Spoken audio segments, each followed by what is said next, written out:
Your voice, your market, your success.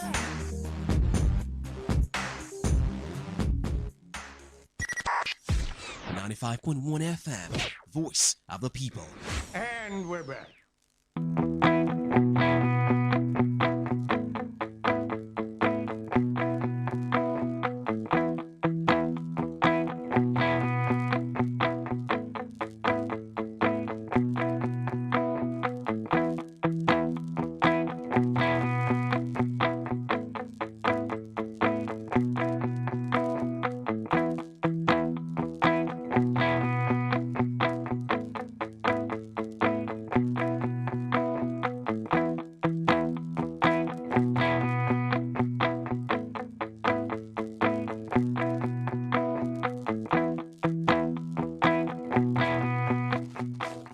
All right, thank you all for staying with us. Let's continue reading the stories.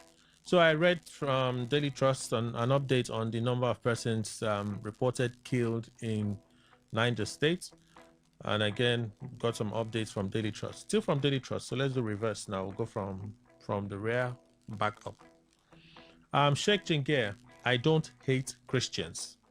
Chairman of something, Sheikh Sani Yahaya Jingir, has denied the claim that he does not like Christians, describing the reports related to that as mere allegations.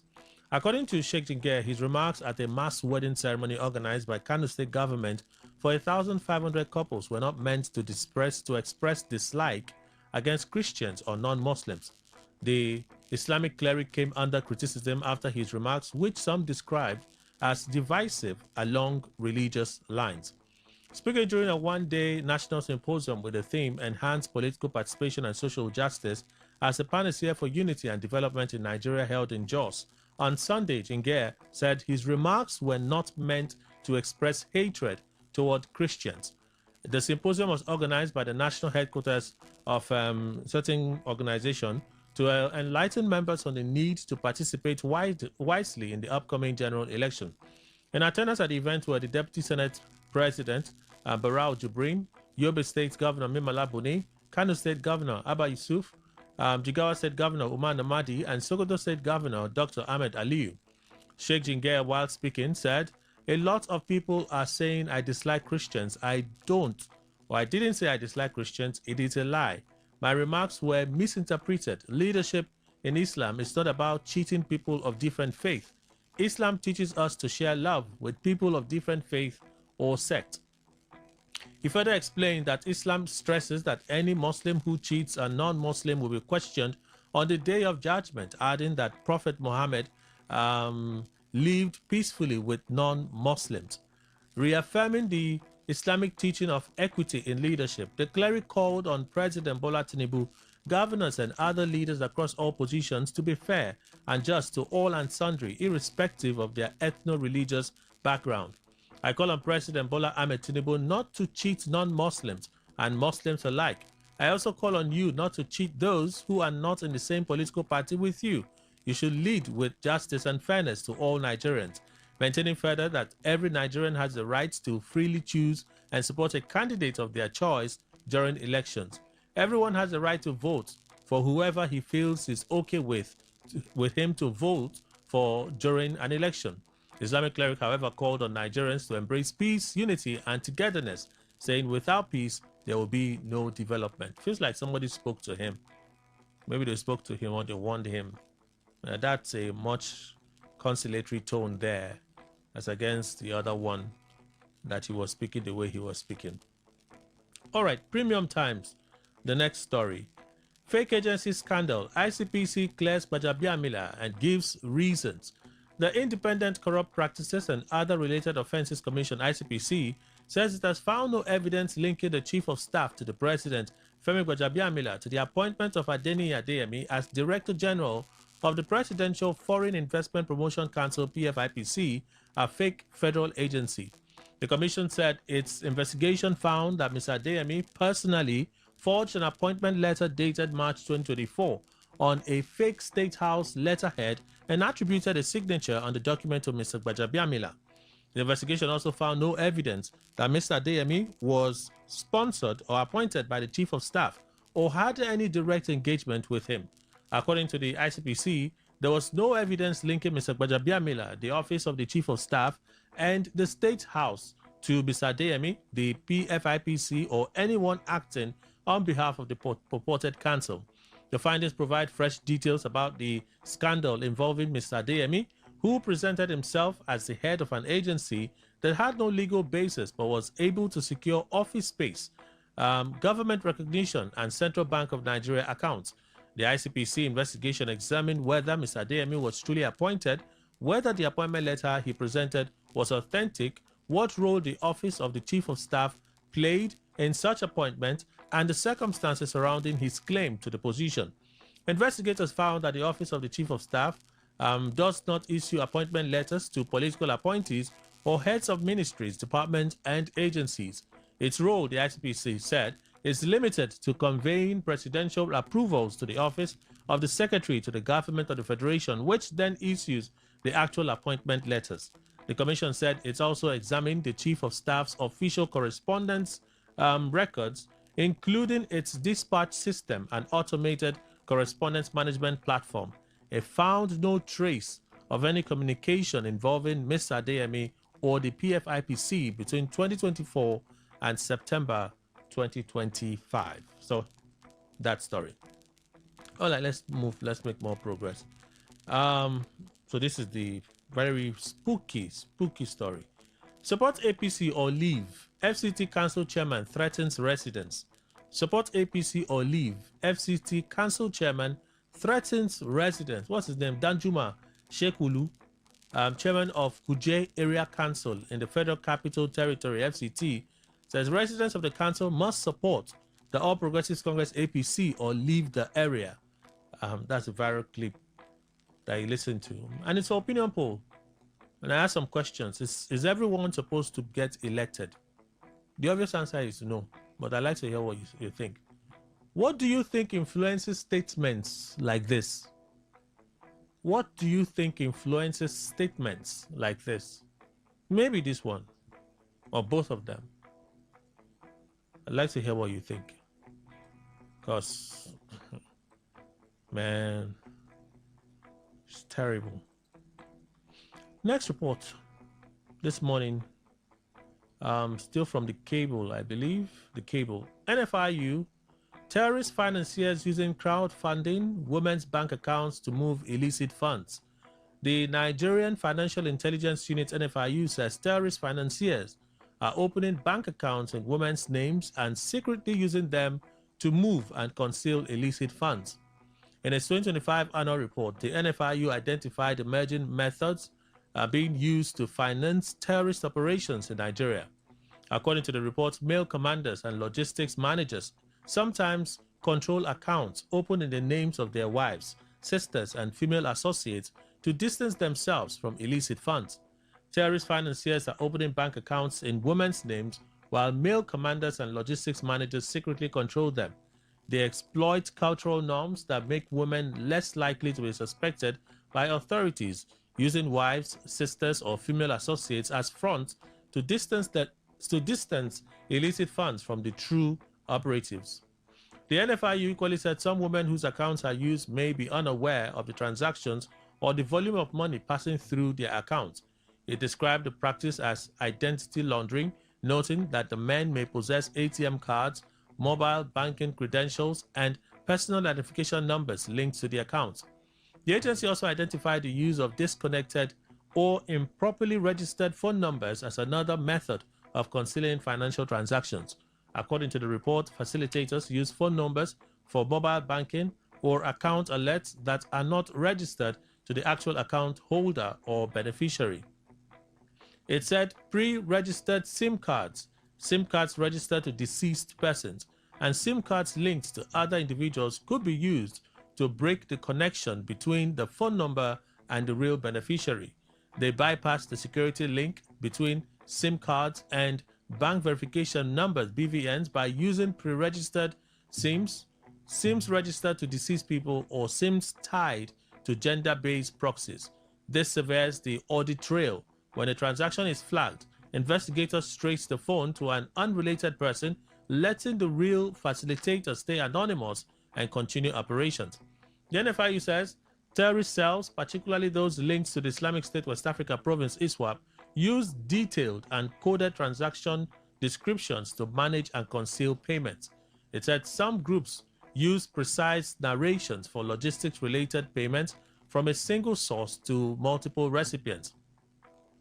The agency equally said such descriptions could serve as an internal accounting mechanism for terrorist organizations, despite appearing unusual from a financial monitoring perspective, adding that facilitators use innocuous words, secret codes, alphanumeric strings, and different languages to evade automated banking filters.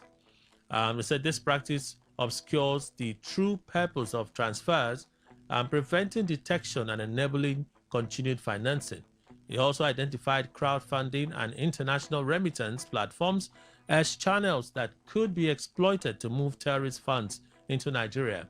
The report detailed a 4-stage crowdfunding model in which a foreign-based facilitator could launch social media campaigns presented as humanitarian relief or educational support, noting that donors would then be directed to payment pages or bank accounts with hundreds of sympathizers contributing relatively small amounts.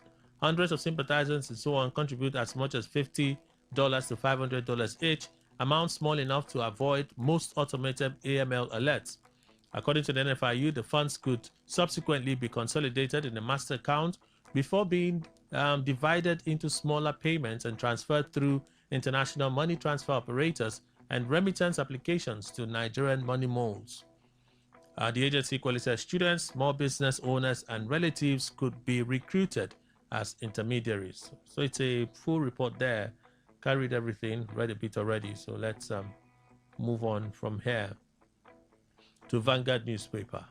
So Amnesty knocks the council chairman of Kuje on his comments. Amnesty International Nigeria has condemned alleged comments by the chairman of Kuje Area Council of the Federal Capital Territory FCT, Samuel Danjuma Shekulu, threatening to expel residents who do not support or vote for the All Progressives Congress APC.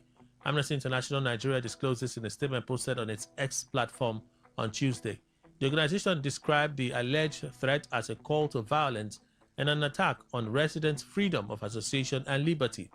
It said no individual should be forced to join or vote for a political party as a condition for continuing to live in any part of Nigeria. Amnesty International calls on the police and other security agencies to intervene and prevent any attempt to use violence against residents on account of their political choices. The organization also urged authorities to hold Shekulu accountable if the alleged threats are established. It warns that any attempt to unleash violence against residents based on their political affiliations or choices could endanger lives and have wider consequences. APC denies withdrawal of 2027 presidential campaign council list. That has been viral for some days now. The All Progressives Congress APC has dismissed reports that it has withdrawn the list of its 2027 presidential campaign council, describing the report as rumors. The party's National Publicity Secretary Felix Morka made the clarification in a brief response on Tuesday morning, saying the APC would formally announce any changes to the campaign council list. Morka's comment followed reports circulating that the party had withdrawn the list released amid preparations for the 2027 general election. Speaking with the cable, the APC spokesman said there was no basis for the report, describing them as rumors. He said it's a rumor. If there is any change to the list, it will be formally announced. So that's that story from Vanguard newspaper. All right, so we go back to Tribune, where we were before we jumped to Daily Trust for an update on a particular story. Drug barons must lose their wealth, Mawa declares at Cambridge. Chairman and Chief Executive Officer of the National Drug Law Enforcement Agency, NDLEA, Brigadier General Mohammed Mawa, retired, has said the fight against drug trafficking cannot be won through arrest alone, stressing the need to aggressively target the proceeds of illicit activities. Mawa made the remarks while speaking to an international gathering of judges, law enforcement chiefs, financial intelligence experts, and academics at the ongoing 43rd Cambridge International Symposium on Economic Crime, organized by the Center for Geopolitics, University of Cambridge, United Kingdom. In a statement made available to journalists on Tuesday in Abuja by the NDLEA Director of Media and Advocacy, Femi Babafemi, it said, criminal justice system should focus not only on securing convictions, but also on making crime financially unprofitable. He spoke on the theme, criminal property and the criminal process. How can we make it more effective? According to him, the effectiveness of the criminal process should not be measured only by the number of convictions secured. It should also be measured by whether crime is made unprofitable. A trafficker who loses his liberty but retains his fortune has not truly been defeated. His wealth can finance another operation, support his associates, and sustain the criminal enterprise. The ultimate objective must therefore be to deny criminals the proceeds of their crime promptly and lawfully when preserving the value of the property. Nigeria, through the National Drug Law Enforcement Agency, will continue to strengthen this approach. Addressing the session chaired by Justice Wendy Tien, Mawa likened arresting a drug trafficker without dismantling his financial network to pruning a weed at the stem while leaving its roots undisturbed. So, next story from the Tribune newspaper. 2027, INEC yet to get full funding, 5 months to general election. The Independent National Electoral Commission, INEC, is yet to receive the full budget proposed for the conduct of the 2027 general election, with 5 months to the polls. Director of Voter Education and Publicity, Victoria Etamesi, disclosed this in an interview with the Nigerian Tribune in Abuja. When asked if the commission had accessed the proposed budget of 873.78 billion naira for the 2027 elections, 5 months to the polls, Etamesi said only part of the money has been released so far. The Honorable Chairman had earlier stated that 60% of the funds for the 2027 general election have been received by the Commission, were yet to receive the outstanding. Section 3, Sub 3 of the Electoral Act 2026 provides that the election funds due the Commission for any general election shall be released to the Commission not later than 6 months before the next general election. On the proposal by the INEC Chairman, Professor Joshua Mopiton, that funding for the Commission should be drawn directly from the Federation account, Etamesi said discussions are still ongoing. And then the INEC National Commissioner and Chairman of the Information and Voter Education Committee, Mohammed Kudu Aruna, also confirmed that the Commission had received part of the 2027 election budget.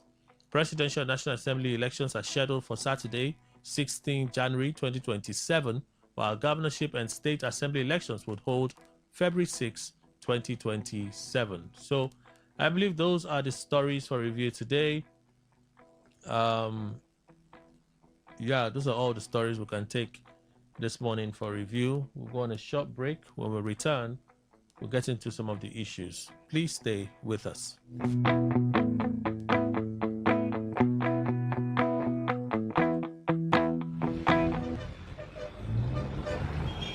Live from the Garden City of Port Harcourt, Nigeria. This is Today 95.1 FM. Get ready to feel the rhythm, the groove, and the true vibes of Africa. This is not just music. This is high life. From the legends to the latest, we're bringing you the best of palm wine grooves, jazzy horns, and soul-stirring melodies. There was a sound that told our stories, a rhythm that made our fathers dance and our mothers smile. Welcome to The Thrill, a musical journey through time where legends live on and new stars shine. Join us from Mondays to Thursdays, 9 p.m. on Today 95.1 FM for the ultimate high life musical show. Don't just listen, feel the music. High life lives here. African style. African style.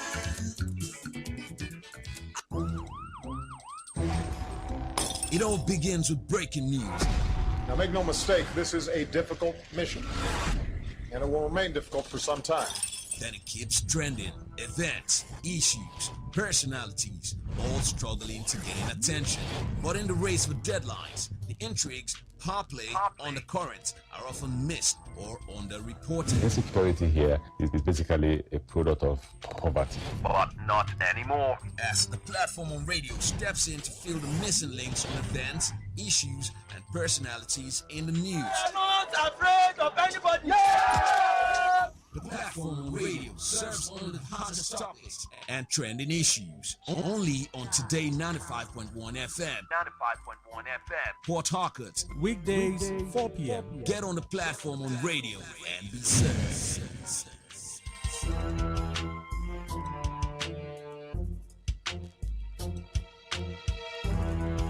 Baby shark do do do do do, baby shark do do do do do, baby shark. Children are a beam of sunlight. On Kiddies Playground, smart is the new cool. We have interesting activities lined up for everyone, from storytelling to games to quizzes, where you get to win loads and loads of gifts. Do you have what it takes to compete and win exciting prizes? Then don't miss any episode of Kiddies Playground every Saturday at 7:30 a.m. only on Today 95.1 FM, where playtime comes to life.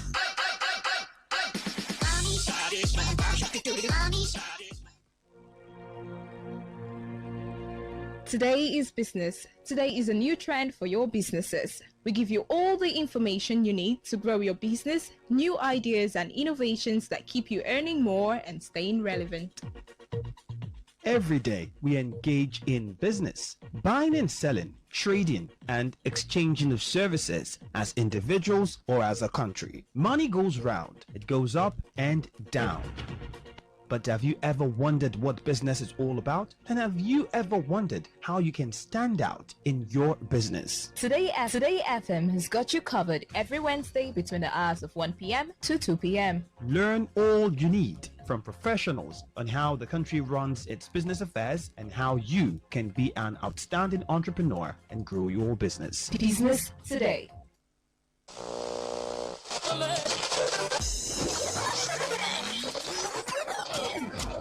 Hello, join us Fridays, 7:30 a.m. on Our Top Picks, and together we'll review the big national stories of the week, all in 30 minutes. It promises so much fun. Our Top Picks, Fridays, 7:30 a.m. Don't miss it.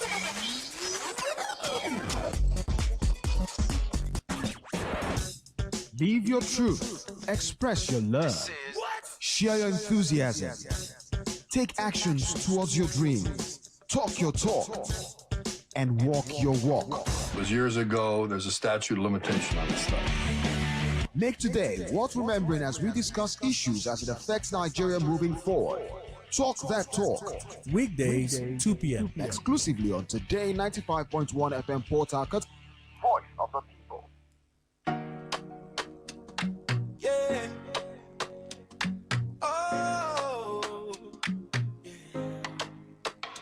Today FM 95.1 Port Harcourt.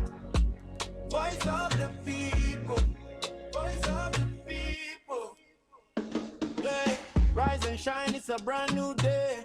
Today's the station leading the way. Breaking news, sports and talk, keeping every heartbeat on the clock. From Port Harcourt to the world we go, sharing every story you should know. Your voice, your people, your destination. We're not just a station. Today FM 95.1. The voice of the people.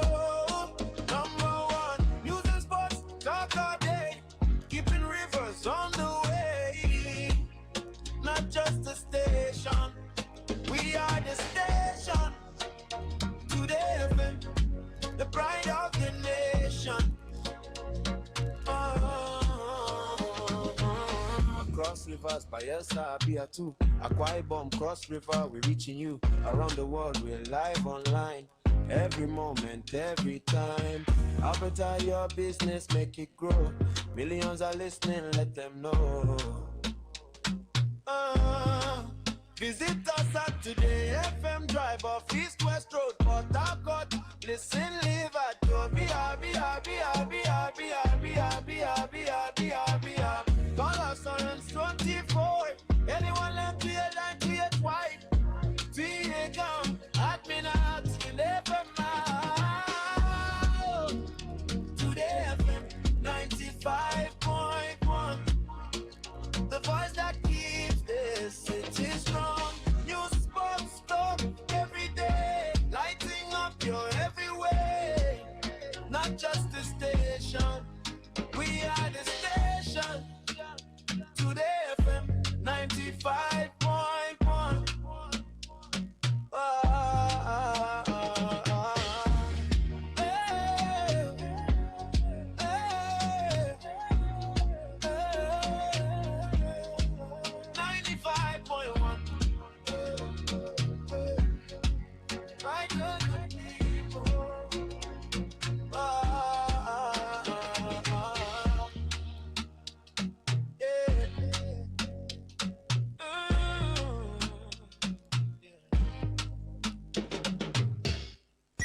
95.1 FM, voice of the people. And we're back. All right, thank you all for staying with us. It appears the rains are back. I can hear showers already. Forecast earlier in the morning told me 70% probability of heavy rains today, and it's already pouring. Hey, yeah, can imagine what some of us will be going through right now in areas that the roads are terrible. Someone sent me a message the other day about the state of roads in Rumalumeni area. I've been hearing of those terrible roads in those areas, the warfare area and all of that. And the more the rains pour in, the more difficult things are for those people. See, it's you wish you could just say one thing and then it addresses everything. But you can't just say one thing and addresses everything. Like I would call the governor. You see this east-west, this NTA road that they recently fixed. It's becoming clearer that they did a very patchy job there. Very patchy job.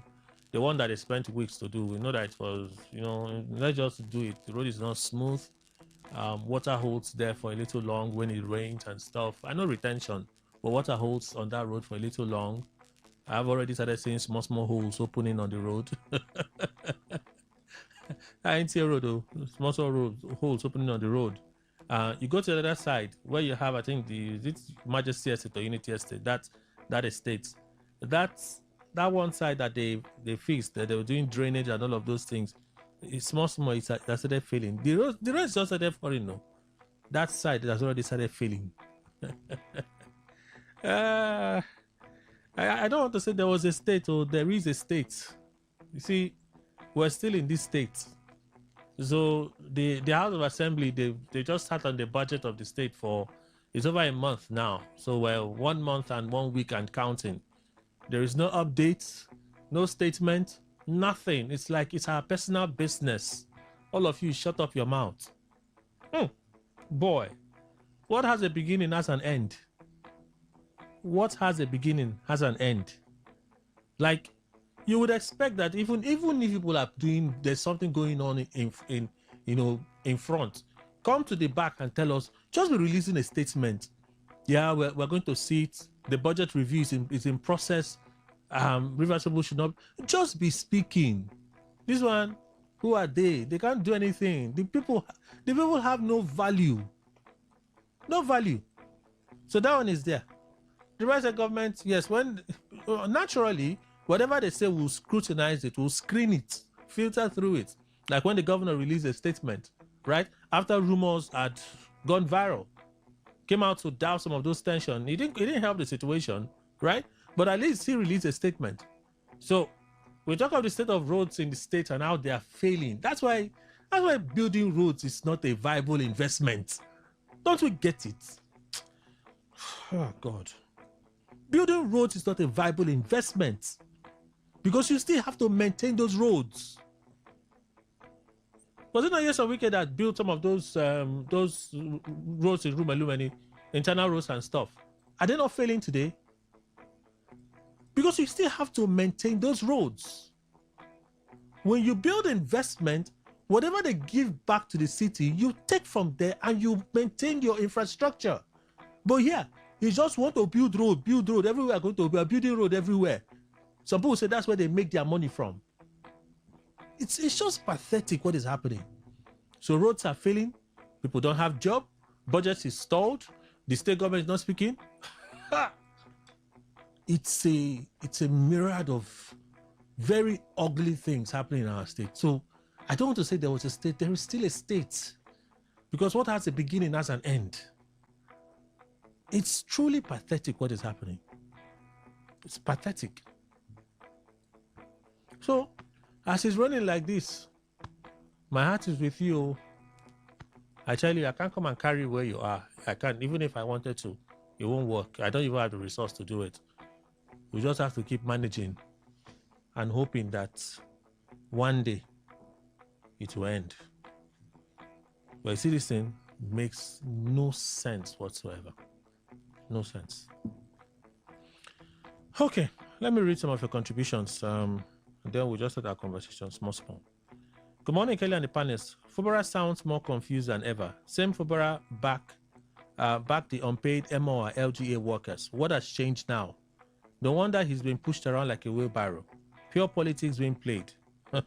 Michael Sunday. So I've had some questions, and the feedback I'm getting is indeed those comments were about the MOHA staff issue with the council chairman. So the governor also did not even say that we found, like I was saying, we found 20 of them, their claims were valid. 30 not valid. He didn't say, you just give us a blanket statement. We commission someone. I asked the person to report directly to me. There are ways for us to verify these things. So what did you find? What did you find? Or you're being careful not to offend them? You're being careful not to offend them? Is that the case? No, but you should tell the people, Your Excellency, what did you find? Did you find 50 of those staff to be ghost workers? Because it's not state civil service, so it's not states. They are not doing verification for state civil service. So they are doing it for the MOHA. It's MOHA.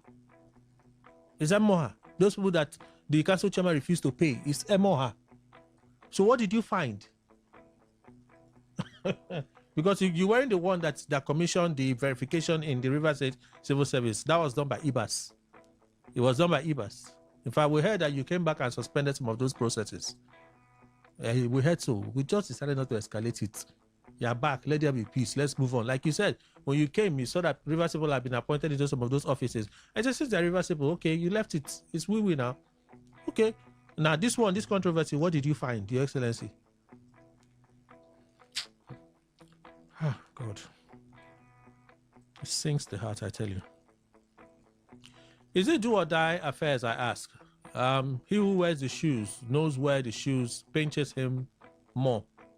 If Governor Fubara said he's not going back to how things were, so be it. Why are people being anxious for nothing? Engineer Madisoki from Rumo Parallel Community. All right, though. This one say, good morning, Kelly. Please kindly attend to... oh, okay. Cosmos Chibueze. Okay, I think I'll either give you a call or I'll call you up. One of them. Yeah. Let's move on from there. Good morning, everyone in the studio. Louis from Rukboko. Trending video. Support APC or leave. FCT Council Chair threatens residents. Imagine a local government chairman of Kuje Area Council speaking like a street thug. He clearly learned from his political mentors, whose style of politics has helped normalize thuggery, intimidation, and political rascality in our society. When leaders behave like thugs, what example are they setting for the people they are supposed to lead? Leadership should command respect, not fear. I think this is the first time I'm reading everything that you sent. Kuje chairman, support APC or leave. That chairman is forcing Nigerians to support hardship, unemployment, insecurity, hunger. Woe to the chairman. Ejima from Army Range. That's your contribution. Thank you. Good morning. The same accredited to Kuje Council boss is as a result of excessive intake of Impuru Mini. I think it's Impuru Miri, Igbo, Codeine, Tramadol. Finally, digested with Ogogoro given to him. You say by his boss. Who is his boss? I have no idea. Just imagine how senseless these people become when they attain political offices. I don't blame them, Sha, because they have all learned from, you said their boss. I don't know their boss, the person people are referring to. Oh, you also decided to say anonymous. After you mentioned boss, you ended up by saying anonymous, texting from Alo. All right, now, let's all stay anonymous. How about that? It's very dangerous to serve two masters. Fubara has been defeated and is being subjected and will remain inactive until the end of his term. But one day in the future, he will spill the beans and nobody will respect his side. He's intimidated. Sakalo, that's your reaction. Thank you. Now, while APC government has deliberately covered up the allegation leveled against the chief of staff to Mr. President just like that without allowing the man to speak publicly, APC government, I fear you guys. As for FCT local government chairman, that made such a statement, I'm not surprised because the governor of the FCT is like that. Also, who would call him to order? Eric, that's a contribution. So those are contributions from the traditional, from WhatsApp. Okay, text there. Traditional SMS. I see a number of them. Let's just race through some of them. Good morning, Kelly and the panelists. I have consistently maintained that politicians should be subjected to psychiatric and mental evaluation before occupying any public office because the way they talk and behave suggests that.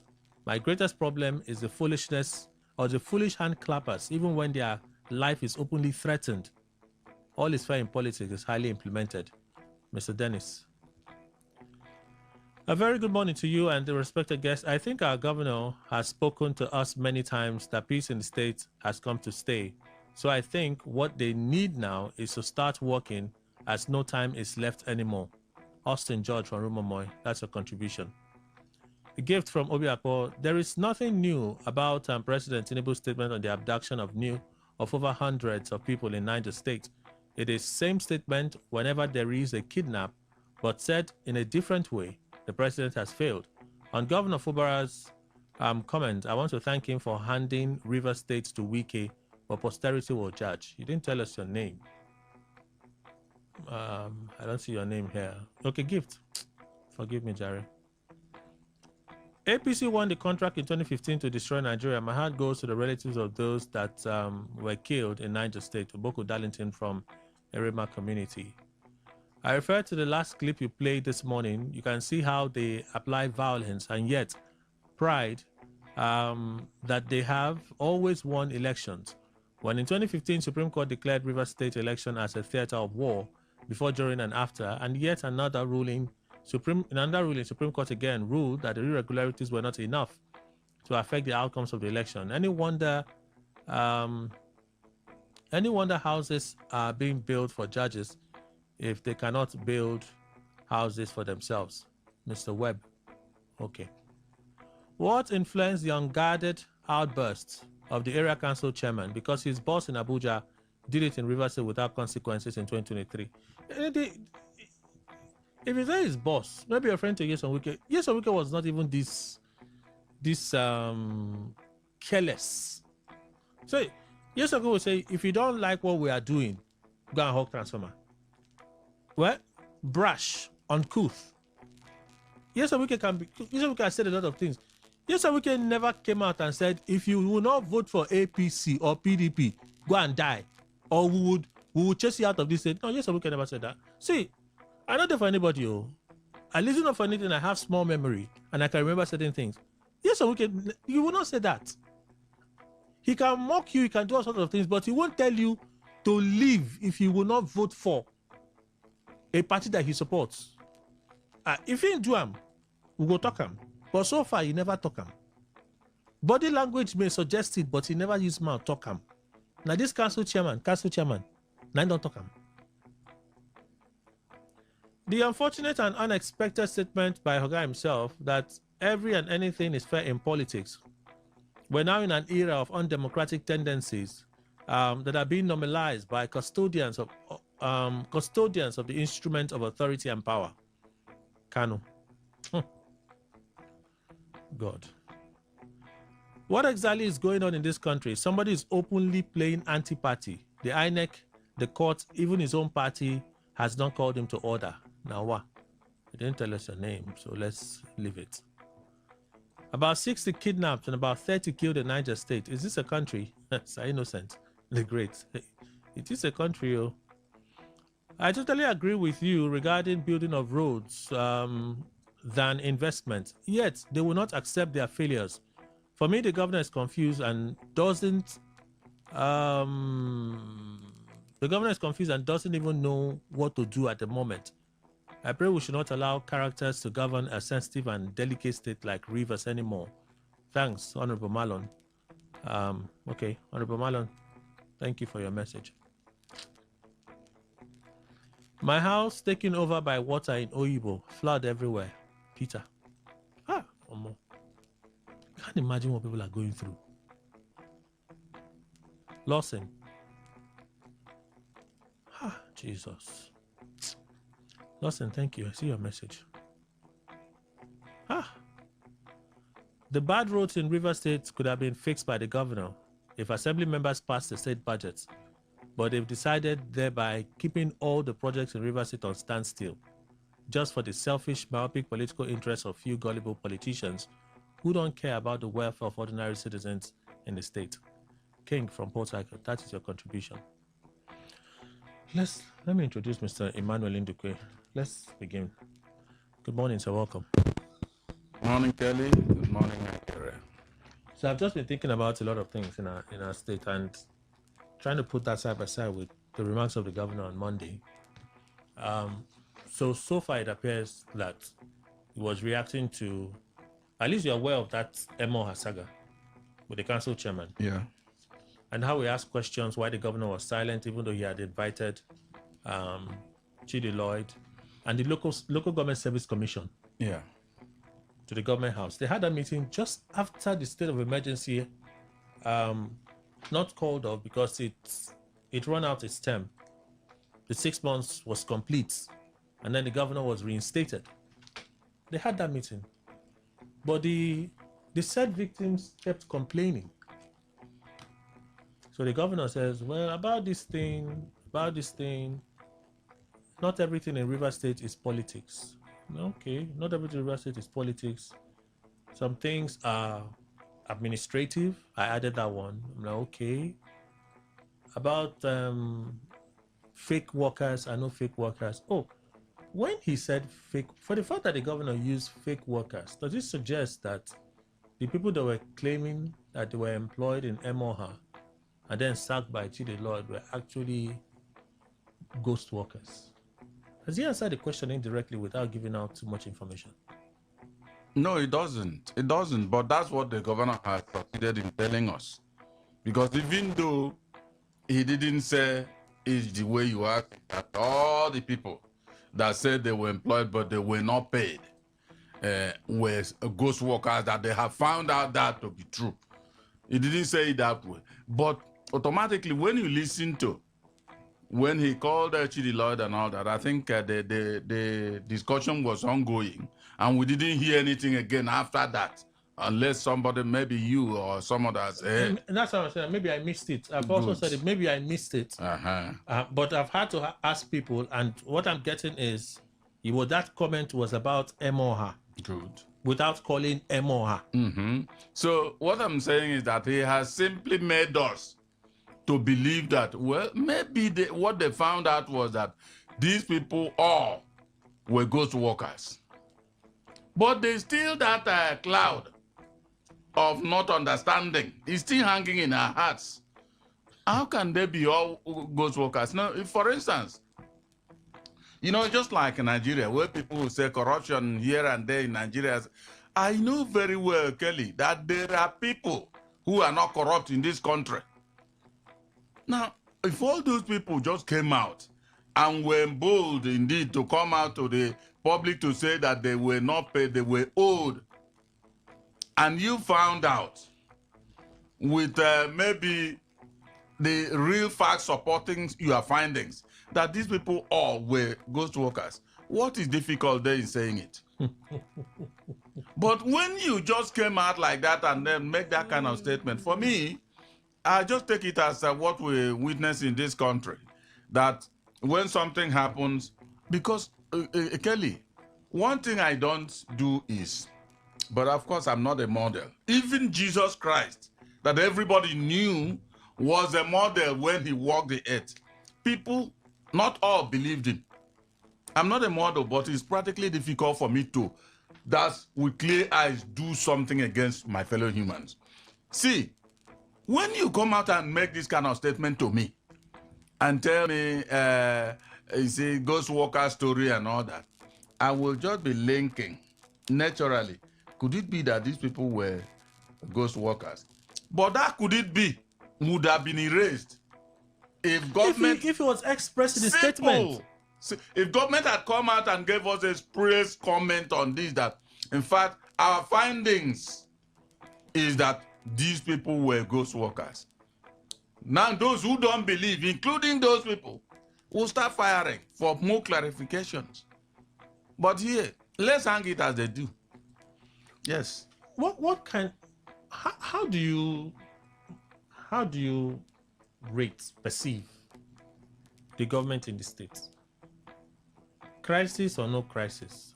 A government that doesn't articulate what it is doing, you can't speak expressly to say, okay, this is what this is what we have found.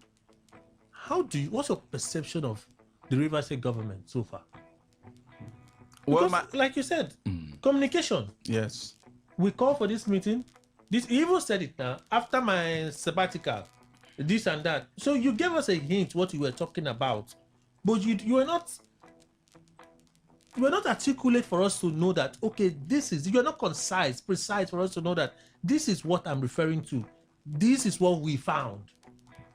We found that this number of them are ghosts. These are the authentic workers, and we have ensured that all of the issues have been cleared up and they are now receiving their payment. You don't say, you just come and give us one coded talk. You enter and say, they shout for you, your men, they will shout for you, they'll hail you, yeah. You enter inside your vehicle, you drive back. Are we really doing? Is this governance? Yes, it is. This is governance. Of course, I will explain. It's a brand of government that, because of the problem, the crisis, the political crisis, that of course engulfs all of them in that circle, he is not free to say almost everything, Kelly. He says the one he is allowed to say. So why speak then? No, now, you see, you remember when after the emergency and all that, they said they had settlement and all that. That's when they started talking about peace. I said, no peace. No semblance of it at all. And it continues. So whether they join Rainbow or whatever, no peace. The reason is simple. That is why it's always good to avoid problem. Especially with somebody that is bigger than you. Now, as it stands, Kelly, if they tell him, just leave that thing, make the statement like this, because the statement is vague for me. Now, make it vague like that. Don't go further to explain it to them. He will do that. And it ends there. So what else? It is because of this problem, I said it, the crisis will linger. And that is what is going on. We'll take a break, pay some bills. When we come back, continue. Please stay with us.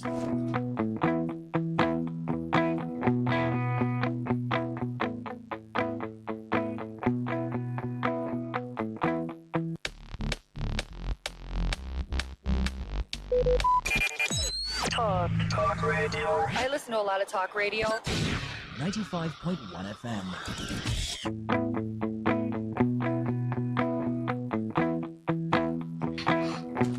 All right, thank you all for staying with us. We have Ngowari joining us from Non's Luxury Homes this morning. Madam, good morning. Welcome. Good morning, Kelly. Please tell us what you do at Non's Luxury Homes. Good morning, people of Rivers State. My name is Ngowari from Non's Luxury Homes Limited. We are a real estate company in the city of Port Harcourt. We buy and sell landed properties. All right, so where is your office located? And then your properties and the costs. Yes, so all our estates are in Ikwere local government area or Magua, and it's fast developing area for now. We have North Treasure City by AP Junction, Agwawure, after the primary school Agwawure, with launching price of 1.5 million naira outright payment, while installment payment is 1.8 million naira. The second estate is North Flourish Estate Phase 2 by Pt2's filling station, Imogu community, Omagwa, with promo price of 1.8 million naira outright payment, while installment payment is 2 million naira. The third estate is North Flourish Estate Phase 3, also by Pt2's filling station, Imogu, Omagwa. This is already fenced, roundabout, and the promo price is 2.2 million naira outright payment. Installment payment is 2.5 million naira. It's 5 minutes drive from the airport roundabout. It has good road network, there's electricity, and is complete 50 by 100 meters. Is a table land, well designed layout. It's no hidden charges, no bush entry. All our lands are buy and build immediately. All right, the documents that you gave, please. We give out free deed of conveyance with instant allocation. Your document comes out in 3 working days after your payment. How long do customers have to spread their payments for those paying in installments? For those paying installment is from 1 to 3 months. Remember, this is installment plan. Okay, so let's break it down for each of the estates, the payment plan. Okay, the payment plan for each of our estates is for Treasure City. Yes, North Treasure City is 1.5 million naira for outright payment, while the installment payment is 1.8 million naira. The second estate is North Flourish Estate Phase 2 by Pt2's filling station, Imogu Community, Omagwa.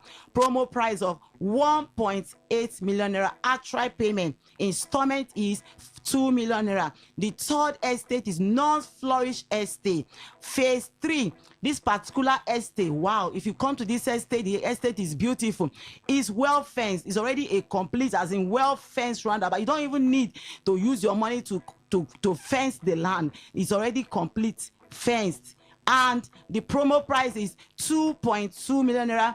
Outright payment. Installment payment is 2.5 million naira. It's 5 minutes drive from the airport roundabout. If you are coming from Alu, it's 3 minutes drive. It has good road network, electricity, well-designed layout. Even as the rain is falling, if you come to this land, wow, the land is beautiful. It's a table land, correct table land. It doesn't have hidden charges, no bush entry. All our lands are buy and build immediately. All right. Your physical address and phone numbers. Our physical address is, our office address is number 120 Airport Road, Igritali. Our phone numbers are 0913 238 2724. 0913 238 2724 or 0808 414 6285. 0808 414 6285. The documents that you give, are they free? Yes, they are free. We give out free deed of conveyance with instant allocation. Your document comes out in 3 working days. Yes, 3 working days immediately after your payments. And your inspection days? Our inspection days is every day from Mondays to Saturday, 10 a.m. to 4 p.m. We have our able team that will take you to these sites that I've already mentioned, and it's free of charge. All right, if you're just joining us, we're speaking with guests from Non's Luxury Homes, and they're taking us through what they do and what they signify. We're talking about some of the properties earlier. Yes, Can yes. we go over the locations of your properties and their prices? Okay.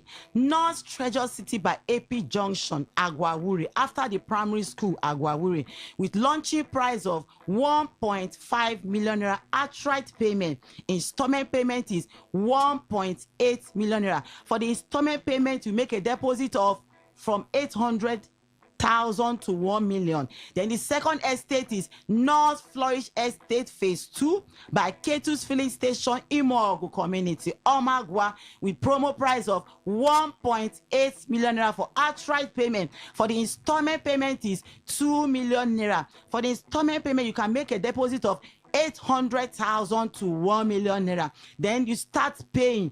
You start paying within 1 to 3 months. The land belongs to you. The third estate is North Flourish Estate Phase 3, also by Pt2's filling station, Imogu, Omagwa. This is already fenced. Oh boy, if you come to this land, you in fact, you will know that this land that I'm saying is beautiful. It's already fenced roundabout, and the promo price of 2.2 million naira outright payment. Installment is 2.5 million naira. It's 5 minutes drive from the airport roundabout. If you are coming from Alu, is 3 minutes drive. It has good road network. There is electricity, well-designed layout, and is complete 50 by 100 meters. Yes, no hidden charges, no community wahala at all. All our lands are buy and build immediately. Okay. Your inspection days? Our inspection days is every day from Mondays to Saturday, 10 a.m. to 4 p.m. We have our able team. Yes, we have able team on ground waiting for you guys to come and buy. They will take you to this land that I've mentioned already, and it's free of charge. Okay. The documents that you give? The document we give out is free deed of conveyance with instant allocation, and within 3 days, within 3 days of document is out after you have finished paying. All right. The customers that are doing installment, how long do they have to spread and complete their payments? They have just 1 to 3 months. 1 to 3 months. So anything other than the 3 months, what happens? Then we can still give them grace. Okay. We can give them grace. Why should people buy from non-luxury homes? Why should people buy from us? Because we are family real estate. Any land you buy from us, be rest assured of peace of mind, and we maintain standard by God's grace. All right. Again, the location of your estates, their prices, please. Our locations are North Treasure City by AP Junction, Agwawure, after the primary school Agwawure, with launching price of 1.5 million naira. Outright payment, installment payment is 1.8 million naira. The second estate is North Flourish Estate Phase 2 by Pt2's filling station Imogu. It's 1.8 million naira for outright, while installment payment is 2 million naira. Then the third one, which I call Oga Patapata of them all, North Flourish Estate Phase 3, also by Pt2's filling station Imogu. As I said, it is already fenced round. The promo price of 2.2 million naira outright. The installment is 2.5 million naira. All right. Phone numbers, physical address. Our phone numbers are 0913 238 2724. 0913 238 2724 or 0808 414 6285. 0808 414 6285. We give out free deed of conveyance with instant allocation. The document comes out in 3 working days immediately after your payment. The phone numbers again before we go. Our phone numbers are 0913 238 2724. 0913 238 2724 or 0808 414 6285. 0808 414 6285. Thank you so much for making the time to be here. Thank you, sir. The news update next. Please stay with us.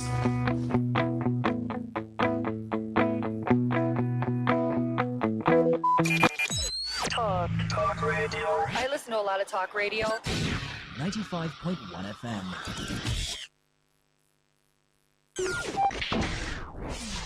Today, 95.1 FM. Port Harcourt. News update. Good morning. Here's a news update on Today 95.1 FM. I am Kelly Ikemenjima. The federal government says another 65 Nigerians will return from South Africa today, August 26, 2026, amid recent concerns over anti-foreigner attacks and discrimination in the country. The Ministry of Foreign Affairs disclosed this in a statement, saying the returnees are being sponsored by private individuals. The ministry said Nigerians will depart the Oliver Tambo International Airport in Johannesburg at 3:30 p.m. local time aboard South African Airways and are expected to arrive at the Murtala Mohammed International Airport, Lagos, at about 8:45 p.m. same day.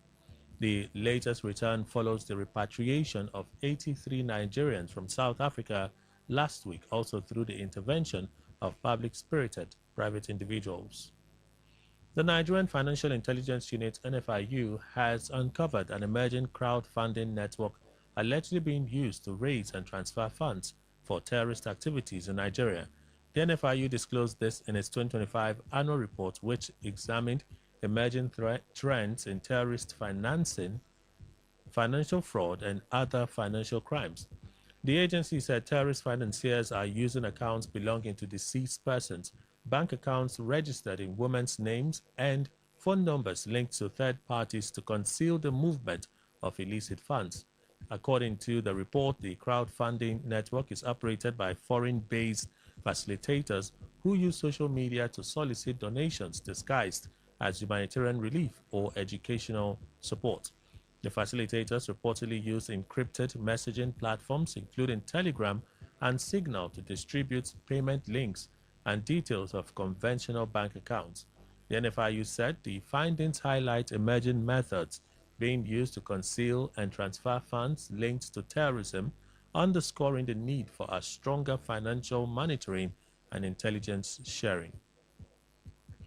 The Niger Delta Development Commission (NDDC) is calling for increased investment in agriculture and other sustainable sectors to secure the future of the Niger Delta region.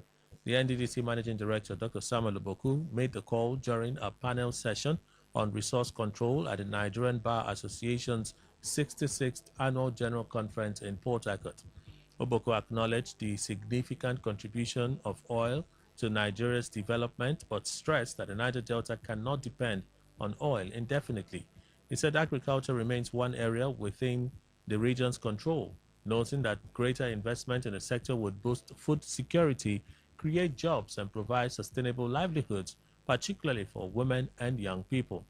The NDDC boss also stressed the importance of accurate data in discussions on resource control, saying the region must know what it produces in order to determine what it is entitled to receive. On the foreign scene, Tanzania's Vice President Emmanuel Nchimbi has resigned from office, saying he wants to respect President Samia Hassan's wishes. Nchimbi announced that he would retire from politics and public service, with his resignation taking effect on September 4. He said he had previously promised President Hassan that he would step down if she wanted a different vice president, adding that he was convinced the president wanted a change. The resignation comes a week after the suspension of the critical newspaper, which had reported alleged divisions between Nchimbi and Hassan, and claimed that the vice president was facing pressure from the ruling party to resign. Meanwhile, the presidency is yet to officially comment on his resignation. But that is the news update on Today 95.1 FM. Good morning. Thank you for your time.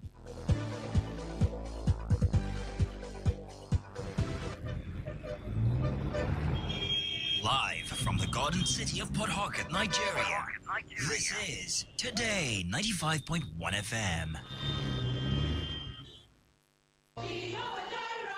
Mountain of Fire Miracles Ministries, Women on Fire, Mercy Seat Assembly, 89/91 Agri Road, presents Port Harcourt Children and Youth Holiday Deliverance Crusade. Team, let them come. God's kingdom is theirs. Matthew chapter 19 verse 14. Featuring salvation, healing, deliverance from captivity, freedom from bondage, breaking of yokes, counseling, prayer for the barren, prayer against miscarriages. Ministering Lord Jesus Christ and his servants. Host Pastor Chuku Michael O, Senior Zonal Pastor. Co-host other men of God. Date Saturday 29 August 2026. Time 8 a.m. to 2 p.m. Venue 89/91 Agri Road Town, Port Harcourt. Come fasting and dress properly. Surely the Lord is in this place. Jesus is Lord.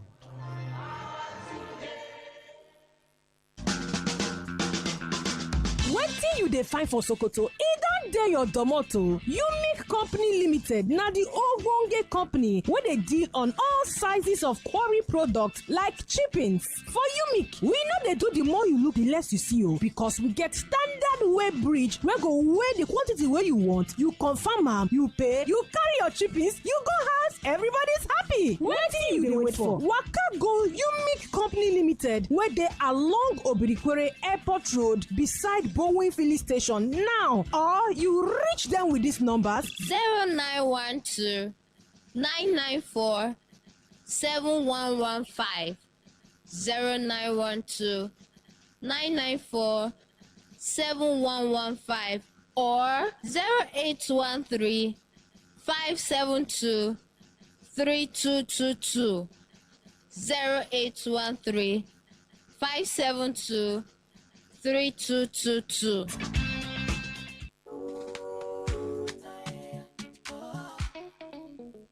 Dropping a few, let the flavors flow. Watch every meal, steal the show. Terra, ooh, Terra. Aroma rising, filling the room, turning dinner's a joy to consume. Terra, ooh, Terra. Terra Q. Unwrap joy. Unleash taste.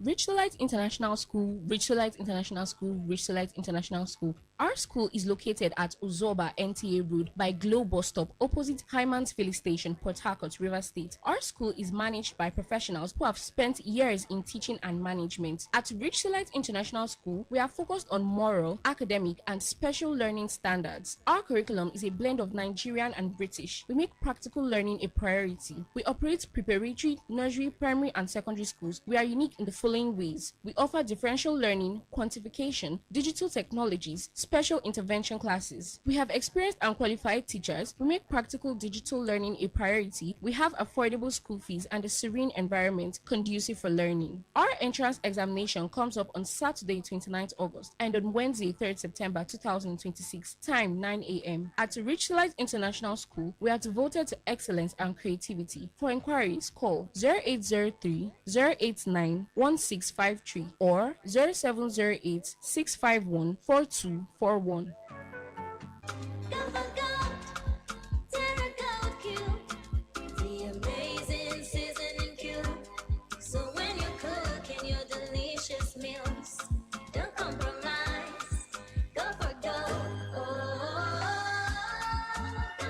Rich, consistent taste for cooking mouth-watering soups, stews, and jollof. Choose wisely. Choose Gold. Terra Gold Seasoning Cube. One cube. Endless possibilities. Terra Gold. Port Harcourt, are you ready? Today, 95.1 FM, the voice of the people.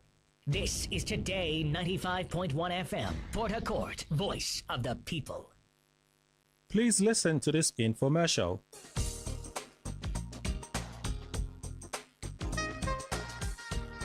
Good day, dear listeners, and welcome to Net Computers. My name is Engineer Winyasan Temple. Today, we are talking about something that concerns almost everyone listening to us. Whether you are a student, graduate, IT student on CWAS, NYC core members, parents, professionals, project managers, or business owners, our topic today is Net Computer Trading Courses, a tool for personal, professional, and business development. Let me begin with a simple question. In today's technology-driven world, what can you do with your knowledge and skill? Because having a certificate is important, but being able to apply knowledge practically is becoming increasingly important. This is where Net Computers come in. Net Computers provide practical computer and technology training designed to help individuals develop skills that can be applied in education, employment, professional practices, entrepreneurship, and businesses. So whether you are just starting your educational journey or you are already a professional, there's an opportunity to learn, improve, and grow. Net Computers is located at number 14 Rumuala Road, Honeymoon Plaza in Port Harcourt. Our telephone number is 080-325-77932. 080-325-77932. Let's start with our students. Students at different levels are growing up in a world where technology is becoming part of almost every profession. Whether you are studying science, engineering, technology, business, finance, architecture, or another discipline, computer skills can complement your educations. For students interested in programming, that is coding, Net Computers offer training in areas such as Python, Java, C programming, C++, C#, and software development. If you are interested in building websites, you can explore full-stack web development in Net Computers. If you are interested in mobile technology, there is a mobile application development course in Net Computers. If you are interested in understanding information and make decisions from data, consider enrolling in data analysis and data science course in Net Computers. And for students interested in protecting computer system and information, there is cybersecurity course in Net Computers. The important message is this: don't wait until graduation before you start developing practical skills. Study early, start early, learn a skill, practice it, build something with it, and allow your educations and technical skills to complement each other. For IT students on CWAS, CWAS is an opportunity to gain practical experience experience, but students should ask themselves, what practical skills am I taking away from this experience? If you are an IT student on CWIS, this is a good time to strengthen your practical knowledge. You can develop skills in programming, networking, cybersecurity, databases, web development, data analysis, and other areas of information technology. Don't let CWIS simply become a period of signing attendance and completing paperwork. Use it as an opportunity to discover what you can do. At Net Computers, the goal is to help learners move from simply knowing about technology to developing practical competence. Call us on 080-325-77932. 080-325-77932. And to our NYC core members and graduates, perhaps you have completed your university or polytechnic education and you are asking yourself, what next? That is a very important question. The period during or after NYSC can be an opportunity to acquire an additional skill that complement your academic qualifications. You may decide to learn software development. You may choose data analysis. You may develop cybersecurity skills. You may learn networking. You may develop project management software skills. You may explore graphic design, UI, UX, or other technology-related areas. Remember, your academic qualification tells part of your story. Your practical ability shows what you can actually do. So don't stop learning because you have graduated. Continue developing yourself. Now, let me speak directly to parents. Dear parents, education today goes beyond what happened inside the classroom. Your children will enter a world where digital technology will continue to influence education, employment, businesses, and professional life. Therefore, teaching children and young people how to use technology responsibly and productively can be an important part of preparing them for the future. At Net Computers, students can begin with appropriate computer fundamentals and progress into more advanced areas as their interests and abilities develop. Parents can therefore encourage their children to discover technology not only as something they consume, but as something they can create with. Instead of only using applications, they can learn how applications are built. Instead of only using websites, they can learn how websites are developed. Instead of only looking at data, they can learn how to analyze it. Instead of only hearing about cybersecurity, they can learn the principles behind protecting digital systems. That is the difference between simply using technology and developing the skills to create and work with technology. Call us on 080-325-77932. 080-325-77932. Now let's talk about professionals, especially project managers. Project management today is closely connected with technology. A project manager may have to deal with the schedules, resources, costs, activities, deadlines, reportings, and project monitoring. This is why software skills can be valuable. Net Computers provide training in professional tools such as Primavera P6 and Microsoft Project. If you are already working as a project manager or you are preparing for a career in project management, learning the appropriate software can help you strengthen your practical capabilities. And it is not only project managers.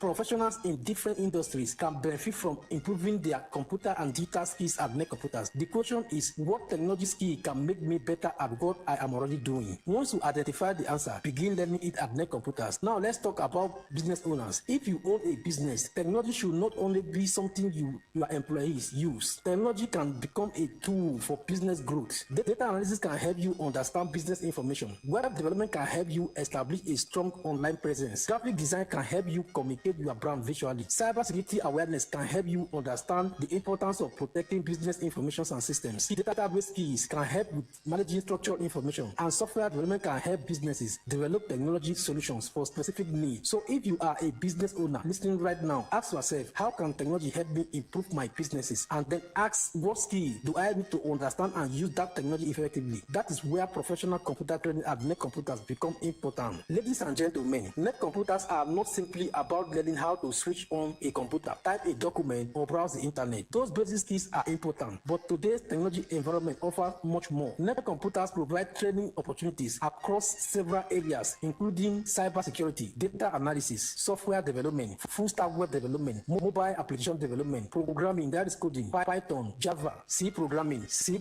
and C#, Visual Basic.net, UI, UX, machine learning, cloud computing, graphic design, networking and CCNA, databases, AutoCAD, ArchiCAD, Revit architecture, SolidWorks, MATLAB and Simulink, programmable logic controller, robotics, PDMS, that is plant design management system, Aspen HYSYS, project management, Primavera P6 and Microsoft Project, Star Pro, Orion, and Civil 3D, and other professional technology courses. The idea is simple. Learn a skill, practice the skill, apply the skill, and grow with it. When you learn a new computer skills, you are not only learning software, you are developing problem-solving ability. You are learning how to think logically. You are becoming more comfortable with technology. You are developing confidence through practice, and you are opening yourself to new possibilities. A student can discover a career, a graduate can discover a professional direction, an entrepreneur can discover a business opportunity, a professional can discover a better way of doing things. That is personal development. Connect Computers on 080-325-77932. 080-325-77932. Then comes professional development. The workplace continue to change. New technology emerge. New software is introduced. New method of working developed. Professionals who continue learning can position themselves to adapt to these changes. Don't say, I already have a job, so I don't need to learn any new thing. Your job today may not require a particular skill, but tomorrow's opportunities may require it. Keep learning, keep practicing, keep improving. Businesses need people who understand technology. Businesses need data. Businesses need digital communications. Businesses need cybersecurity awareness. Businesses need websites and applications. Businesses need automations and efficient process. Therefore, technology training can benefit not only individuals looking for jobs, but also entrepreneurs and organizations looking for better ways to operate. So to our students listening right now, don't wait until graduation. Start developing practical skills today at Net Computers. To IT students on series, use your industrial training period to build real competence at Net Computers. To NYSC core members, use this period of service to prepare yourself for the opportunity that comes after service. To parents, give your children opportunities at Net Computers to develop practical technology skills alongside their formal educations. To project managers and professionals, upgrade your software and technology skills. And to business owners, don't just use technology. Learn how technology can help you grow your business. Net Computers are ready to help you take that step. Remember, education gives you knowledge. Training at Net Computers develop your practical ability and build competence. And competence create opportunities. So don't just ask, what certificate can I get? Ask, what can I learn to help me solve real problems? This is the mindset we need in today's world. Net Computers is located at number 14 Rumwala Road, Honeymoon Plaza, here in the city of Port Harcourt. Or you call our telephone number on 080-325-77932. 080-325-77932. Net Computers, developing people with practical technology skills for personal, professional, and business development. Don't wait for the future. Prepare for it. Learn the skills, build the competence, create the opportunity. Your next opportunity may begin with the next skills you decide to learn. 080-325-77932. 080-325-77932. Thank you very much. I'll see you at Net Computers. Bye for now.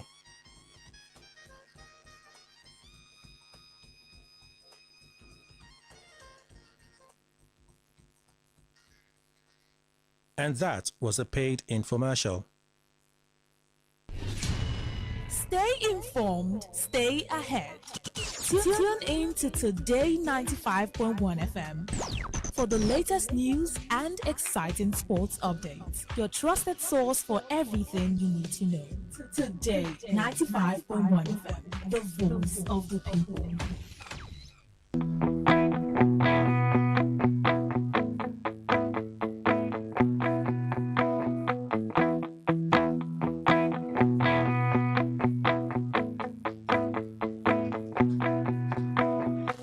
Thank you all for staying with us till Today 95.1 FM, our breakfast special, Today's Quest. And we're currently on the newspaper review segment, looking at some of the stories, events happening around us, and then just try to make sense of the issues. We have joining us also Dr. C.A.J. Chiwon. He's a legal practitioner, law teacher, author, public affairs analyst, and he lives in Nigeria. Doctor, good morning. Welcome. Kelly, good morning. Thank you very much. Good morning, Nigerians. Let's go to this conversation for opinion poll. Let's just talk about it. I'm trying to wrap my head around why a council chairman will tell people that if you don't support APC, leave Kuje. Sheikh Ulu is his name. Yeah. If you don't support APC, leave Kuje. I don't understand why. Dr. Chimo. Well, I must be bemused and be folded as you are concerning this. I saw that video this morning. and I shook my head. But and there were people there clapping for him. no, they will clap. That's his thing. You know, I heard you saying that it hasn't happened here. It had happened. It had happened. When several orders were made, don't enter here, don't go to this community to stand any campaign school. There are youths who are implementing them. Okay. So it has happened.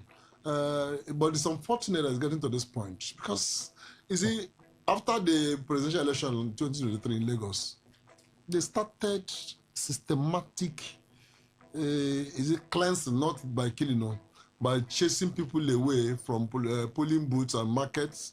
If you are not going to vote for APC in Lagos, don't try coming out. In Rivers State, it happened. If you are not going to vote for PDP, then don't come out. So with town criers. With town criers. So it's unfortunate. You know, when we begin to do this thing, we think it's late or we think it's for a moment. You don't know your race. I keep saying, you don't raise serpents as a pet. Dangerous animal as a pet, because ultimately it turn on you. This thing is getting to that point now that somebody will, a local government chairman. But you know, my friend, the one of CK has been doing it at Ikwere local government now. I want to see guys go to the point of threatening a former governor, Amechi. He don't come to the Ikwere local government. Not to come. So it's become a terrible culture. But I think taking it to the federal capital by a Kuje local government chairman is only showing that we're brought it to national form.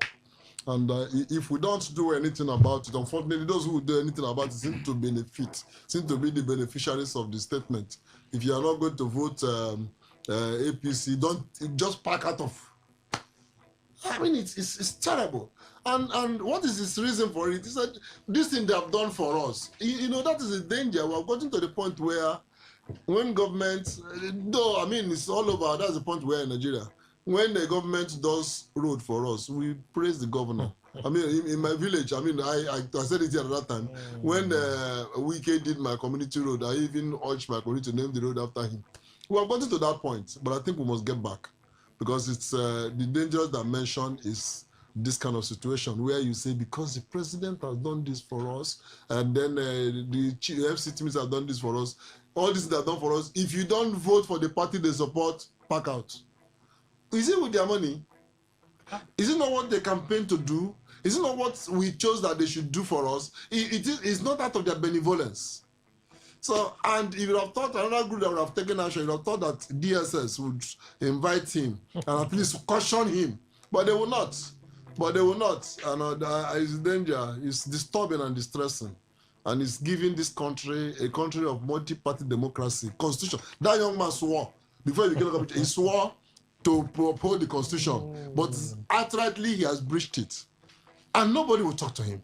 If he even anyone takes him to court now, they say it's freedom of expression. Could that be the impetus? The impetus of the for him to do what he's doing. Yeah, once you don't enforce laws in any nation, it's an impetus for criminality. So it can get to the extreme. Some people can moderate it. But the moment you begin to enforce laws, things will change. Especially when you enforce laws against those who think they are entitled. If you enforce laws against people who they say, well, we know they are targeted. If you enforce against those who are targeted, no. People now know that law enforcement is not genuine. But when you begin to enforce against those who are targeted, who feels entitled, if a president's son, a president's relation commits a crime, be it traffic offense or whatever, and you enforce the law against him, every other person knows that this president is serious. If a president can tell his wife, don't do the wrong thing, and the wrong thing is not done, everybody will sit up. And Nigeria is one country that we are ready to follow the leader. So that is it. So that's why that young man could tell her, because you see, he has watched. If you ask how he became local government chairman, of course, he would have known that I was so unpopular, but I'm sitting here. If a man knows he's so unpopular and he's sitting in an office, he will not look at the people. Popular, it replies to people. But he will look at those who he wants to please, because he said, put me here. Mr. Ndukwe. Well, Kelly, I think it's just Nigerian political culture. What he has done is not a big surprise at all. And he has all the backings of the political class. Yes, because whether it's SDP, PDP, APC, or whatever, in fact, now that they exist in a coalition, Rainbow, they can also agree with it. There's nothing, in fact, to them, they didn't commit any error. Because when you remember, before they had that election that produced them, I can't remember who said either they know who will not win, and if you do not support Tinubu, automatically APC, that's what it means. You will not win. I think that was wicked now. Well, I think that was okay. And if it were wicked then, you can now see, because his position there, even though called a minister, is like the governor. So we see a case now where Wike talks 5. So that becomes the enablement for people to take it all the way to 7, to 8, and 10. Of course now, because see, when you see your superintendent officer saying something, and remember what I said, the greatest undoing of Nigeria is that we have laws, but we don't chastise those who went afoul of the laws. We don't. And we neither do we reward those who indeed excellently obey the law. And because of that, people will choose to the easier way, the shorter way to achieve whatever fame or whatever, whether in the right way or the wrong way. But let it be known that these are recognized humans. And that is what this guy, a local government chairman, having the gut to say that people should leave their area because they do not, if they know that they won't vote APC, for instance, they should leave that area. What kind of thing is that? Automatically, what people have been talking about, that Nigeria was sliding into a one-party system, is it not part of it? Because as he said it, watch out, in that particular local government, if anything is to happen in form of election, it will be APC. Did it not happen that brought himself in? That is the issue. So for me, it is the political culture of Nigeria. It's not anything new. Even in Rivers State, it's been happening. Such things. We'll take a break and transition to Club 401 this Wednesday. Please stay with us.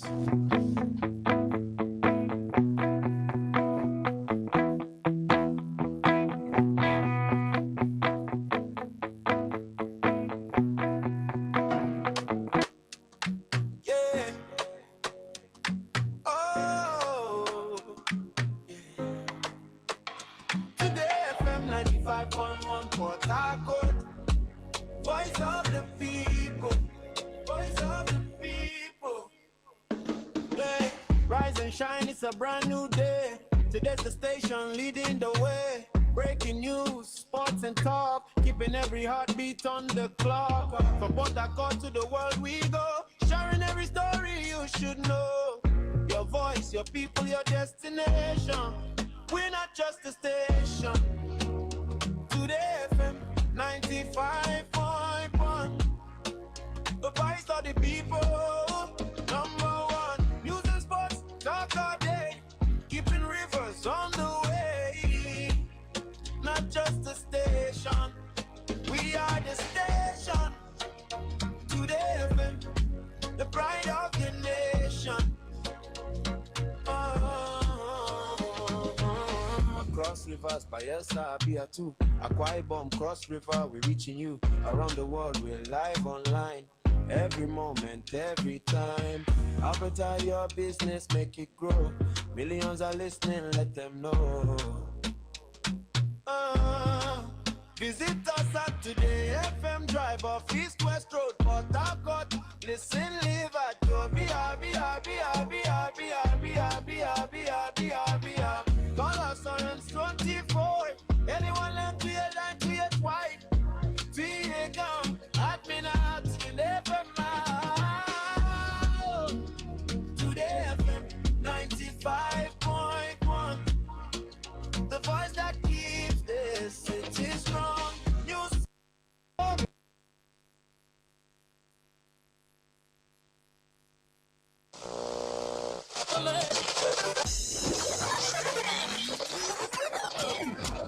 Hello, join us Fridays, 7:30 a.m. on Our Top Picks, and together we'll review the big national stories of the week, all in 30 minutes. It promises so much fun. Our Top Picks, Fridays, 7:30 a.m. Don't miss it.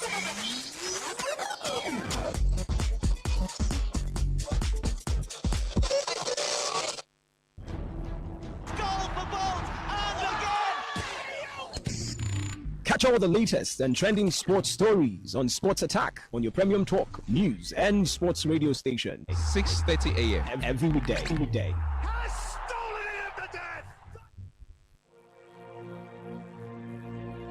Today is business. Today is a new trend for your businesses. We give you all the information you need to grow your business, new ideas and innovations that keep you earning more and staying relevant.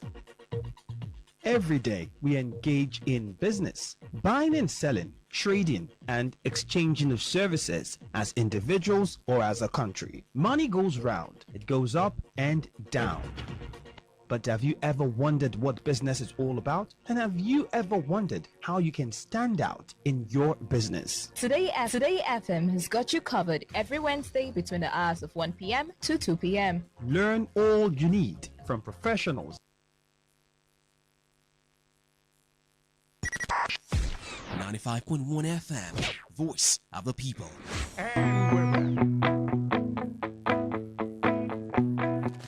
All right, thank you all for staying with us. It's 9:32 a.m.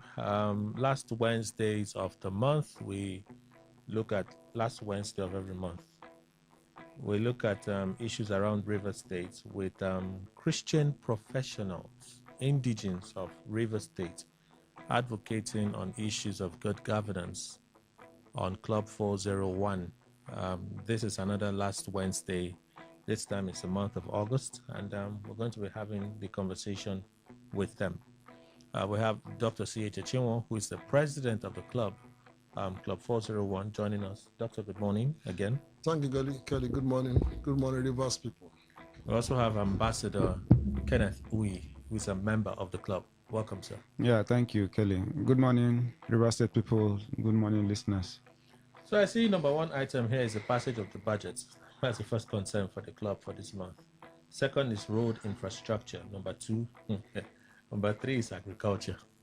I was just talking about the state of the roads, and when you want to charge at the governor, the executive, and you're trying to be practical, you're reminded that what he needs to enforce is held by the State House of Assembly, that is the budget.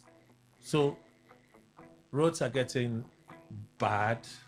We keep building more roads, and as it were, a budget is just before the House of Assembly. No word, no nothing. Dr. Chinwo. Well, that actually is the concern of the club, and I'm sure it's a concern of all of River State and beyond.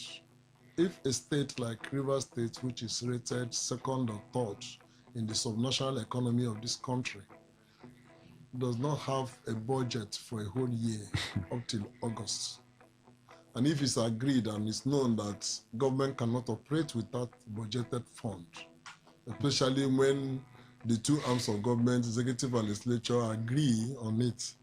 If it's agreed that they can't work with that, it means that there is no, the government is not working. And it's distressing for everybody. It's distressing for the governor, should be distressing for the members of House of Assembly, and it's distressing for everybody in River State. You know, budget is not just about the fact, the automatic things. Okay, workers are paid so that they don't go on strike. There is so much more to be done in governance than just that. And we are very much concerned that the budget until now, happily for the first time in a long while, the budget was properly presented, and we were all rejoicing. Many people were beginning to listen, watch out for Budget It, that NGO, to analyze the budget, and also those who can to read it and all that. But to see that it's stuck there in the House of Assembly without reason, nobody's speaking to us. We haven't heard that the House of Assembly has called for, handed it to their committees or invited public views on it. Has it even passed second reading? That's what I'm saying. So it has to go first reading, then go second reading, it's okay, committee to the committee on appropriation. If it doesn't happen, it means that you don't value the lives of the people and they don't value governance in the state. We cannot continue to see because somehow people are managing to survive, somehow because in Rivers State you can give anything and we take anything and continue like that. It's not good. Just recently I saw posted on the social media, how Rivers State received 87 billion in June and all that things. So you think about that months. And so what is this money for if it's not going to be used? And people's life are being stored, stored as it is. Club 401, we sat down at our last meeting. We are really troubled. And I'm sure, like you have introduced, all of us are Rivers people. All of us are Christians, and we're concerned that this is not how it should be. Whatever be the reason, we wish that the budget should be passed. And that's why we're here and talking about it. Ambassador. Yes, okay. Thank you. Thank you very much, Kelly and my elder. You see, in life, there is what we call foundation. Without foundation, I don't think you will succeed. I was coming from a site to this place. It's a church building we are doing, and we are at the foundation stage. If you fail from the foundation stage, then everything has collapsed. It's quite unfortunate that the River State government is running the state this way. It's so pathetic. And we at Club 401, we are very concerned.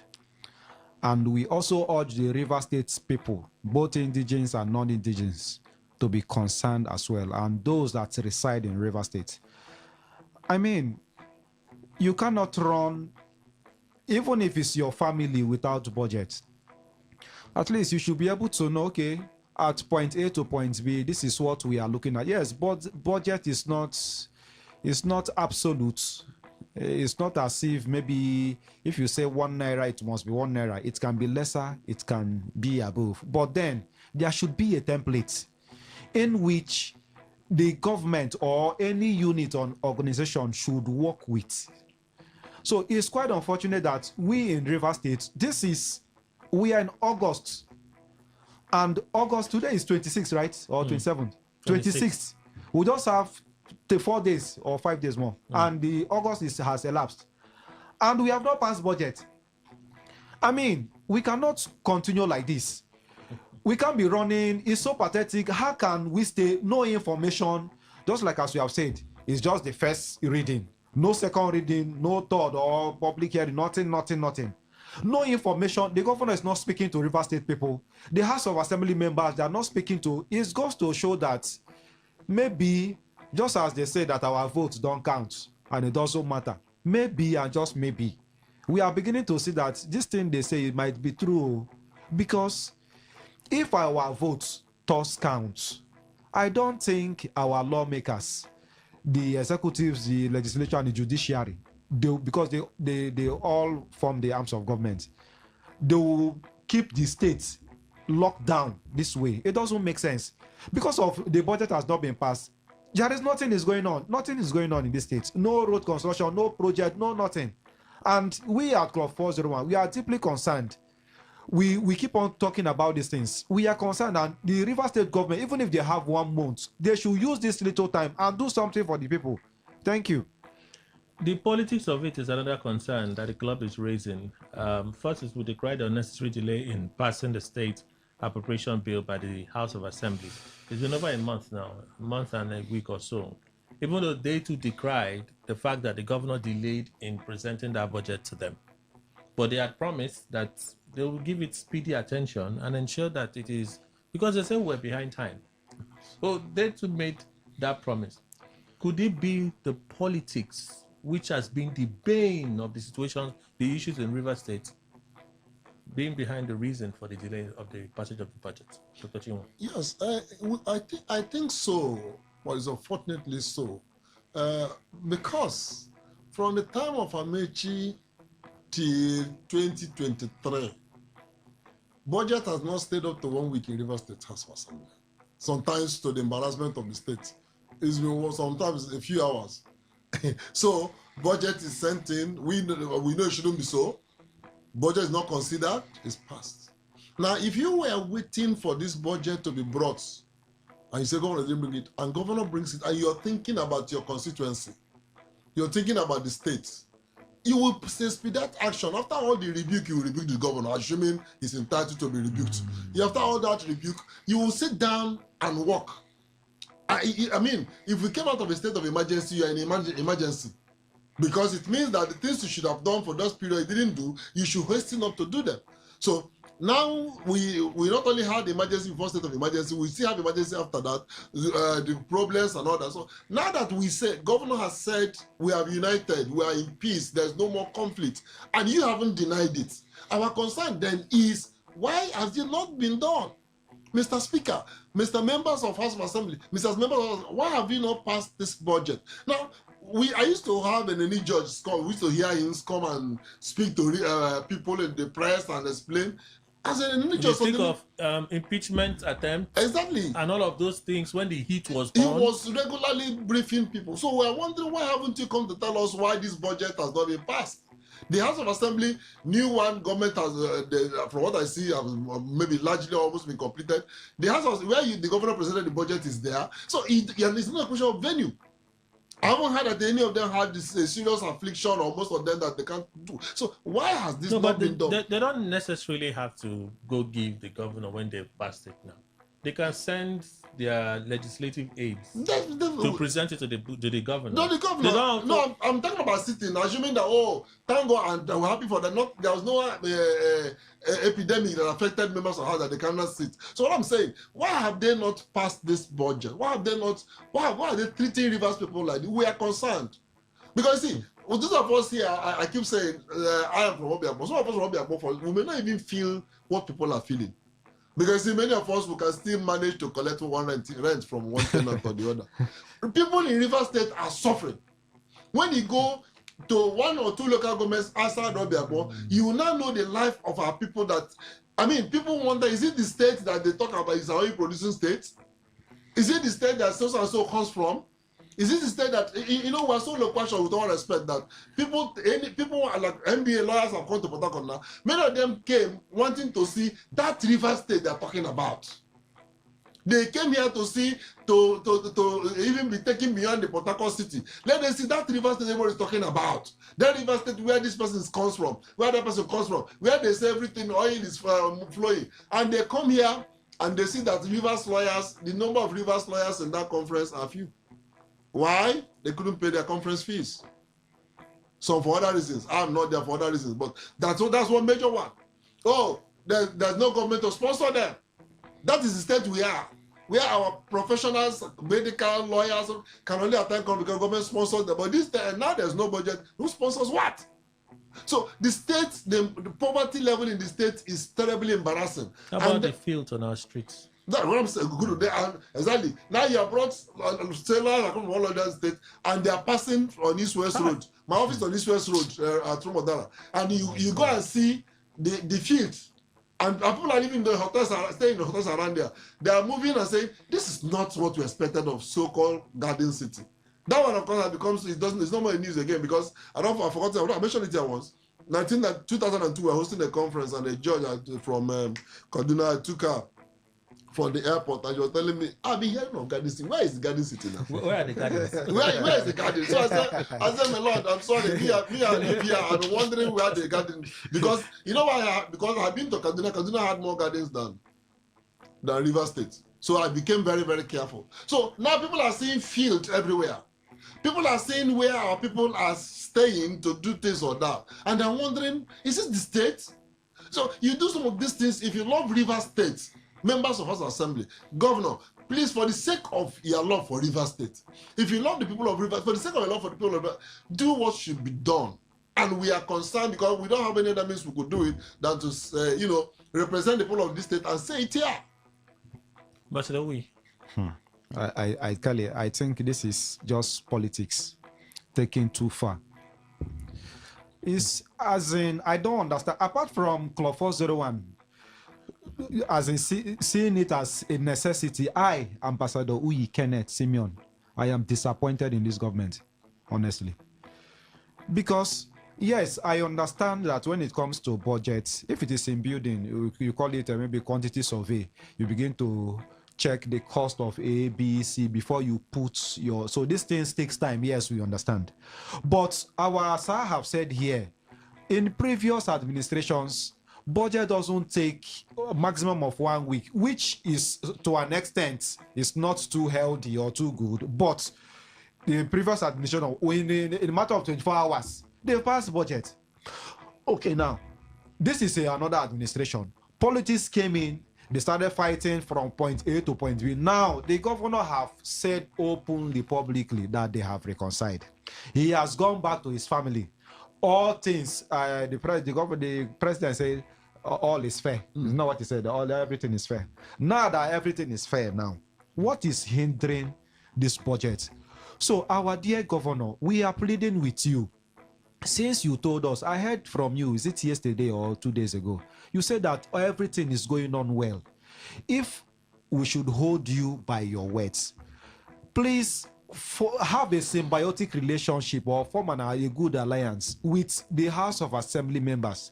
Let them speak to us. I know that it is them now that we first of all do the order before you finally append your signature. But this time is going. I remember you promised us that by October that the ring roads will be completed.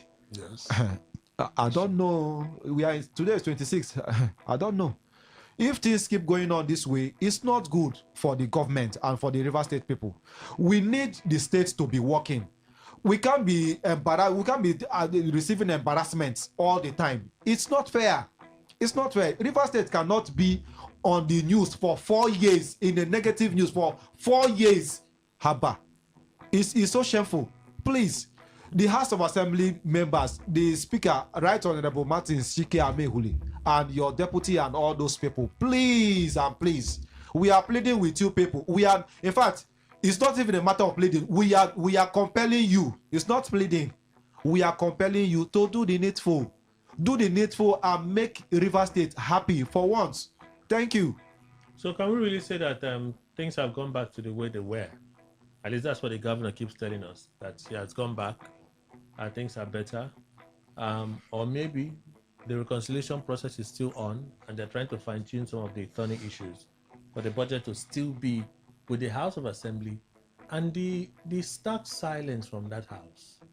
Also, perhaps they don't regard the people's power when it comes to elections. Well, let me start from the last. I think that seems to be what is happening. There's a despicable disregard for the people.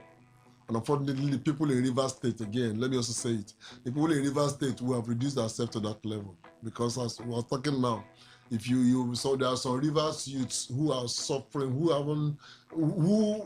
have no hope for tomorrow, but are going to insult us if they make a call now. So that's unfortunately so. But in spite of that, we are urging the government to have a regard for the people. The welfare of the people is the essence of government. But why is it? Why does it seem as if nothing is still happening? I think sometimes, with all due respect, it's too late in the day now for anybody to deny that Wike is the person pulling all the strings. Obviously. In River State. So since he's pulling all the strings, sometimes I also feel for him. It's not superhuman, it's human. You are pulling the strings in Abuja, FCT. You are pulling the strings in Rainbow Coalition. Rainbow Coalition. And from what he said on TV the other day, it has started to a national level. National coalition. Yeah, it's not a national coalition where Adeleke and the rest are part of it. Now, if you're putting that strings again, you now have River States. The essence of leadership, why even the governor, the president has governors and is happy to have governors, is that he can't do it all alone. See, Nigeria is so complex to govern that governing one state alone is a tough task. I mean, we can face it here for 8 years, and he confessed that it's not an easy thing. Now you're like, in effect, ruling 2 states and other things. Our House of Assembly is waiting on you. His Excellency is waiting on you. And it can't work. See, that is the essence of letting go, delegating. Not why you're not delegating, delegate and let go. If you have let go House of Assembly to operate, and let go the governor to operate, maybe these things won't happen. I don't know, nobody saw, I didn't see the terms of the speech they made. But if it is that he still has a superintending power, well, please, we are now begging that there should be a modification of it so that things should go well. You know, we are concerned for efficiency of this state. We are not here on the ground of our politics. We are here on the ground of Rivers first. Rivers being our most primary source of moderation. So please, let His Excellency Nyesom Wike. Let's invite him. Like, we are inviting him to come and use your good offices now and intervene between on this issue of the budget. Because, I mean, by now, a government ought to be preparing for 2027 budget, for what budget is. Yes. By now, it's not to pass 2026. We ought to be preparing 2027 budget to be presented by December. But we haven't had it. So we can't have things like it. It will even affect, we are here to even talk about some other things about agenda setting for next government. This will even affect next government. Because if what is to be done today is not done, then any other government, the new whoever will take over will have to contend with what you would have handled. So we will still keep us backward. We don't want that, for goodness sake. So another issue is road infrastructure. The alarming rate of collapse of roads in the state is affecting transportation and logistics in the state. Ambassador Uwe. Where I live at Irebe axis. I think 2 months ago there was a remediation job that was doing that they did. If you go now, that road has collapsed. I asked myself, is it that I don't have eyes, I don't see? As I was coming, this East-West Road now, you will see potholes everywhere. There are potholes littered in the states. I don't know. I don't understand what is happening in this river state. I don't understand. There are no remediation work, no new projects. These things we are discussing, they interlink. There is no way all these things are still channeled to the budget that is spending. Because I don't know how the government will work without a budget. Without a budget. Yes, I know that in one way or the other, they are still spending money. I know. But it is not right. And it's inappropriate. It also makes the work to be inefficient. Because if you don't pay me, I can't work. If you don't pay me, gone are those days where maybe you use your private money and do work, hoping that, okay, maybe in the evening they will pay you. I don't think it works like that anymore. So you have to be paid before you can do your job. So the passage of this budget is really setting the state. I can't even imagine how many years is taking the state backward, or how many steps. I can't imagine. But it's pathetic. So the road constructions and other new projects that are supposed to be going on in this river state, they are not moving. And it's still centered on this passage of this budget. It is just unfortunate that the House of Assembly, nobody is speaking. Everybody is just keeping quiet. And the governor keeps telling us that they have reconciled, they have done this. If you actually have reconciled, then why are we not seeing, we ought to feel the reconciliation. If I have problem with you and the world or maybe our vicinity will see it, if we reconcile genuinely, the world too, or the people around should see it. It's just, this thing is not rocket science. This thing is physical something. We should see it. The governor is supposed to be moving with the House of Assembly. It's normally like that. When the former governor was here, every project he does, movement, he does with the speaker. They move around, they laugh, they play. But we are not seeing these things here. So how can you tell us that you have reconciled? I mean, we are not children now. I don't want to talk much on this because it's spending me personally. Apart from Club 401, it's spending me. Dr. Chinwo, state of the roads. Yeah, the state of the roads, is something to bother. Maybe let me just start from what we ambassador did. I live in Origwe.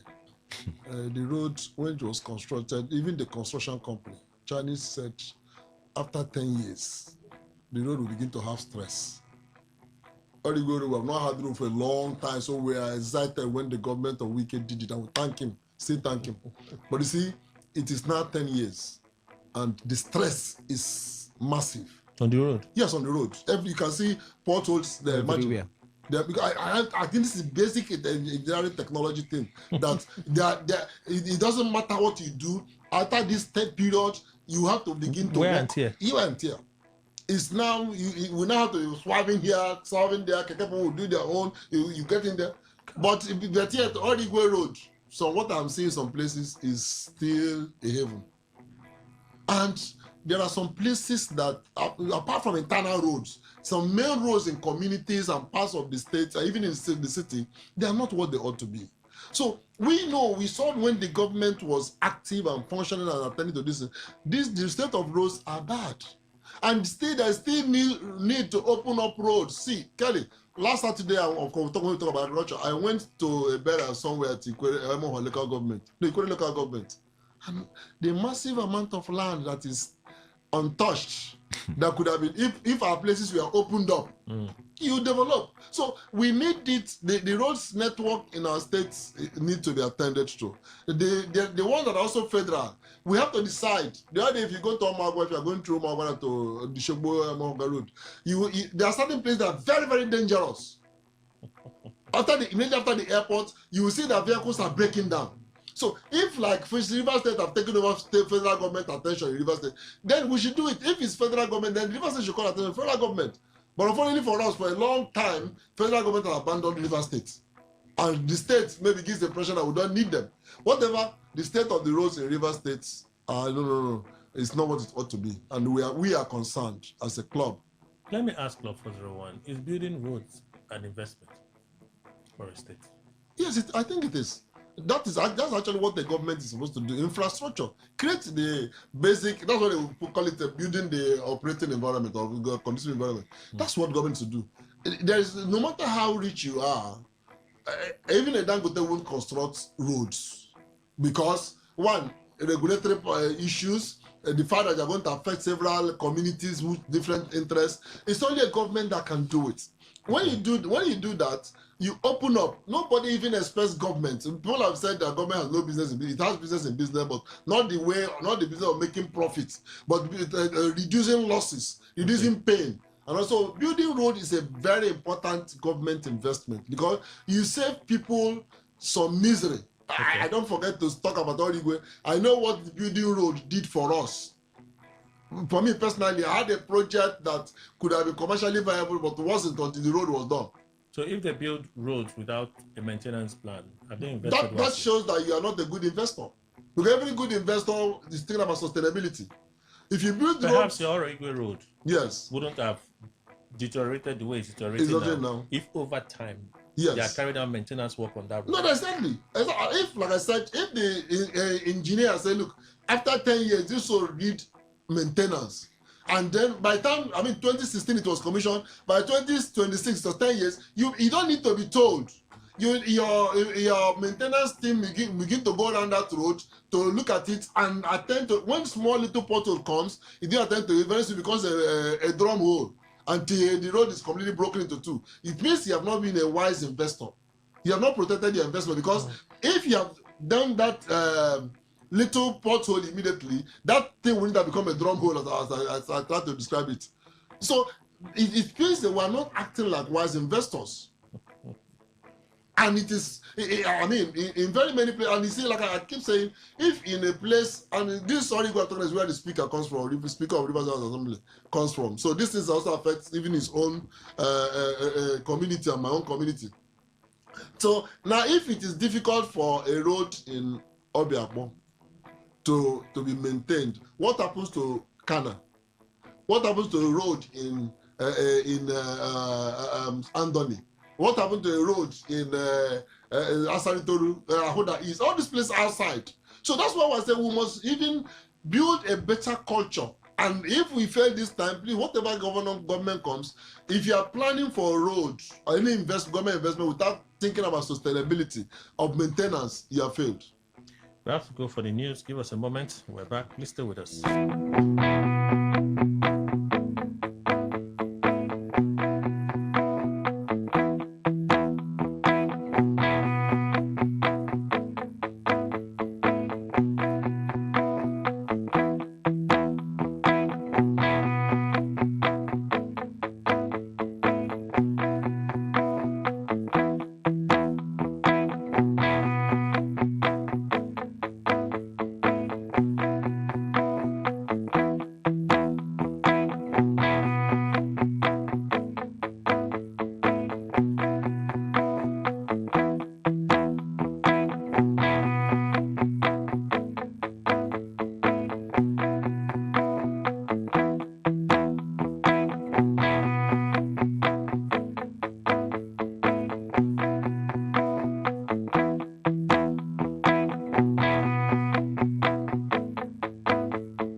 one is that 95.1 FM. Such a unique dial. We apologize there with the technical issues. We'll continue with the conversation on Club 401 this morning. We're still looking at state of our roads. The members of the club have highlighted some of the challenges, and then when you consider that a budget is yet to be passed, and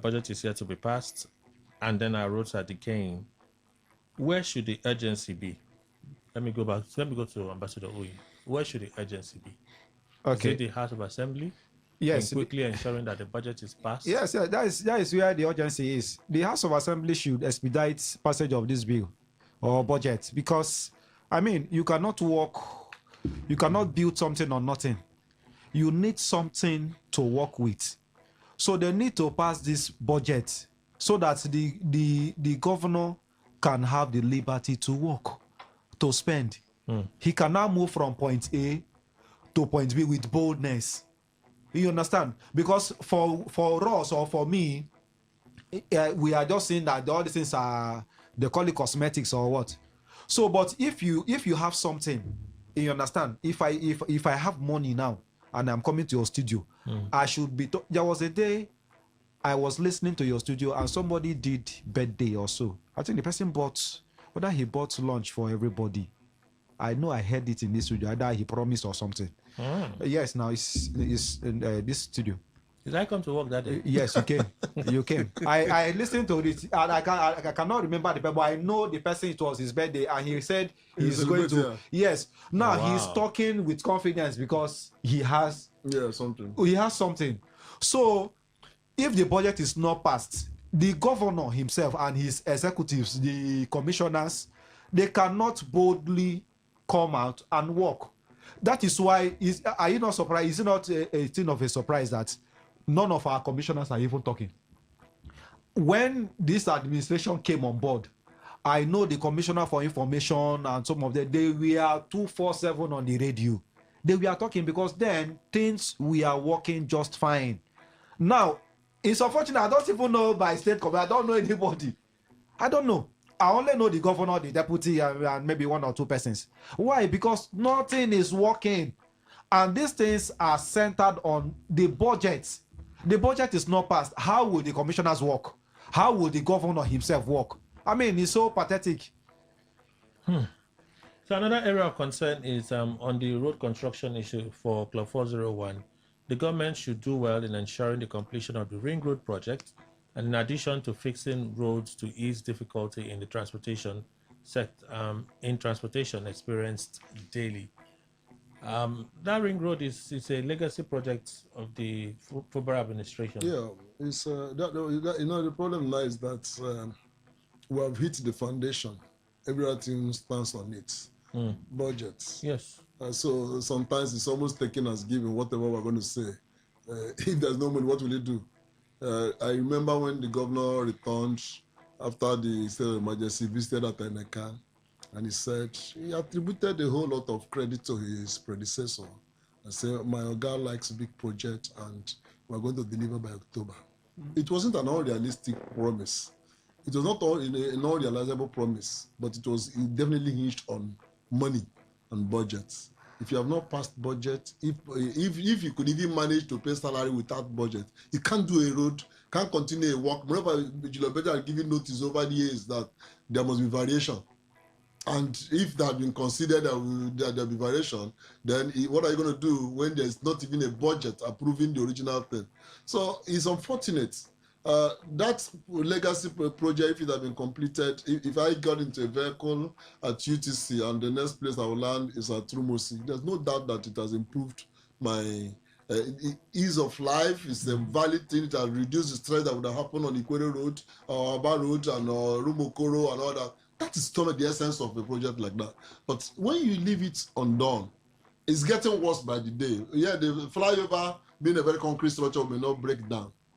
But the roads that have been constructed in between are already suffering. For instance, from Eneka to Irebe now, it's already breaking down in some places. Because, you see, when a road is constructed and vehicles are meant to move fast, and they are slowed down. That again increases pressure on the pressure road. now. So these are some of those things. So let's complete this project. Let's have something that this is something we have been achieved, and the credit will go even to the House of Assembly. The things that Okilo did when he was governor, we also remember Oraro Prince as speaker. We give him credit. The things that Amechi did when he was governor, we remember Toye Harry. We also give them credit. But if it didn't work, the discredit or whatever is not only the governor, members of House of Assembly. I don't know if they think that way. I don't really want to think that Wike wanted credit for achievement to end with him. But if it's that is bad for any organization. But so let him encourage these people. Let him challenge people and say, look, if you took over from me, if you are my son, if you are a member of my family, my political family, you're embarrassing me that I did things in my time. Nothing is happening in your time. So we must begin to look at this in a very serious way, because it is very, very appalling. It's distressing. That's why we came here this morning. We didn't think that it's a thing that should be allowed. Nobody speaks about it. God has given Club 401 this challenge opportunity to come do it. We'll come and speak, and we'll speak on behalf of Rivers people. Agriculture, that's the third issue for the club this month. Agriculture. Yes. Abandoned agricultural projects and farms should be revamped. And then government should roll out policies for tree planting and fruit-bearing trees to be planted both in rural and urban areas. Perhaps the Garden City status can be revived. Definitely should be. You know, like I said, I hinted earlier on, last Saturday I was at Obele for a burial. Kelly, between Nkarahia, Ishokbo, and Obele, you weep for River State. The massive expanse of land that is not, you know, when it goes as bad as it is, even the private farmers, subsidiary farmers can't even do anything. There's subsistent farmers. They are discouraged. And then, of course, some of our land tenure system. I have said here very often that what does it cost River State government to go to every local government that has land and acquire, say, 15 hectares of land and bank it? Land banking shouldn't be with all this property development that come here. And government bank it and say, you're interested in farming, a policies program. You're interested, or actually we tried to do it when we started school to land program, and it worked for River State. You're interested in farming, Eastern Nigerian government did it also. Come and do this, here we want cassava, here we want yam, here we want this and that. And then government create the necessary infrastructure that will be done. See, we can't be in this situation. And again, more painful to us is that I am from Origwe. There is a Limbu agricultural district today. That massive land for the community is yielding absolutely nothing. Nothing is happening. In short, the only thing that happens there is that the staff of Ministry of Agriculture are living there. That is the only thing that's happening. The Limbu people are wondering, shouldn't we take our land back? At least we can sell it if nothing else. And improve at Romodomai is the same thing. And I'm sure at Eche, where we have the school to land and somewhere in Ogoni. So what are we doing? So government must, and this is all, like was part of our agenda setting program.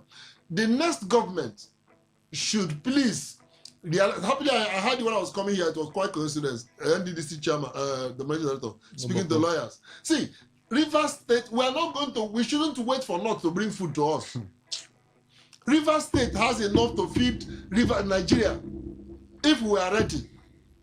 But why can we wait here for cucumber, for carrot, for cassava, for everything? We are waiting for vehicles to come from the north. I don't know who gave us that impression.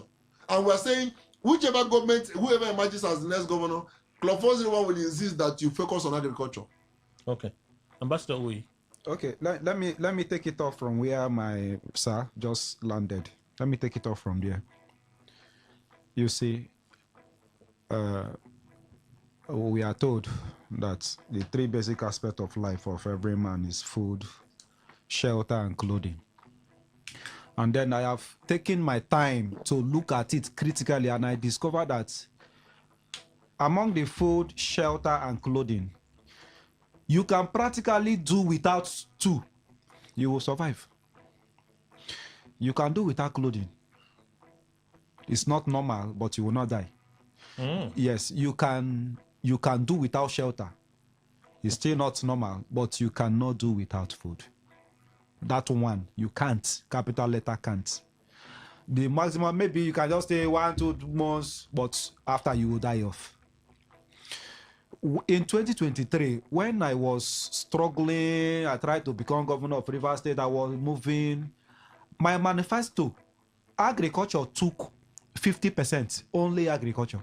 I can bring my manifesto here. You will see agriculture as in, I detailed my agriculture in such a way that pepper will be planted in this River State. Anything. In fact, I was even planting both the impossible in this River State because I believe that everything can be planted in this state. I paid so much attention in agriculture. That this is me, oh. I'm not talking of River State government. Me, Ken. I paid so much attention because I looked at the north. I looked at the food that come. I said, is it impossible that these things can be grown here? Me, I'm from Ahoda. Ahoda West. Go to Ahoda. You will see land. Go to Eche, you will see land. Go to Ikwere, you will see vast. In fact, the Ikwere or Magwaudo say that. In fact, those ones, then go to Ogoni. River State is blessed with land. I don't know why the government can't see what is embedded. Is there any human being in this world that doesn't eat food? You must, even if you must eat food, you will drink water. You need food for survival. No matter, even Obama, we eat food. Even though he may not be eating large quantity of it, but he must take something to survive. So that is on the aspect of food. Then the trees, River State, we right from birth, we know that River State is Garden City. Myself have said here that where is the Garden City now? You carry somebody and the person is asking you, where is the Garden City? Is that not so?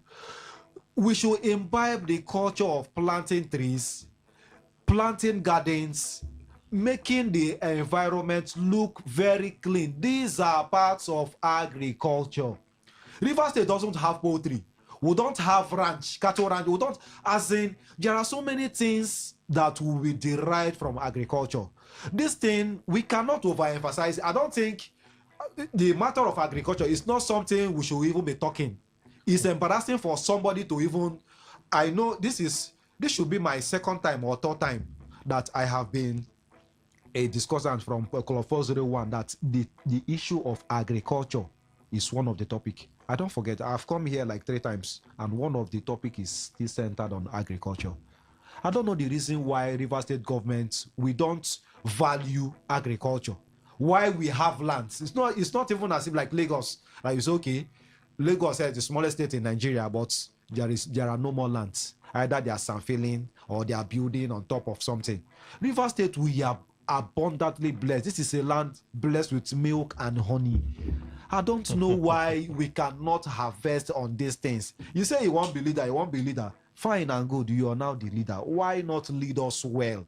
Why not look at these things that God has blessed before us in abundance and tap into it?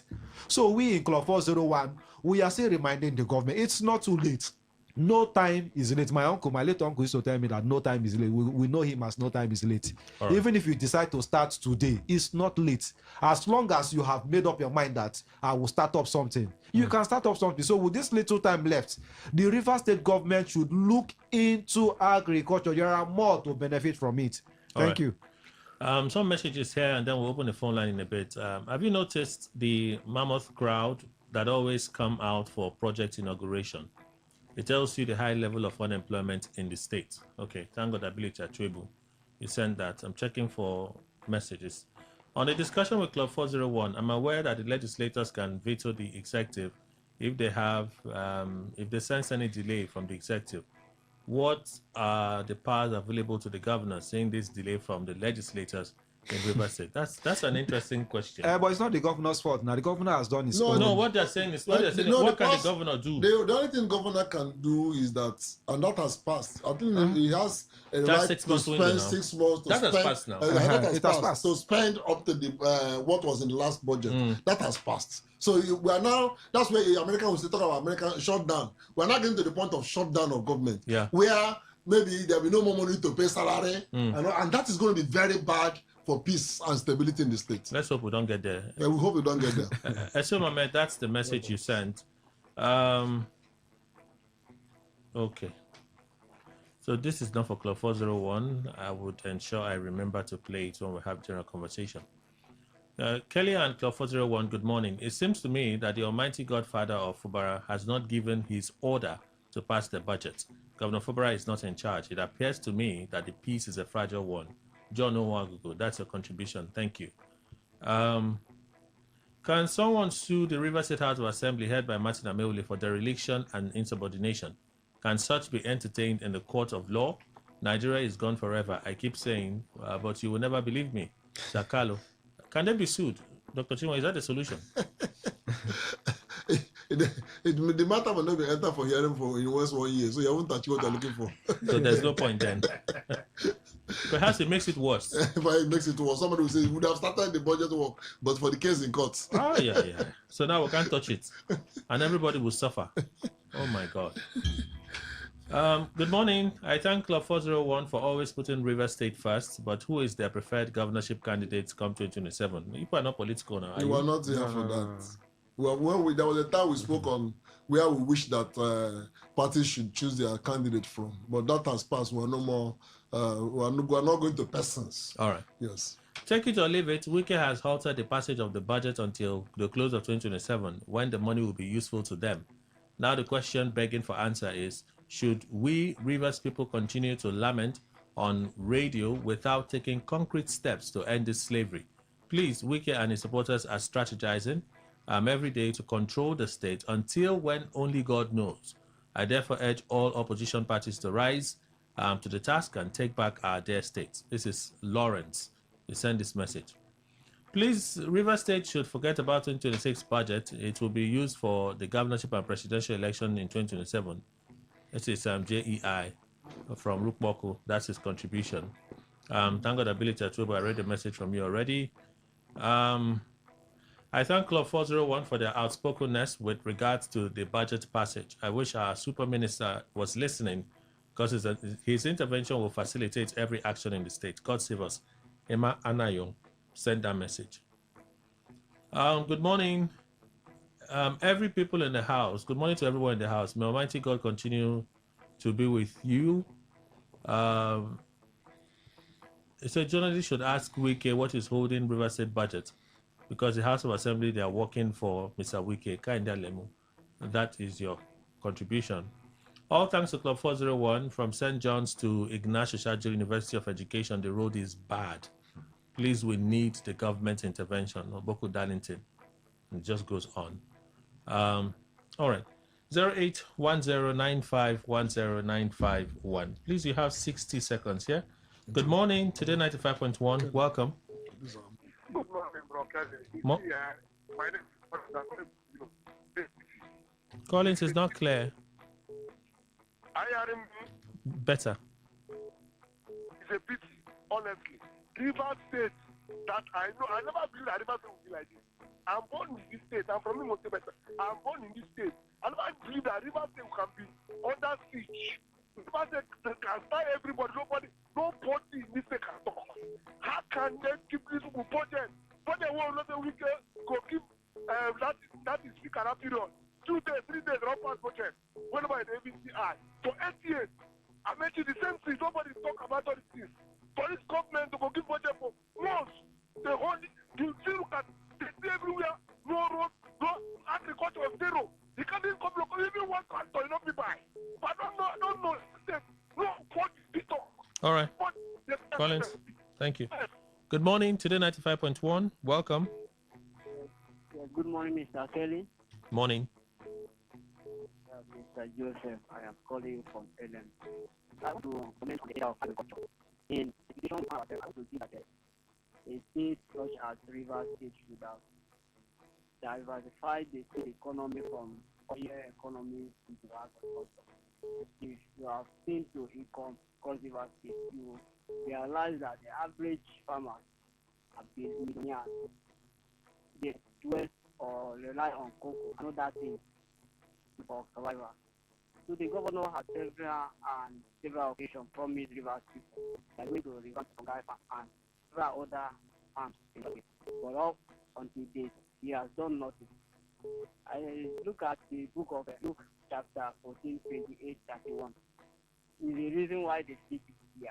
All right. He engaged in a war that he is not ready to fight. All right. Thank you. Good morning to the 95.1. Welcome. Yeah, Kelly. Mr. Peter, welcome.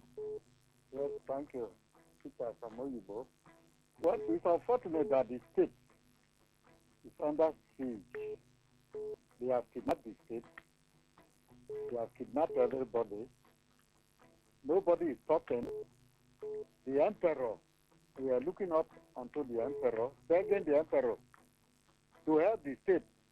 You can see how people are crying every corner. Here in Obibo where we live, water everywhere, flood, the whole town. People cannot come out. Some people have been driven away by water, flood. People have left their houses. The state is not doing anything. The story all over the state. That's only here. That's only here. Yes, the House of Assembly to pass the budget becomes an issue. I have said it here. They will not pass that budget. All right. Sin, leave office. Thank you. Good morning to the 95.1. Welcome. Hi, good morning. Hi, Muriel. Thank you, and for your blessing this today. This is your quicker woman. Thank you. Actually, Thank is you. this the shame that Governor Kubara was calling his supporters, to share with him? This kind of shame and embarrassment. Well, I ask again, has River State been sold to the FCT minister? If they sold it, let us share the money amongst all of us now. Equal, no seniority, look at this sharing. Share for all of us, because all of us own this state equally. Because I cannot believe the silence from every sector, everybody, all the local governments, all the chiefs, everybody is quiet. See what is happening in this state. Everybody is keeping quiet. So if they have sold the state, simple. Let them share the money amongst us. No elder, no junior, everybody, equal price. Not we not say we don't sell ourselves. We are now slaves to the slave master. If not, what is happening? This is unexplainable. Who can explain this? Thank you, Kelly. Thank you, Muriel. Final call. Good morning to the 95.1. Good morning. This is Okian calling from St. John's. Welcome, sir. I appreciate the people, the men, the Rivers men, they are talking about our state budget and all that. But I want to really ask this. I want to really say something. This government has passed. Budget or no budget, this won't do anything better than what we are seeing. What we should be talking at least they can patch. At least they can patch the roads now. Can they patch the roads? No, see. You can't pick your food when it has fallen on the floor. What we should be talking now is to change these people. They are the same people. I think they are not forming rainbow connection. The next people that will enter will allow this autocracy, government of one man, by one man, and for one man to continue on River State. We will see worst case scenario. Because the governor that the okay thing that won't even take half of what this governor has taken, and there will be one in River State. Let us do away with these people for River State to survive. I beg all of you from River State. All right. That's my only take. Thank you so much for your contribution and for the other contributions. Elder Cyril Harry, a vice president and member Board of Trustees, Club 401, joins us as well. Elder, welcome. I greet us all. So we have about, give and take 6 or 7 minutes to leave the studio. I'll allow you say a few things about the issues on the mind of Club 401 for this week. First is the budget. Second is the state of our roads. And lastly, agriculture. Thank you. Agriculture is of particular interest to me because the people who do not have food security really do not have a right to exist. When we look at budgetary allocations, in 2023, it was just about 3%. To the agri sector. Yeah, to the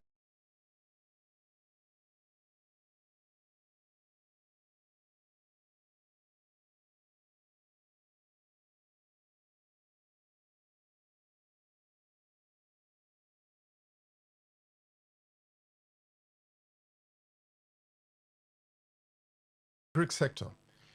24, it was 2.5%. 25, it was 2.1%. And in 2026, it is just 1%. So the question is, what's our vision for agriculture? We could see, I don't know if this is an exponential decline or whatever, but it's a steady year on decline. And that is sad. Sad on several fronts. One, agric, given the state of our development, holds the potential to be the greatest employer of labor, youth labor in particular. Two, food security is something that cannot be toyed with. And yet, the budget does not reflect this in any way. And I think we need a serious rethink as far as agric is concerned. Also, when we look at it, it would have been tolerable if a bit tolerable if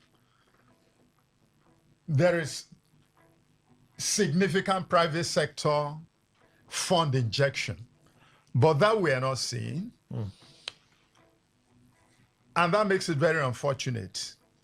And I'll also want to call attention to the Rivers State Investment Promotion Agency. Well, recently announced by the governor. Announced and established by the governor. Yes. This is something the state needs to, have running. But as at now, actually, it's more of an announcement because the enabling laws and the rest of them, to the best of my knowledge, are not in place yet. Now, agencies like that, an agency like that could have helped greatly in agriculture. How? It will provide the environment that is needed for private sector capital flowing in. All right. In significant amounts from outside. So, in summarizing my thoughts, agriculture is a place where we need to change the game completely. On the part of the government, on the part of the legislature, we need to change this narrative. Otherwise, we will be hurting ourselves very, very badly. Thank you. Okay, see a message, then we'll get set to close. Tamnosaki Jumbo, I strongly believe there is no political harmony whatsoever between the players of the political sphere in Rivers State. All at the detriment of the populace. Anyone who thinks there is an existing peace in the state, executive, and legislature, let them think again. Tamnosaki Jumbo, we have to close in a bit. I'll just say closing remarks. All of the things are actually linked substantially to the budget. To the budget. If we had a budget, then we can begin to analyze the plans of the government regarding what they are projecting to do and the different aspects. And maybe recommendations can be made. In fact, if the House was even open in telling us the process, perhaps input can be made at the public hearing for the budget, but it's just silence. At this point, is there a final plea from Club 401 as we close the show for this month? Ambassador Uyi. Okay, yes. Just like I said earlier, no time is late. My uncle once told me that no time is late, and I looked at that comment. It's really true. No time is late. With the little time left, I think the government can still do something. 2 weeks ago, I think, when the Oyo State election came to an end, Osun State rather, we started hearing so many stories. The president said that it's free and fair, that he did never interfere. And even so many of us that don't believe in the president, me, I don't believe in him wholeheartedly, I don't. But for the first time, for him to say, I didn't interfere, you understand, it's worth listening to. You can, even if he's not saying the truth, but for him to say, I didn't, you have to Just listen and believe him for once. So what I'm saying is that if we have 1 month or 2 months left, we can still make use of that 1 month and try to pacify the heart of the people, make the people happy. That's all. That is all Club 401 we are saying. Okay. Dr. Chinwo. Let there be a return to governance. We can't run a state without government. And if people take it to their own hands to run themselves, it's going to be a problem. So we pray that there will return. House of Assembly should please cooperate with the governor. Governor should please, if they still, as we know, if they're obliged to the FCT, let them sit and say, what shall we do so that this state can be seen to be a state that has government? Today, we have been like that where the Bible says when there was no king in Israel, everybody does what he likes. Let that change. Elder Harry. Yeah. My appeal is to the Rivers State House of Assembly to end their keep. When I look at the 2026 budget, they have an allocation of 41 billion compared to 19 billion for agriculture. And how many are they? How many are they? 41 billion compared to 19 billion for agriculture for the entire state. Let them, we need value for money. Let them end their keep. That's my appeal to them. Thank you. Doctor, how can people get more information about Club 401? Well, you can. Sorry, let me get to it. Club 401, like we said, is a body of Christians from Rivers State. We try to, many people are wondering why are we limiting it to Rivers State? Because we want to be able to address the state as those who have full stake here. Because somebody will say, yeah, for Imo State, talking about our state, does it concern you? It concerns us. We have no other state than this. It's open for those who want to be part of us if they meet the criteria. It's not as if it's completely open door. The criteria, you must be a Christian, you're a Rivers person. If you're from other states, we encourage you to even we have a program to help establish Club 401 in other states. So you can reach us through these numbers: 0708 165 5516. No, just take that one instead. 0708 165 5516. All right. Yes. That's it for Club 401 for the month of August. I'd like to say a big thank you to Dr. C.H. Chinwo. He's the president of the club. Thank you, Doctor. Thank you. Elder Cyril Harry, Vice President. Elder Cyril Harry, Vice President and member of the BOT, Club 401. Thank you, sir. Thank you very much. And Ambassador Kenneth Uyi, member. Thank you. Thank you, thank you, thank you, thank you. All right, we'll return and continue our conversation in a bit on all the other issues. Please stay with us.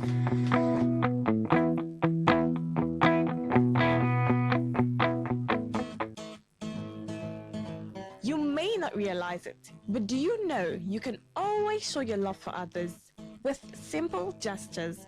Here are some of them. Always look for the good in people. There are two sides to every story. We have our good and bad sides. So, look for the good in people. Focus on people's potential.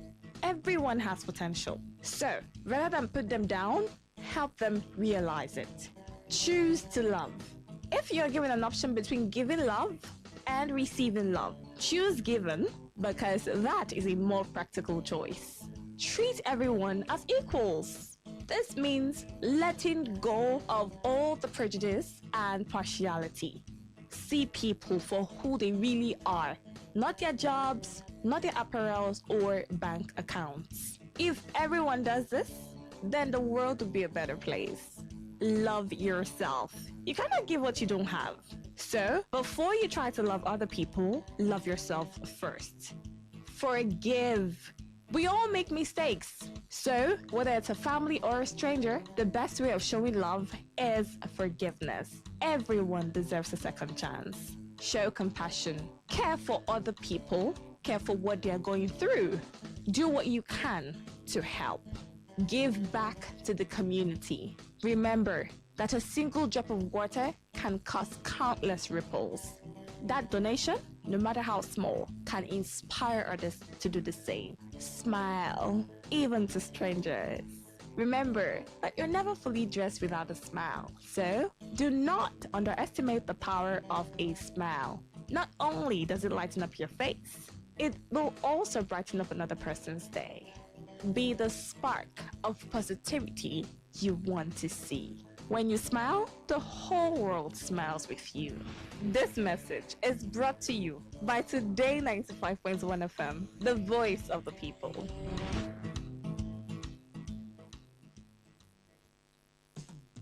Hey, you want to speed drive? Come on, go to the racetrack. You want to smoke? Not on the steering wheel. You want to drink alcohol? Don't do it on wheels. Go to a bar and don't drive afterwards. Seat belts are not for fancy. They're there to save your life. Know your traffic rules and obey them because they're for your own good. Drive with care because life is dear.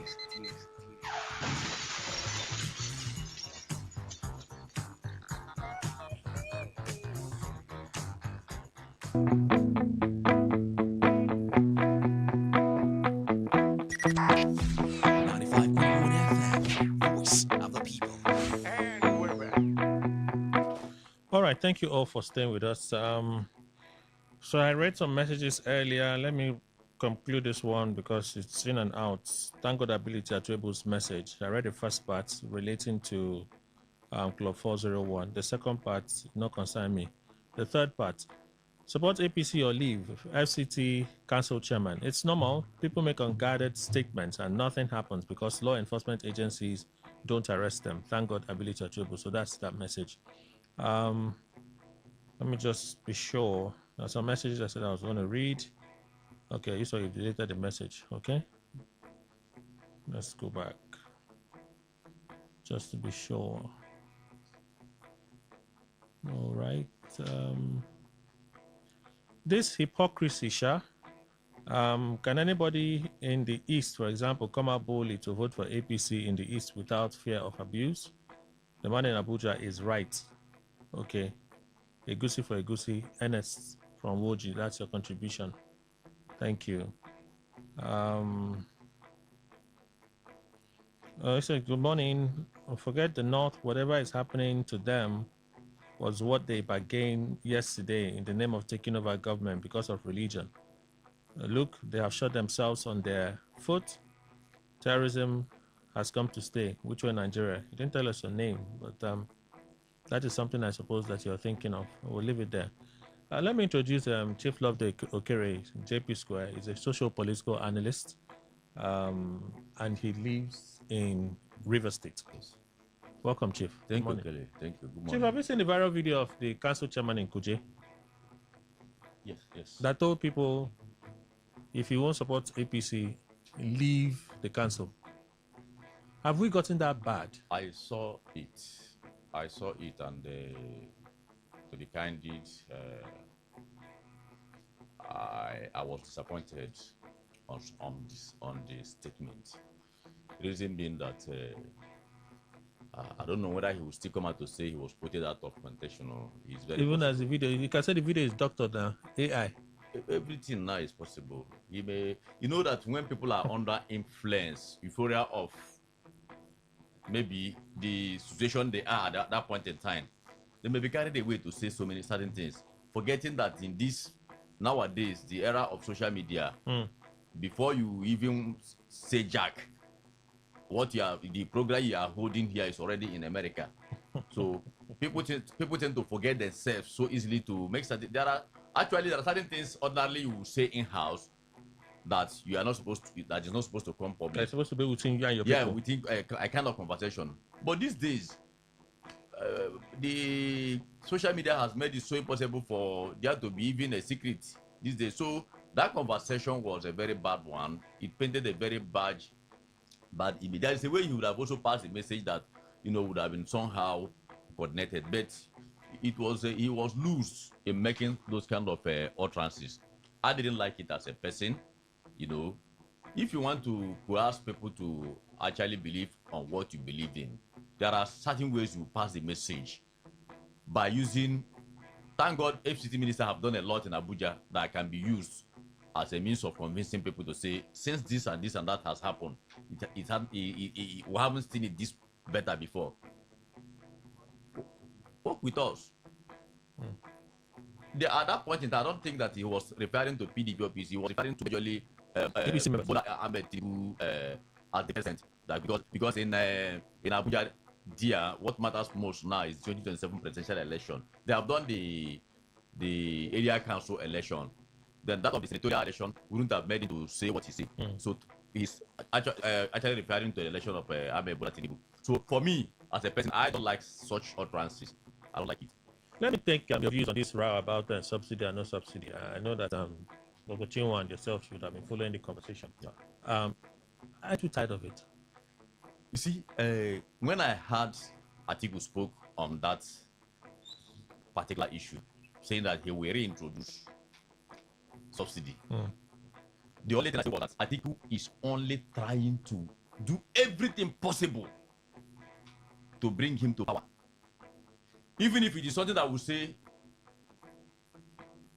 at least the worst thing that will happen today is if we say people are killed. But even though life don't matter much in Nigeria again these days, people die anyhow. What? But yes, of course, I'm telling you the truth. Because when I was as a young man growing up in Nigeria, if you hear that one person have died, seriously or whichever way, everybody will just your hand will be on your head. But when we are at terrorists have killed somebody, the next thing you are how many? Simple. How many persons? Human beings. So that is to say that life does not matter to those of them who kill at will. It doesn't matter to them. So even if it gets to that point, and that's the scenario I'm trying to pen to Atiku now, for him to be president, he doesn't mind. Because Bola Tinubu, Pt2, including other persons, saw subsidy as one of the devil bedeviling Nigeria's economy. Everybody saw it. Now, what they were now after talking about was the application of these models in removing the subsidy, which Ahmed Bola Tinubu adopted his own model, which for us, everybody, it's batting on everybody. People are shouting, hunger here and there, high cost of goods and services. That's what people are crying about. Now, I think it's coming to say, you want to bring us back to the Egypt we left. Even though we have not gotten to the promised land, we are still hovering within the wilderness, trying to see if we can get to the promised land. And somebody said that he will take us back to Egypt again, to go and cross that Red Sea. That is to tell you how desperate Atiku is to become president of Nigeria. It's not even, for him now, he doesn't mind whatever, the consequences of whatever action he's going to take. So for me, it's something that I don't want to hear. What I want to hear is the application of subsidy removal, the process didn't go down well with Nigeria. It's not getting to the root because they're making a lot of money now in government. Now, how do we apply this money to get to the grassroots? That is what I want to hear now. Not to say we want to go back there again to start empowering few Nigeria, just less than 0.005% of Nigerians. But clearly we see that empowerment was somehow keeping a lot of us afloat. If we say we're empowering few Nigerians, that empowerment was keeping a lot of us afloat.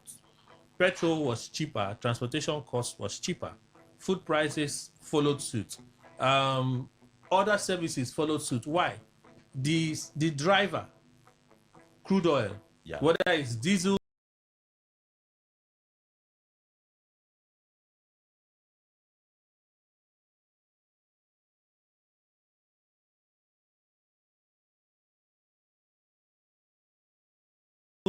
at least they removed subsidy from diesel a long time ago, so diesel was on its own. It was out of petrol. So that's what I'm saying, that even if, like people say, I don't like to get into those conversations because whenever they bring that conversation, I tell them one thing.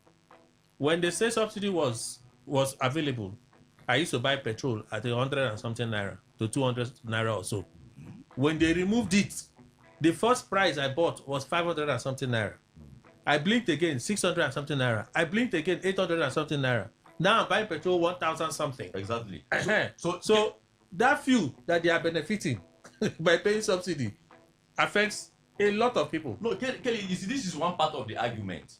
One part of the argument. I also agree with you. Other Nigerians will not say, because I was buying petrol at that rate you have said here now, people will always prefer to go back there. Because food too will marginally cheaper. People will always prefer to go back there.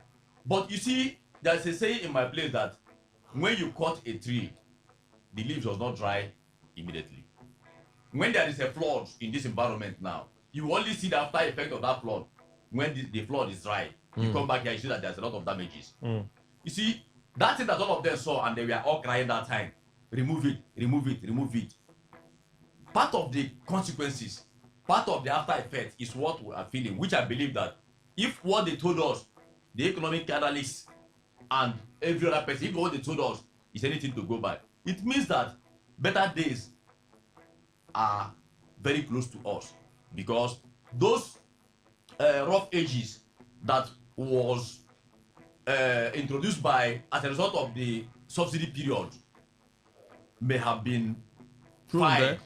They are filing those rough ages now. Okay. Meaning that within a short while would that stabilize as a country, because states are no longer borrowing to pay salaries, because states are no longer banking on loans to carry on certain so how come FCT debts skyrocket almost 300% from 88 billion to over 300 and something billion, 300 something billion debts? Yes, you know that most of borrowed money have multiple interests. If you do not pay as at when you're supposed to pay, they will calculate it and give you the fact that fast forward the so whatever to you. That makes for a debt of 88 billion. So I wouldn't know. I don't have that detail, but I'm just trying. I gave you a hint of what may have, you are saying we should give it time. For me, nobody should be telling me about going back to that subsidy period again. Okay. Because we will be going front and back. Atiku should tell us how he is going to manage the resources coming from the subsidy. I agree with Obi on this one 100%. Okay. Because Obi said no, I disagree with Atiku, but I'm saying that let the application of the subsidy proceeds be applied to health care, be applied to this and that and that. So how is he going to apply them? Obi should also come and tell us, so that we will now have a roadmap. All right. Okay. Dr. Shomo. Yeah, Kelly, my people, this morning everybody's calling his people. Please, I'm not the only person. No, but only for you, sir. My people have a song, women sing it a lot. You're carrying me on the back, carrying me on your back, and my leg is still scraping the ground. Please leave me, let me walk with my leg. Unfortunately, that is what the APC government from Buhari now to Tinubu have done to us. You told us you carry us on your back. You told us when you carry us on the back, we'll suffer no more. When you carried us on the back, our leg is not only on the ordinary ground, our leg is scraping rock. So we're saying, leave us. See, Buhari said there was nothing like subsidy, that subsidy was a scam. When Jonathan said, let's remove subsidy, Tinubu led protests in Lagos. Save Nigeria. Save Nigeria. With Wole Soyinka and Bakare and all that. I said, in short, they said, if you remove subsidy... Was it Save Nigeria or Occupy Nigeria? Occupy Nigeria. No, Save Nigeria, that's how they started. Save Nigeria, the one that Bakare was involved. I know there was Save inside. Save Nigeria was the one that Bakare started. So, he said, that is the only thing Nigerians are enjoying. He said, you people are taking everything. The only thing Nigerians are enjoying is subsidy so that people can buy fuel at this little level.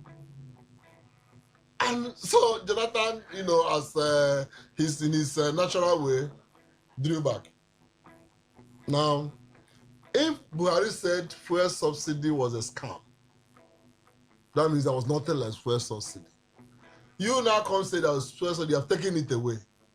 And the effect of all that from the same party government is to take us from, like you said, when we are buying fuel, 100 naira, 150, to this morning I bought gas 17,500 for 12.5 kg. Fuel is 1,400 400. I mean, 240 this morning. Now, where are we taking us? If you said, okay, it's a little while, it will get over. Kelly, from 2023 till today, what is the for? Like you already said, it started from 500, 600, 700, 800, 900, 1,000, to 1,240. So when are we going to expect this is the fourth year of the government, it's not third year, fourth year of the government. When are we going to expect that it will come down? You tell us, I know you're suffering. That would have been a wonderful thing to acknowledge. But you are not suffering with us. If Tinubu is coming here now to Port Harcourt, the SUV is following him. He will be in Rumokoro, so we're still at Choba. So you are not feeling the pain with us. We are not seeing that you're suffering with us. A leader, if he has shown it, how would have shown it? Look. There is this suffering is much. Nigerians will see a government that's identifying with them. So you're not even showing the world that we were even suffering. So now Atiku says, look, if I come, see that thing that we thought was there, that is not there, I will return us to where we were. Yes, the question now, if it's like he said, if P2B says, how to manage it, good. Atiku now says, when I return, I remove fuel subsidy. These are the areas I will take care of it. But we must, he said all over the world, and this morning I read in your news his response when he was refuting his aid. He said all over the world there's subsidy anywhere, and that is true. Government support their citizens. Government support their citizens, and the only thing that government standard to support or claim to support citizens is fuel subsidy. Education is not subsidized. Nothing is subsidized. Now, that one again, you take it away and expose it to this. See, if that was the only ground for voting, definitely Nigerians will vote Atiku. The reason is that we gave you 3 years to prove that you remove subsidy and there's an improvement. We haven't seen it. I mean, I was watching on TV, one here and all that, and you also know.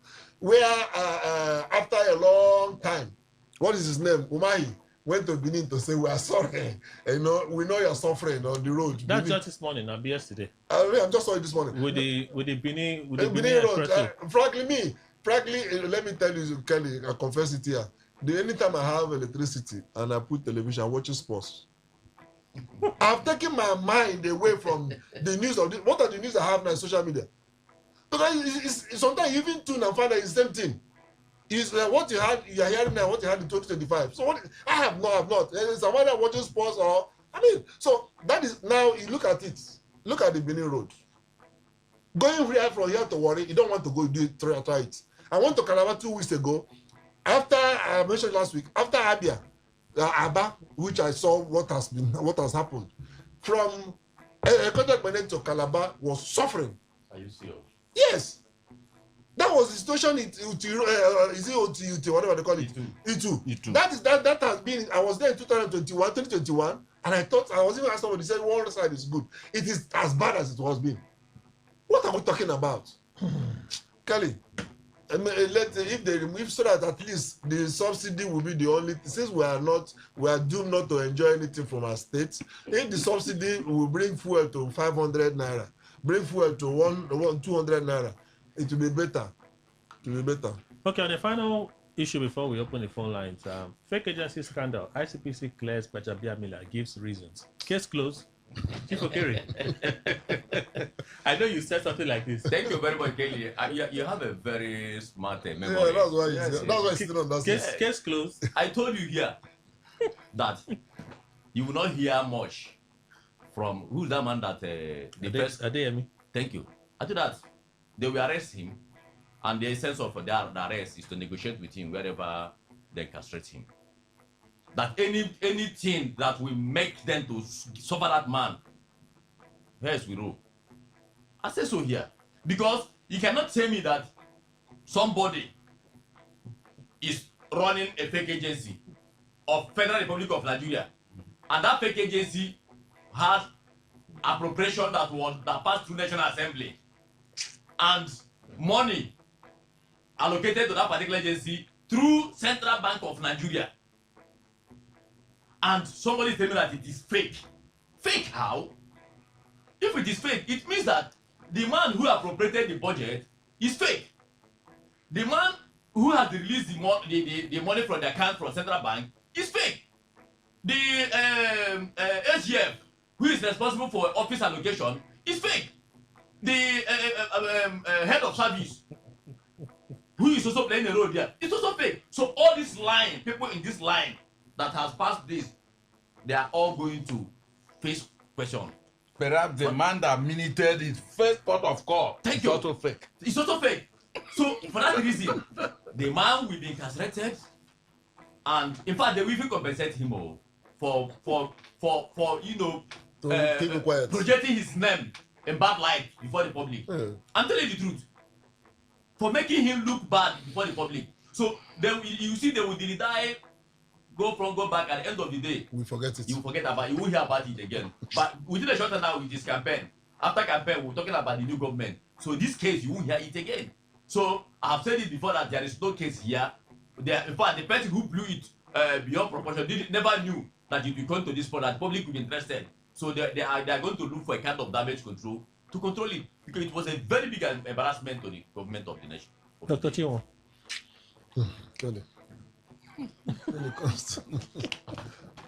Frankly, discussing Nigeria is becoming, I don't know how to use the word depressing, because I can't be depressed, but it's distressing. Distressing, because this is a nation that is capable of much, much better than this. This shouldn't be once mentioned of us, but it has got to that point. And then the more painful side again is when you have institutions like ICPC. Unfortunately, we don't expect too much from them.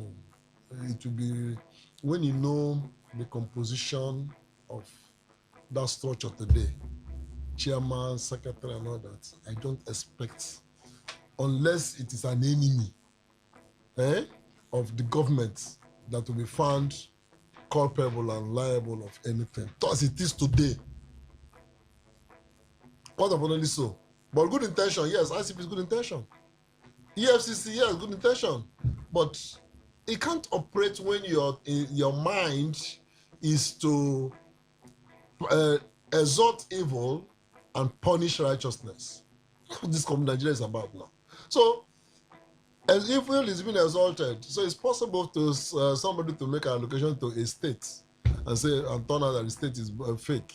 Where is the money allocated to it? They said the state was fake, so forget it. Why are you talking about it? The terrible thing happening is up to the judiciary, up to everywhere. That thing was fake. Forget it. Why are you talking about it? We're going to that point where we wave off evil. So, all right, if that institution is fake and these people are not culpable, then for negligence of duty, they shouldn't be holding office. Head of service is lucky that her time has ended, so she has stepped aside. But, and of course, she was the only one who has even come out plainly to admit. So I'm sure that when that lady was addressing National Assembly and all that, is that be the fall guy for us. Your own is better. You will soon get out of government. So even if this happens, not. So she now comes and say, look, and I saw the pain in her face. I saw that lady was under kind of stress that was beyond the National Assembly attack. I admitted, okay, I made a mistake. If I signed it and approved it, that's a mistake. But look, Chimene would always say in a Senate society, it is even ICPC would be terribly embarrassed to present that kind of report. But everybody, nobody, the president is not guilty, CBN is not guilty, or liable. What is the name? SGF is not involved. Chief of Staff is free. Everybody, even the Minister of Foreign Affairs is free. That invited, that cleared. See, that declared ambassadors to be visiting him and for him to be visiting them. Even that, they're also free. So, like a man would normally say, man, that is reliable. You see a judge that brought Adeni. I mean, if Adeniyi is even a con man, in the days of this guy from Delta State, he's a lawyer, but his letter was my classmate. What's his name? I've forgotten. Is it Ajudua? Ajudua. In the days of Ajudua, Fred Ajudua, for all that Fred did, Fred didn't go to create a fake agency in government presidency. Fred didn't go to CBN to create for CBN to open an account for it. This guy, this man, I'm happy for him. I thank God for that. And then he has come out to say, this thing, like, allow me, let us say the truth. Simple. They didn't allow. Why didn't you allow him to say the truth? Because you know that this truth, this man will say, the man is at the point of, if we are going, let all of us go down. Because it's the truth. Like Chief said, they captured him and put him there and all that. The next thing now is the case withdrawn. If there was any case, that case is withdrawn. No, they prosecute. Kelly. No, I'm not giving up hope in Nigeria, but I'm not hoping too much anymore about our governments. Mr. Ndukwe, shut down, right? Is it the fake agency? Yes. Kelly, maybe I may be alone in this issue. There's no fake agency for me. Okay. Yes, because Kelly, when you come a man married, and then he's virile, impregnated the wife delivered the child, then what is fake there? Tell me. Nothing is fake there. So long as the man is tested and is virile. Now, why does it mirror this issue of fake agency? You know that Adeniyi cannot be in his house and he will be talked about as fake agent. He came one day, visited whoever it might be, and to him, he said it's Bajabia Miller now. He made it plain. And whether Bajabia Miller minister to whoever, and that person gave another nod to another person who engaged him and all that. Finally, they opened an office, gave him an office, gave him a location in the national budget. This one is not state budget or local government budget, in the national budget. And before such thing is done there, the National Assembly members, the senators, all of them, they approved that. And the budget office did its own work. You can see how the omnibus face of the fakeness. Just look at it. And then they allocated staff that will be working. And remember, Foreign Affairs Minister must have cleared everything. And of course, I'm sure the Foreign Affairs Minister also will approve whatever. So that these foreign diplomats were visiting. You see, Kelly, there are certain things that one should not be saying aloud. We should just be crying. See, what kind of country? Like I have said, it will reach, if we admit that this thing is fake, one day we'll wake up and hear Nigeria being sold to Togo or whatever. Now, how can it be fake? You tell me all these things. You know, they've found another one that Tinubu, I think, either last week, yes, fired one, I've forgotten the name, and the three other supervisors or permanent secretaries. Fake agency again. And I said, first one and second one, no fake agency. Because they follow procedures and then establish the agencies. Kelly, if as I'm here now, because I'm from Igbo, I want to speak, I can't speak English, I start speaking Igbo, will I be working here? No, I won't, you know. I can create Igbo program for you. No. That is, until you create it, it's not legitimate. But I'm talking about this particular one that uses English. Then I start using Igbo. What the owner will look for is, say, you see that man, please, you people should remove him. Simple. So for me, I don't know the fake agency, whatever they are saying. There's no time I did not expect Bajabia Miller. And that's why I was part of these people that say, let him step aside. But even if he had done, it would still be in this form. All right. So let me just state for the records. They say all the documents that he presented, everything that gave him the access were all forged. That's what they found. Is it not even a shame? There's something that they even admit it's embarrassing to you. Well, the head of the civil service, who is living now, he said how they missed it. It is a very unique case. that they missed it. They really missed it. If it was only her office, a different matter. Different offices missed it. That's what she said. We all agreed to miss. She said they missed it. They should leave this thing. I feel for them. I feel for them who are like entangled. Some of them are that position, they are entangled. Their conscience is every day struggling, battling. All right. You know. Sorry. No, not me. I'm not there. I say I feel for them. I don't regret. Is rather pity them. I'm just empathizing with you. No, you don't need to. Okay. They need this. They need the empathy, not me. Okay. On X, I see a post here. Opinion poll. Your reaction, Nnamdi Obi. You say yes, Wike influenced it, winning at all cost, but no clear. But it go clear for their eyes very soon. So that's the contribution on opinion poll on X. Some messages. Let's go back to WhatsApp. Kelly, we should blame the governor for late passage of the budget. This is the budget that was begging for presentation by the assembly members, but the governor instead decided to play politics with it. Now we're in election period. It will be difficult for members to do oversight function and at the same time campaign for election because passing the budget is one thing, monitoring is another. Chris Palmview, that's your contribution. We thank you. And then this one.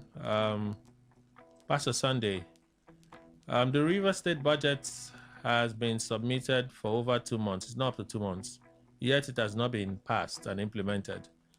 This is what happens to a state that has been captured by dictatorship and tyranny.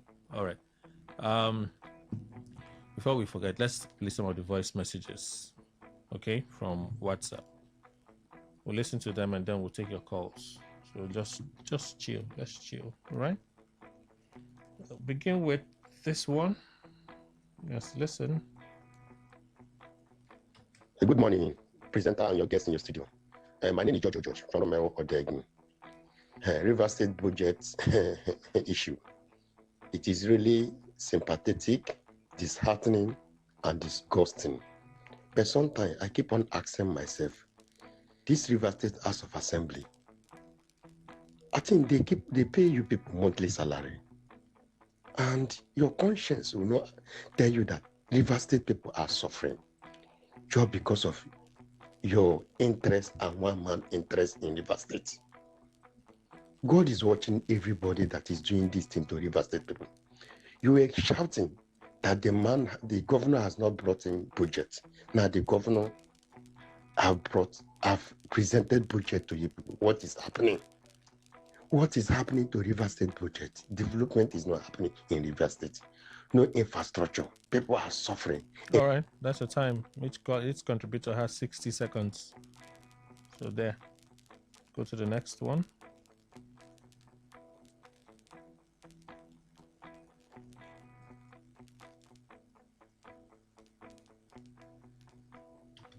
All right, taking a little long to download. Is it done now? Okay. Good morning, Kelly, Ogeman, all the panelists. I think the council chairman speaking from Kuje there is a voice of Jacob and the hand of Esau that is playing out there. The voice speaking is different from the man that owns the voice. Well, it was the same man tried it here in Rivers, and of course it worked. So anyone who is also saying that the 2027 election cannot be rigged, they should be careful. It's already downloaded. I believe that something strong should be done. It's already downloading to avert that rigging. You should, a chairman, have that audacity to ask people to move just because they didn't vote, whoever he wishes is very wrong. God will help us. Good morning, Mr. Kelly. Positive man, I remain. 100 worshippers is not kidnapped. Most of the time hearing these things, most I listen from online and they such kind of thing. Is it Tinubu that ordered, they are kidnapping too? Because there are people who condemn. Who are these people kidnapping people? Where are the security agents? No wonder the report of UN or whatever said there are many security agents accomplishing with these guys. From Enugu down to Port Harcourt, you will see more than 20, 30 checkpoints, civil defense, army, extorting, taking money from people. What are they doing that armed men will invade? The North has to tell themselves the truth. Is that all they have to bring to the table? If Nigeria, for instance, is severe, is divided right now, is that what they will aim for in exchange with banditry? Is disheartening. Very, very unfortunate. North should tell themselves the truth. Good morning, Mr. Kelly and the big bros in the house. My name is Tony Chinonso from Port Harcourt. Article and reintroduction of subsidy. I say no to that. It's where the pot of corruption in Nigeria. That is subsidy. That is where the real corruption is. The problem we're having now is not about removal of the subsidy. It's about the management of the funds thereof. It's still the corruption that is going on. The time they have that their so-called subsidy, it's the allies, the big oil magnates. We have billions of dollars we have poured into their accounts in the name of oil subsidy. So going back to that subsidy again is to favor those who will be within the corridors of power. I reject it. Actually, good morning, sir. I don't really know what this country is turning into. Honestly, I don't really know. And something has to be done. Look at it now long, an ADC person, his house was burnt. Look at what happened at Oshun. Where a renowned senator is threatening, you don't vote, if they come, kill them. And now in Abuja again. These people are really learning from their master, Tinubu and Wike. I have to say it. Nigeria is turning to a tyrannical state. And if not, something is not done, it will get worse. And let me tell you, nobody has monopoly of violence. Everybody has. Just that people are cooling down doesn't mean that people don't know what they are doing. Please, all these things, the civil society, the lawyers, they should rise against all these things. It's becoming another, you don't intimidate people to like you. You don't do that. Thank you, Queen, on the line. All right, Queen, thank you so much for your contribution. We'll go to the phone lines in a bit. Let's go to Facebook. I'm done with WhatsApp and traditional SMS channel. Opinion poll, Facebook. Unlimited Isaac, probably he was misunderstood. He may have something, he may have said something not harmful. Okay, he may have had something not harmful in his mind for the residents of Kuje. Anna Braditon, when did it become compulsory to support a political party? Oh, I guess we are no longer in a democracy. No freedom of association. Well done, APC and the President Tinubu. Aneboka Christian, it's hard to say we practice democracy and this group of people are allowed to say these kind of things, these kind of words, and still go free in this country. The SSS and police with federal government will not see anything bad in what he has said. Caleb Abino, I hope SSS and police are aware of this video. Tomorrow, this chairman will say the video is AI. Cosmos Oyeneke, this is why we need President Trump to intervene in our election come 2027. Nancy Wise, it's like the definition of democracy they gave us in school those days is a fake definition. Democracy is a system of government by the people and for the people. Is this really the right direction of it? Because the right definition of it, because I don't understand what's happening in Nigeria. Sambo Dumyo, and everyone can't be elected, and I'm not surprised about this threat as far as Wike is there. We should not expect anything different. Remember Wike's antecedent in River State. But should remember FCT is not River State. Does the APC support really think at all? If we play politics like that, do they think APC would have been in power?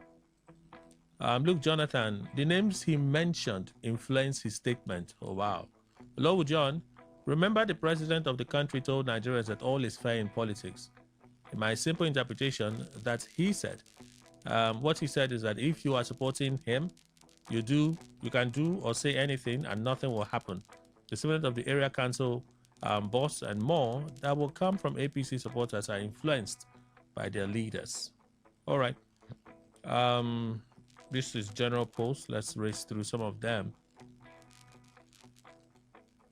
The catalyst that skyrocketed our extreme hardship is Tinubu's unilateral removal of fuel subsidy, which is the only dividend of democracy we're benefiting from government. With it, every other thing got worse. Nigerians demand that petrol subsidy must not exceed 500, petrol price must not exceed 500 naira per litre.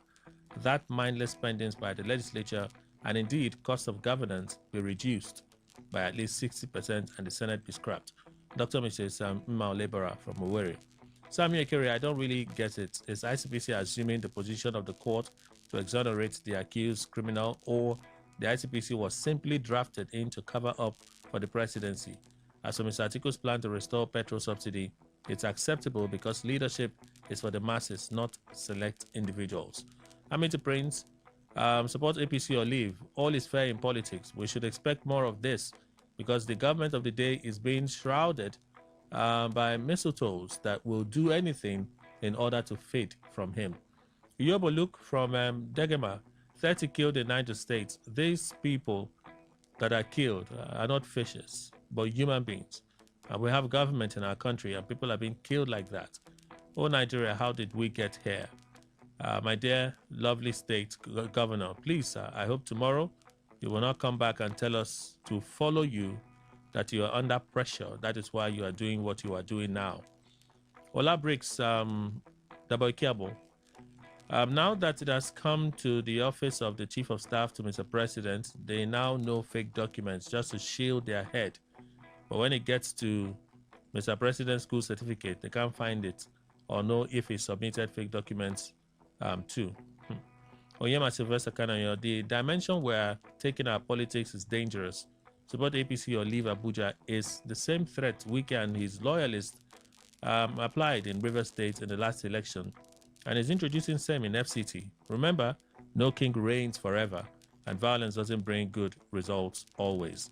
081095 10951 0810951091. Good morning, Today 95.1. Welcome. God bless you. Good morning, and the guests in the studio. My name is Shireen Samson. I'm calling from the city of Abuja in the Mago Kubo clan. Let me go to Abuja concerning the words of that local government chairman. You could imagine the speech of that local government chairman as if he's the owner of that council, that he just have a limited time to serve the people, hear what he's saying. My own is that I blame the INEC. If only the INEC is hearing what that young man is saying. The same thing to the Oshu senator. Didn't you hear what the senator was just saying, that they will kill whatever person? You could hear sometimes the kind of speech that these our leaders are coming out in the public, more especially in the national radio, national television. I begin to ask myself, is it the kind of leaders we elect to ensure that they do the right thing? Is it the kind of leaders that we have in most of our states?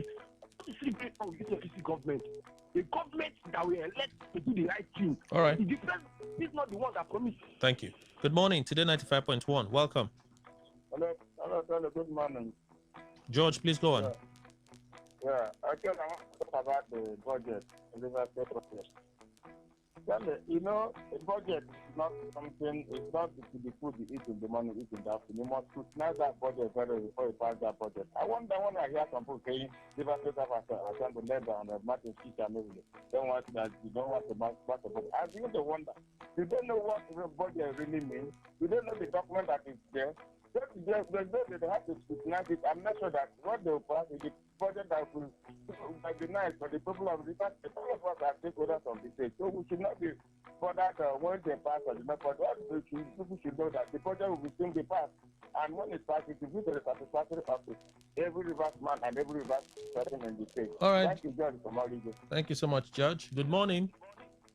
Okay, good morning. Morning. My name is Musa Kufuma. I want to talk about the project of River State. The governor just committed that project, and the intent to commit project in January. He said that the soul was commit project for Senate. So he was concerned about that project. So he concerned about that project now. Let's do the project very well. Let's do it very well. So we'll stand for him. They cannot show the money like now. So not just that man. We can't do anti-party. Not that man. But APC, we want to make APC to buy APC in River State. Thank you, sir. All right. That's Nebu Pepple. That's his position. They should scrutinize the budget very well. If they were scrutinizing the budget and giving updates, we will know that they are still working on the budget. Today 95.1. Good morning. Good morning, Kelly. Welcome. And those in the studio. Yeah, I'm Toby, the voice of democracy. Yeah, on the subsidy removal, my contribution is that, the beauty about the federation is that the component states should develop and the centralization of power from the center, even in terms of funds, and this subsidy has been removed and the president is saying that much money has been distributed to the states or allocated to the states. I think it's time for the state government, different state governments, to also use the money effectively in terms of their own investment. They can do a private refinery after all. Dangote, as an individual, has done that. They can do it. They can also have their own independent power, and this thing will trigger development. Look at their states. I think as much money as is coming. All right. The manager there is using it well. So the discussion should be the states should use their own, or are they using it? Thank you. Good morning. Today 95.1. Welcome. Yeah, Kelly, good morning to you. Kure, welcome. Yeah, Mr. Kure is my name, please. Kelly, today I thank Barrister Chure. I was very much happy what he is preaching here. In line of a true statement, I am looking at a River State man now. Here in River State, I know what I am passing through with my family and the poor people are passing through. So if actually here that we have a Niger Delta that produce onion, at the time of these children that bring this onion bunkering, at least with suffering of River State, we have a little bit reduced. When we can say no, they should stop that, what they are doing. So then what are we seeing? Not even kerosene, not even fuel, not even gas. In state, we are producing all these things. So I support Atuku. Let us bring this thing so that all right. the little fuel can be all right, please. Thank you very much. Our final call, today 95.1. Welcome. Hello, good morning, Mr. Kelly, Chivunduka, and the guests in the studio. Bless one to you and a bad one to all the bad politicians. And shine with the chop money, say subsidy in a little while, and people they die, and they say subsidy. Mr. Kelly, you see, this government is the worst and most wicked government I've ever seen. They remove subsidy, they increase school fees, they increase electricity more than 4 times, they increase virtual everything apart from what subsidy has cost increment on transportation and food stuff. And these people are telling us in a little while why they are enjoying living a flamboyant and luxurious life. And somebody is supporting such a wicked, evil, and satanic, demonic kind of policy that is not reflecting in our life. Rather, it's causing people have died of hardship. Many have died for one or two reasons because of the hardship of this government. And you say we should wait more little while. When the whole people will die, who will they lead? Right. And they have borrowed money more than every other government. What are they talking about? They say local government and state. All right. We have to go. Thank you all for making the time to be with us today. On the News Super Review segment, our breakfast special, Today's Quest, Today 95.1 FM. All right, to Dr. C.A.J. Chinwo. He's a legal practitioner, law teacher, author, public affairs analyst living in Nigeria. Doctor, thank you. Thank you, Kelly. Thank you. Today I was here in 2 capacities. Yes. God bless you. Chief Lovedale Kere, JP Square, political analyst, public commentator, voice of a Che Nation living in River State. Chief, we thank you. And Mr. Emmanuel Indukwe, our in-house analyst. Thank you, sir. Thank you very much, Kelly. Thank you, Nigerians. That's our show, everyone. Have a peaceful day.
100 on the tracks, on the road, at work, because it's your job to give your all. 100 with the gang and on the dance floor. Truth is, you're not wired to give less. Your future is now. So live it real, loud, full and free. You live it 100. MTN. Class, what would you like to be when you grow up? I want to be an astronaut. I want to be the CEO of MTN Nigeria. Who says you have to wait until you grow up? Register for the 2026 MTN MPOS Spelling Bee competition and you could become the MTN CEO for a day. You could also get a share in over 40 million naira worth of prizes. Visit mpos.mtn.ng to register. T's and C's apply. Hello.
So showers of blessings dropping all over. That means our days will be good. Not to worry. The rain is doing its thing, but dropping down lots of blessings from us, from above. It's the voice of the yellow Santa Claus on me down on MTN Infocom half hour on Today FM 95.1 FM Port Hackett. I remain your generously Prince Nnamdi Obi. I'm so happy. The yellow Santa Claus.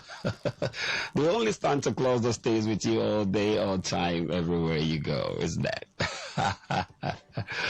Now, we have a lot for you today. Amaka will be joining us shortly. I think she's pretty close. A little bit of traffic, but she's joining in very soon. And then we'll be talking to you about data depletion. It's truly a key focus for us this month of August that we're going into. Yeah, because this is the last Wednesday of the month. Yeah, sure. So the next time you'll be hearing the voice of the yellow Santa Claus, definitely it will be. And of course, all through the August down to September, we'll be looking at how you can actually manage your data, what you had to do, and then still have some problems, let us in on it, and we'll solve it. Then we'll also be looking at the value-added service. A lot of value-added services that MTN have lined up for you, our esteemed subscribers. Now remember, as a customer-centric company, we actually reach out to the best and only the best to sort you out. Remember, it's our 25th anniversary coming through. August is the magical month for MTN. Yeah, we turn 25 in August. Now, we're nothing without you and every one of you listening to the voice of the yellow Santa Claus. But anyway, just to show my appreciation and before Amaka gets here and then we'll dance a little bit, all right? I will do what I like to do. You know what the yellow Santa Claus like to do in the morning, because I'm actually in the mood to give thanks to God. A lot has truly happened in my life and in the life of my team. I'm so excited. Our miracles just keep dropping. Then of course, class. So not to worry, I've got a lot to give out to us today. But first, I want to step out a little bit and let just thank God from MOB. Trust me. Look, listen before you go. Just hear this.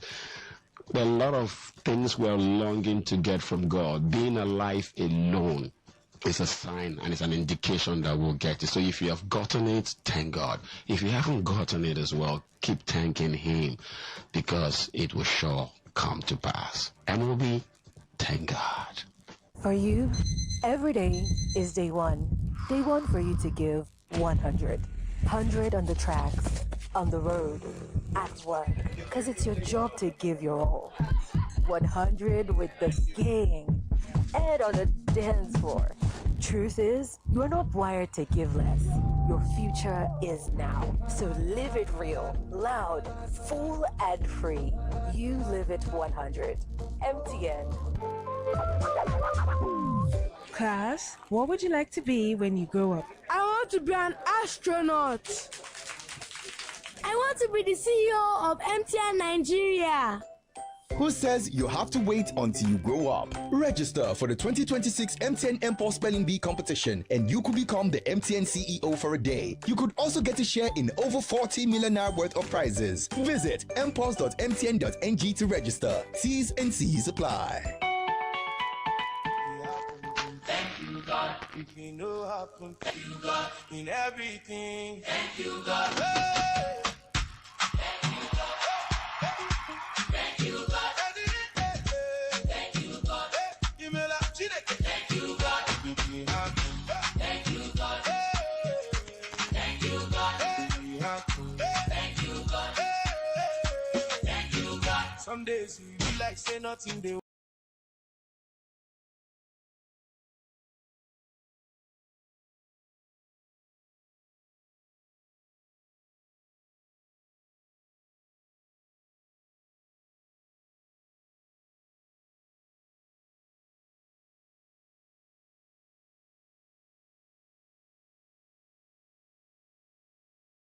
Talking about things happening for her good, my pretty sister, she just stepped into the studio. I'm talking about Ekperia Maka.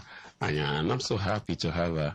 No, that's just one thing when you are blessed with two beautiful women in the studio. My brother, you all know better. Donnie and Amaka making my day good. Amaka, how are you keeping today? Great.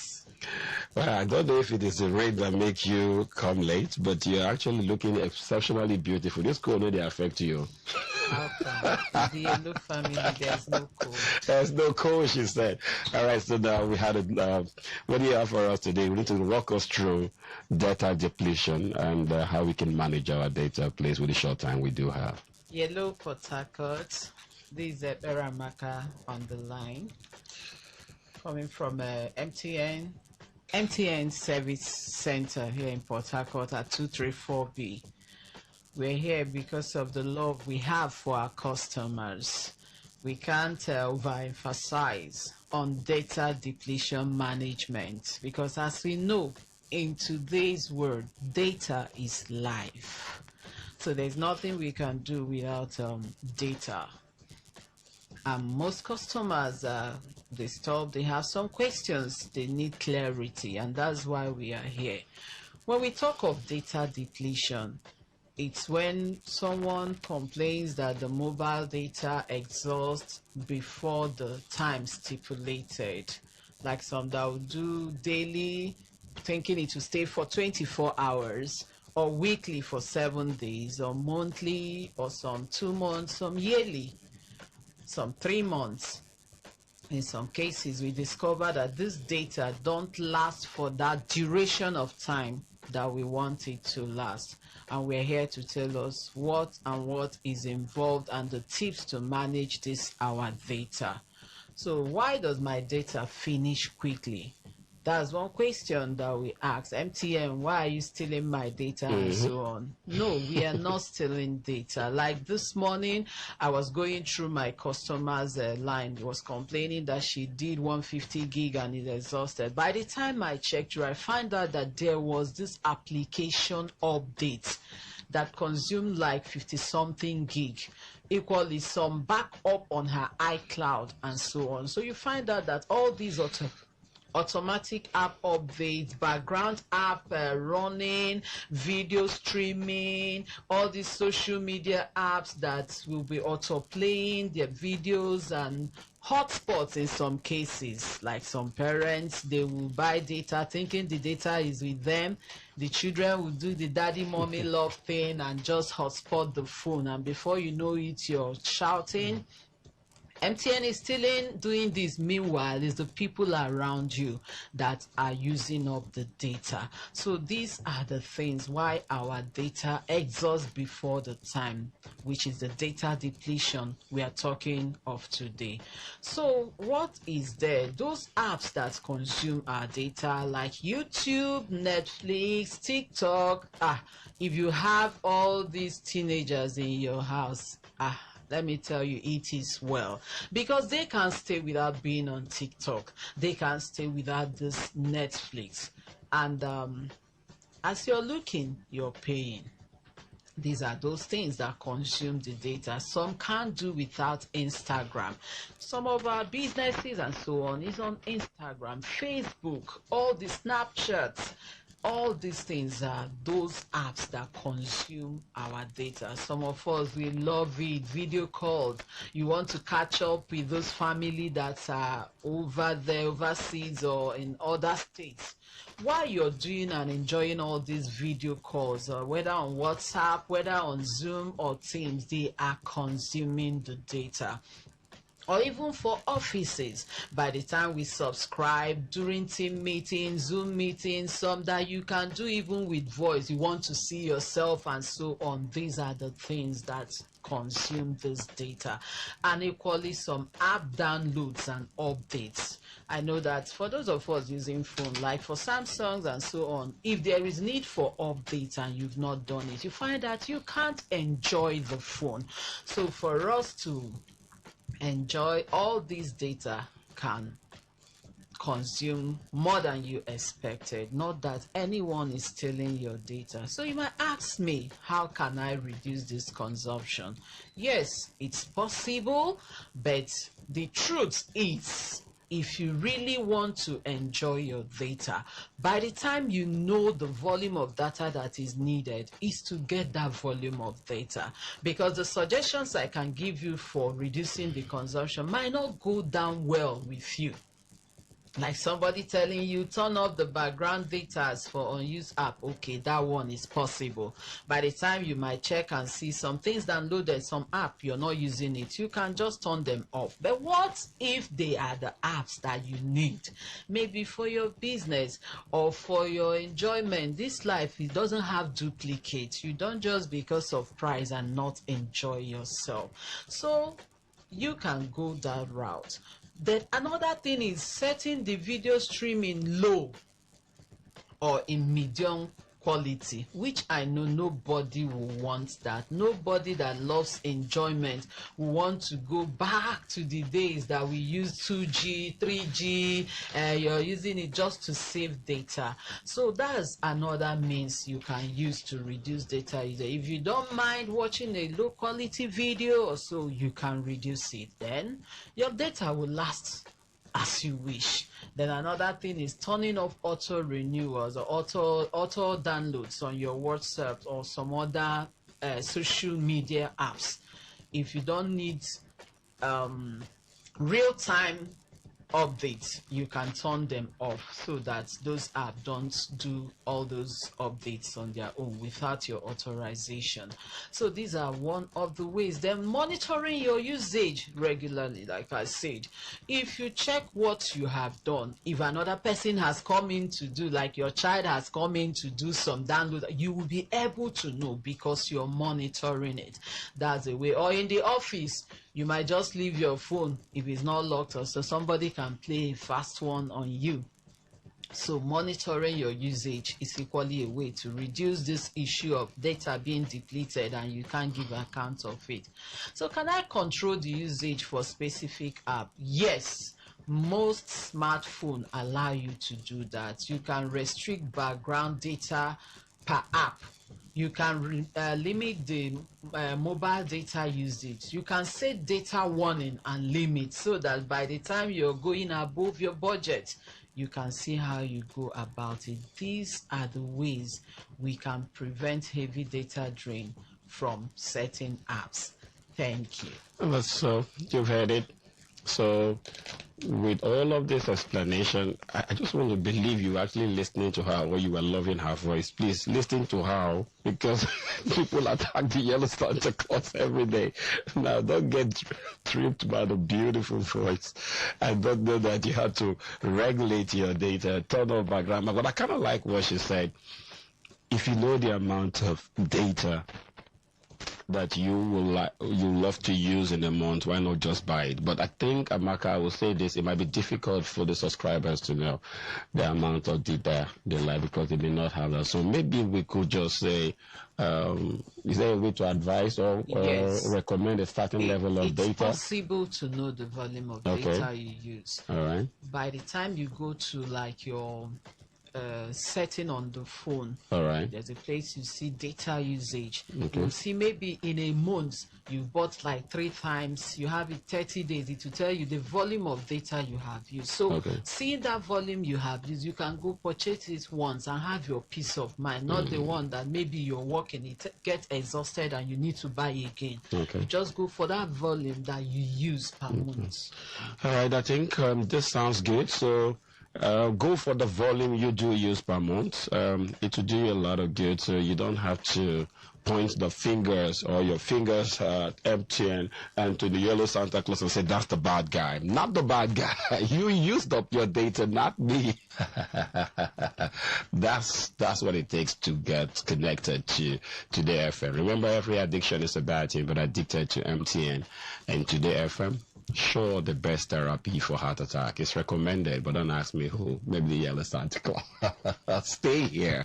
Just stay here completely. There's a lot to heal your heart. But I guess I probably think that's all I have for you today. But just before I go, many congratulations to her. You know, we have to make this loud, you know. We have to make this loud to my son, the guy with the mystic finger. I'm talking about the cool DJ Kenyo. And he just won the Zamora Award as the best event DJ of the year. Congratulations, DJ Kenyo. That's another win for us in the MTN family. We do it, and we do it real big, completely. So, but of course, on behalf of the production crew, I have a one last word to them. She's smiling. MTN is here for you. Whatever, we're here to make it clear to you how to enjoy our services. Keep paying with us. I love this enjoyment Amaka has been saying all through today. Look, life, you said something that I'm taking home deeply today. Life does not have duplicates. Why not enjoy yourself? Don't let money not to enjoy yourself. Come, listen, enjoy yourself. Thank you, Amaka. Also to let you know that we turned 25 in the MTN Yellow family. We'll be 25 this year, and a lot of activities lined up for you. So now if you have any of our old starter pack, some of us that bought the 4th set of MTN starter pack, if you bought your line in 2001 and you still have that starter pack, you still have the same wallets and all of that, take it straight to Amaka's office. You'll see, just look, when you get in there, look for the finest lady there. But anyway, you'll be confused though, because one of the criteria to work in MTN is that you must be beautiful and you must be handsome. I don't know about me though, but Amaka is indeed a gorgeous beauty. So just give Amaka and she will give you a gift. There's a gift for everyone that have those nostalgia MTN packs. Whatever you have that have our beautiful old logos, take it to our service center, and definitely you'll be rewarded. It's just our way to spot and show that you lived with us. You've been with us all 25 years and still counting. And I tell you, by the grace of God, we're doing it loud this year. Absolutely loud. Lots of gifts, lots of events all across. I'll be leaving for Kaduna in another 2 weeks. So I know Donnie is already nodding her head because she doesn't want me to go. But you see, I'm going to be missing my beautiful sister Donnie. But you know, I'm enjoying all I could get from her now. Thank you so much, sweet Donnie. Thank you, my son and dance coach, the CEO, Tikitecture, Terry, a box. That guy is a box of brain and IT genius. Thank you so much for all you do for me and for the team. I remain your generously. Prince Nnamdi will be the yellow Santa Claus on behalf of me and my sister from the brand, my sister Amaka. We're saying Bye and God bless you all. Stay tuned to this station. Don't leave this station. And always remember to use the only network that cares, MTN. Bye and God bless you. For you, every day is day one. Day one for you to give 100. 100 on the tracks, on the road, at work. Because it's your job to give your all. 100 with the gang and on the dance floor. Truth is, you're not wired to give less. Your future is now. So live it real, loud, full and free. You live it 100. MTN. Class, what would you like to be when you grow up? I want to be an astronaut. I want to be the CEO of MTN Nigeria. Who says you have to wait until you grow up? Register for the 2026 MTN MPOS Spelling Bee competition and you could become the MTN CEO for a day. You could also get a share in over 40 million naira worth of prizes. Visit mpos.mtn.ng to register. T's and C's apply. Hello.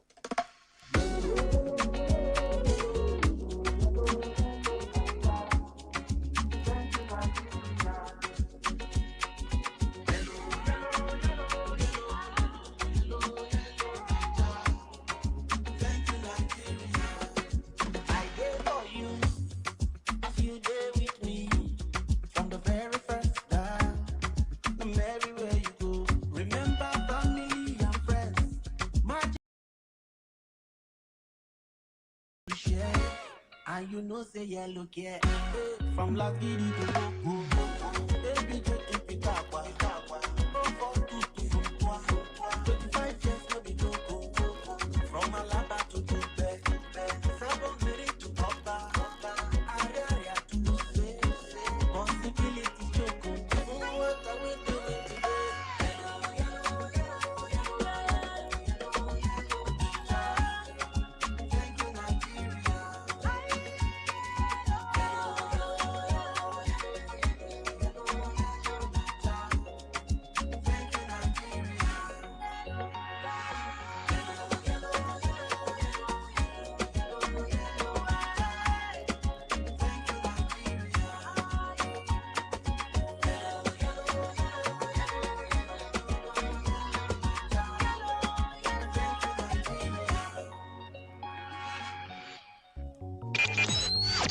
Talk radio. I listen to a lot of talk radio.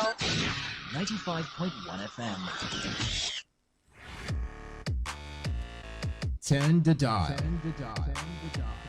and turn up the thrill. We are not in the same league. We are rewriting the rules. Here on Today 95.1 FM.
Listen to a lot of talk radio.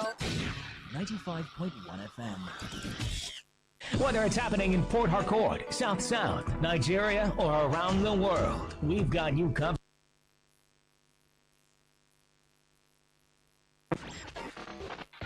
This is Today 95.1 FM, Port Harcourt. News.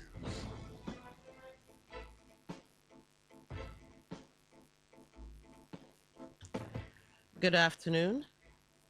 This is the world news on your premium talk station Today at 95.1 FM. I am Dawn Wilson. This afternoon in the headlines. Analysis of state budget implementation reports reveals 33 state governments spent at least 512.10 billion naira on government houses, governors' offices. Economists and stakeholders in Nigeria's petroleum sector weighed in on ongoing debate over fuel subsidy.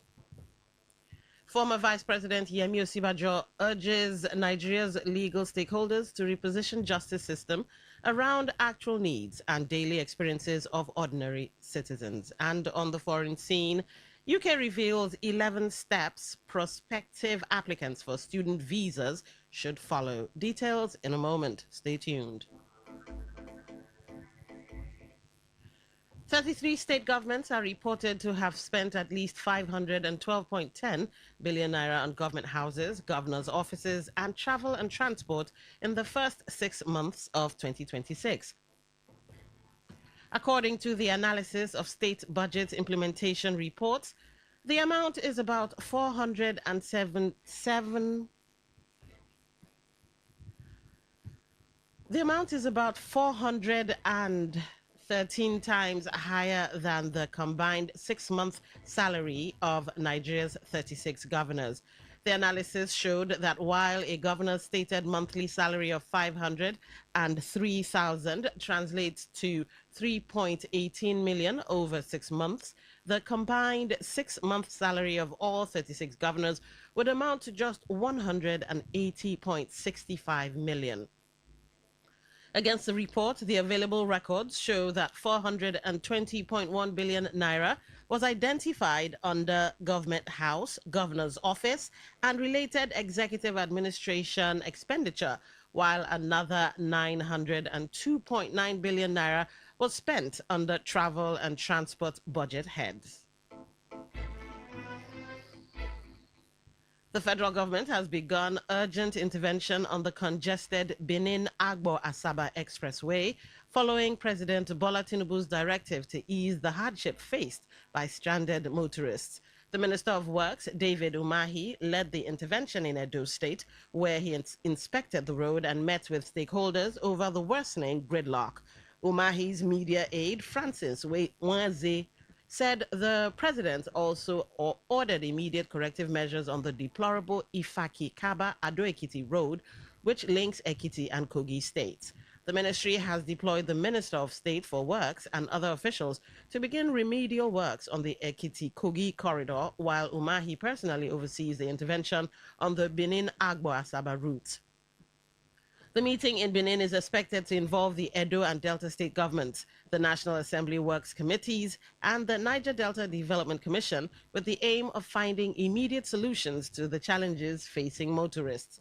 Umahi reportedly took responsibility for the situation and apologized to commuters who had been stranded or delayed for several hours and days. He assured road users that the federal government's response would include immediate relief measures as well as permanent solutions to restore the affected roads. President Bola Tinubu has described the Hausa people as great pillars contributing to the unity and progress of Nigeria. The president stated this in a message posted on his X handle today to commemorate Hausa Day being celebrated at the historic Daura Palace in Katsina State. Tinubu said the Hausa language has flourished over the years and has become an important language of unity and commerce in Nigeria and across the world. He said the Hausa people continue to play a vital role in promoting Nigeria's cultural diversity and national development. Hausa Day, also known as World Hausa Day or Rana Hausa, is observed annually on August 26. The celebration began as a social media initiative by Nigerian journalist Abdul Baki. Aliyu Jari, to promote the use of the Hausa language online and raise awareness of its cultural significance. Economists and stakeholders in Nigeria's petroleum sector have weighed in on the ongoing debate over fuel subsidy amid volatility in the prices of premium motor spirit, PMS, and other petroleum products.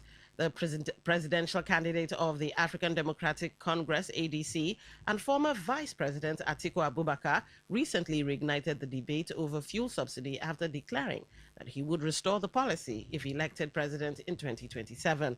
Atiku proposed the return of fuel subsidy as part of his economic recovery plan for Nigeria. According to him, his proposal is based on subsidizing fuel from crude oil production rather than refined petroleum product imports. The ADC presidential candidate's position has stirred reactions from the incumbent administration of President Bola Tinubu and other opposition leaders.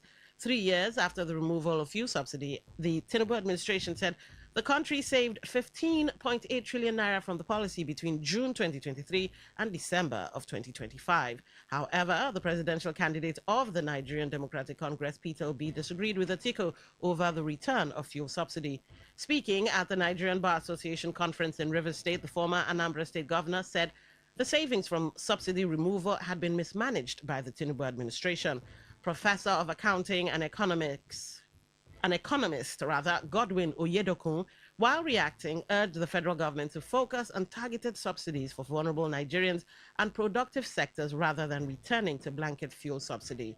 Oyedokun said the debate over fuel subsidy should go beyond the politics of the 2027 general elections, noting that while the return of subsidy could provide immediate relief to Nigerians, it could also recreate the fiscal challenges associated with the policy. According to him, Atiku's proposal could lead to lower costs of petrol, transportation, and food in the short term. However, he warned that a blanket subsidy could bring back the fiscal burden, leakages, smuggling, and corruption that contributed to the unsustainability of the former subsidy regime. Meanwhile, the presidential candidate of the African Democratic Congress, Atiku Abubakar, has reaffirmed his plan to introduce a form of petrol subsidy if elected president in 2027. Atiku made the clarification in Abuja while receiving the Osun state leadership of the ADC. His clarification followed comments by his media aide, Paul Ibe, which appeared to suggest that the proposed subsidy would eventually be phased out. But Atiku said those comments do not represent his position, stressing that the final decision on the policy rests with him as the presidential candidate. In a statement on his X account, the former vice president said his proposed intervention would be aimed at reducing the impact of rising fuel, transport, and food costs. He said the plan would not simply restore the former system of subsidizing imported petrol. You're listening to the World News on Today 95.1 FM, Voice of the People. After the break, more news and foreign stories. Stay tuned. Every day, every hour, when the big stories break, depend on our 24-hour news team to bring you the latest. Today, 90. Welcome back. And now the news continues. Former Vice President Yemi Osinbajo has urged Nigeria's legal stakeholders to reposition the justice system around the actual needs and daily experiences of ordinary citizens. Speaking at the 66th Annual General Conference of the Nigerian Bar Association in Port Harcourt yesterday, Osinbajo emphasized that a citizen-focused approach remains essential for strengthening governance and protecting everyday Nigerians. Osinbajo, represented by the former Lagos State Attorney General Ade Ipaye, stressed the importance of data-driven strategies, noting that reform efforts must begin with rigorous data collection on case outcomes. He explained that measuring these metrics is the only way to ensure critical legal needs receive proper funding and attention.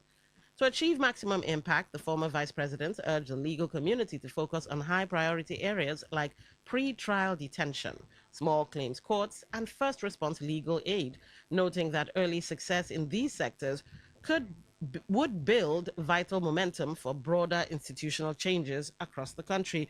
Let's listen to what he had to say. To do precisely that, it asks us to move from abstraction to reality, from system convenience, from exclusive pathways to inclusive work. It asks us to seek justice not as the desires of institutions alone, but as a living popular. The generation of lawyers that won independence for us understood that law would be an instrument of nation building. The generation that stood against military rule understood that law must be a shield for the citizens. It's for us to our generation today to prove that law can be a service to the people.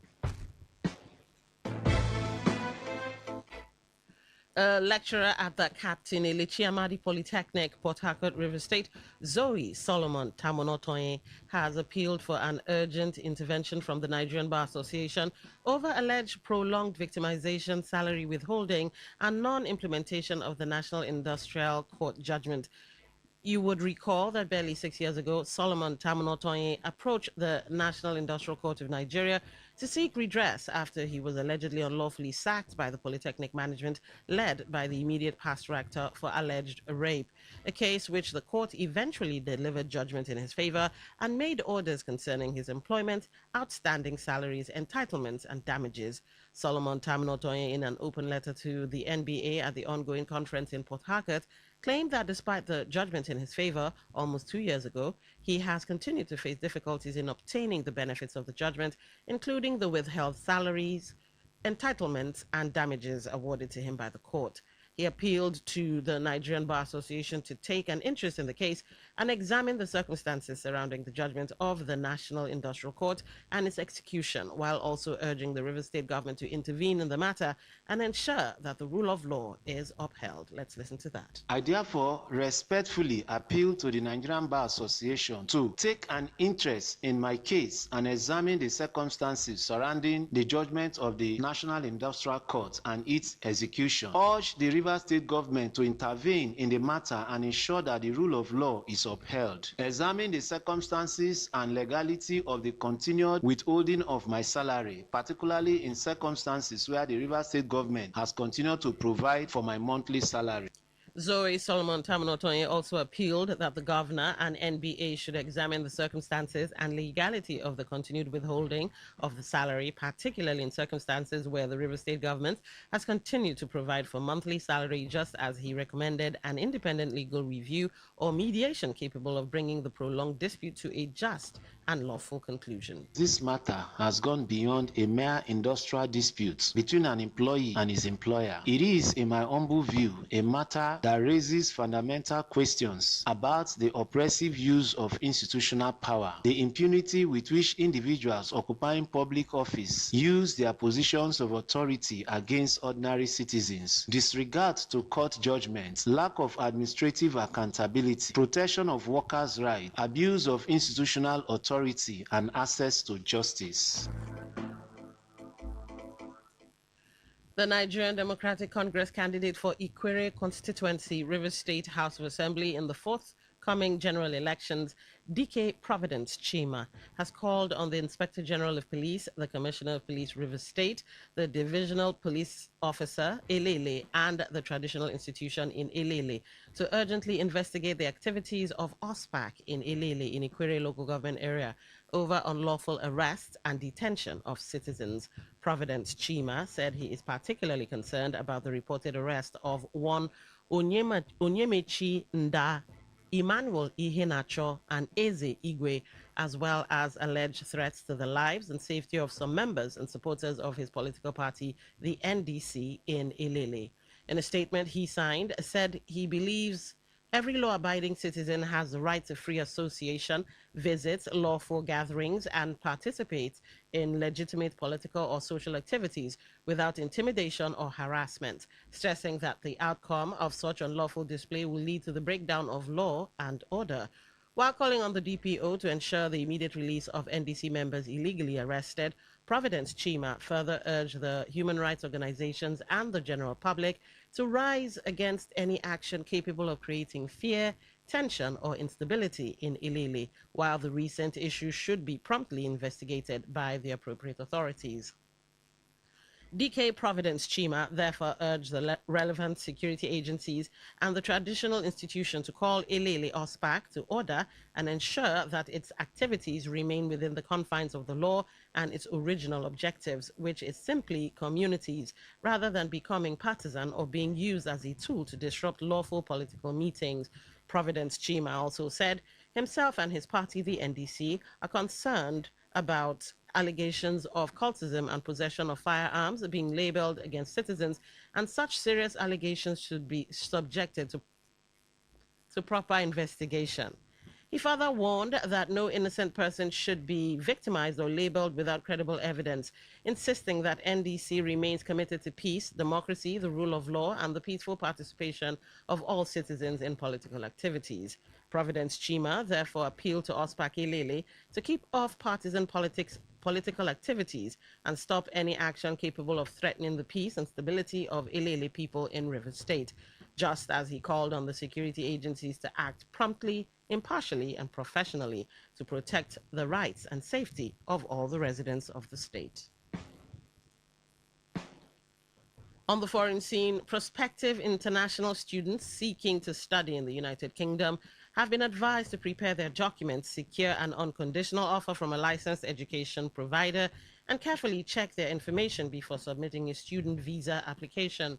UK Visas and Immigration gave the guidance in a video shared on its official X account, outlining the application process, required documents, payments, biometric information, and what applicants should expect after submission.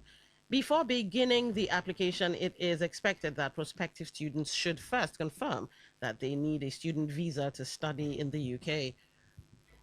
UKVI advised participants to use the visa checking tool on gov.uk to determine the appropriate visa. Applicants should also prepare their documents and all other relevant information before starting the application. Applicants must have an unconditional offer of a place on a course with a licensed student sponsor before applying for a student visa. To end the news, here's a summary of the major stories. Analysis of state budget implementation reports have revealed that 33 state governments spent at least 512.10 billion naira on government houses, governors' offices. Economists and stakeholders in Nigeria's petroleum sector have weighed in on the ongoing debate over fuel subsidy. We told you that the former Vice President Yemi Osinbajo has urged Nigeria's legal stakeholders to reposition justice system around actual needs and daily experiences of ordinary citizens. And on the foreign scene, you also heard that the UK has revealed 11 steps prospective applicants should follow in applying for student visas. And that was the news as edited by Uchendu Ejowo. For comments and inquiries, please call 0818-389-2850 or send your emails to news@todayfmlive.com. You can read our stories on www.todayfmlive.com, Facebook at Today95.1fm, Instagram at TodayFM951, X at TodayFM951. You can also join our YouTube live at Today95.1fm. I'm Don Wilson. Thank you for listening. Good afternoon. Today's news, today's entertainment, today's sports, today's issues, today on Today 95.1 FM, Port Harcourt. Catch the latest news, real talk, real stories, all on Today.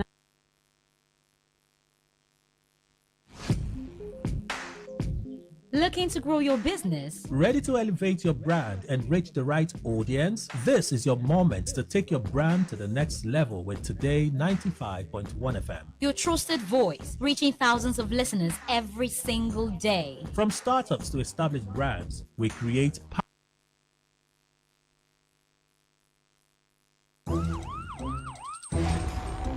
It all begins with breaking news. Now make no mistake, this is a difficult mission. And it will remain difficult for some time. Then it keeps trending. Events, issues, personalities, all struggling to gain attention. But in the race for deadlines, the intrigues...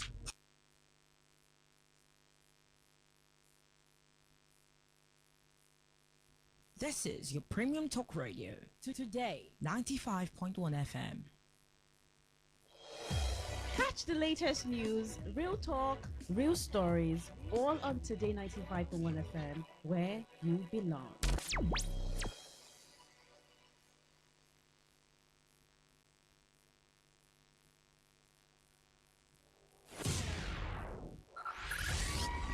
5, 4, 3, 2, 1. Let's take you into a realm, another dimension, a reality of higher intelligence, discovery, and quantum possibility. Tune in every Monday, 1 p.m. to 2 p.m. on this station and be part of this journey as we address issues that relate to you and your tech life. It is today's Tech Show on your premium talk, news, and sports station. Today, 95.1 FM.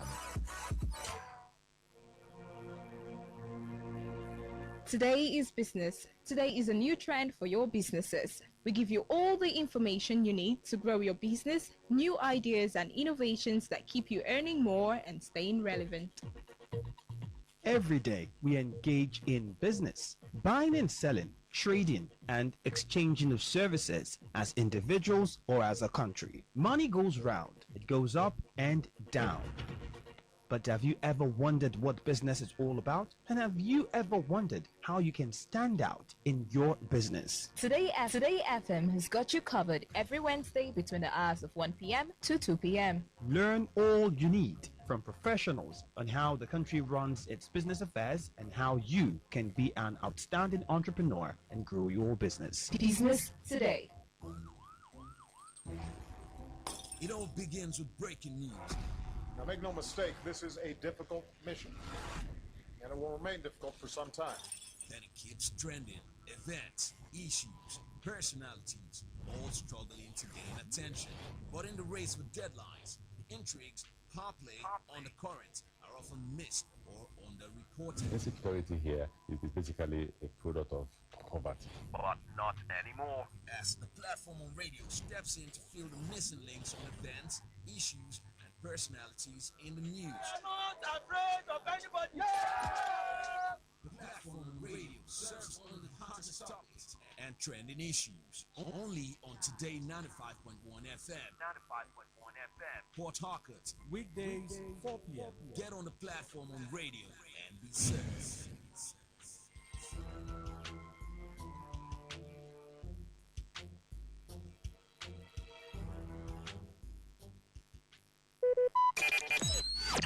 Talk radio. I listen to a lot of talk radio. 95.1 FM.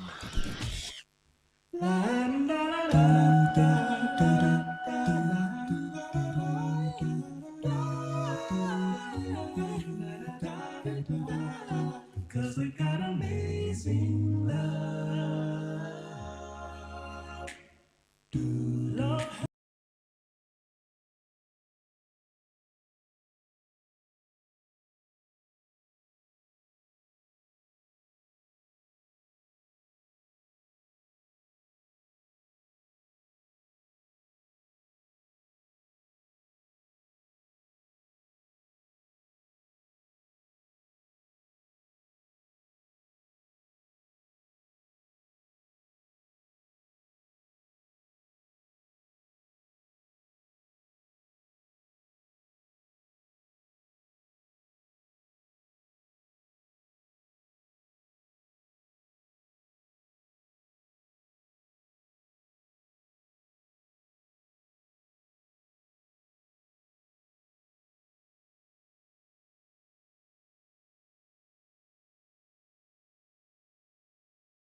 95.1 FM. So there is this massive climate system in the Atlantic Ocean that moves warm water north and pushes cold water south.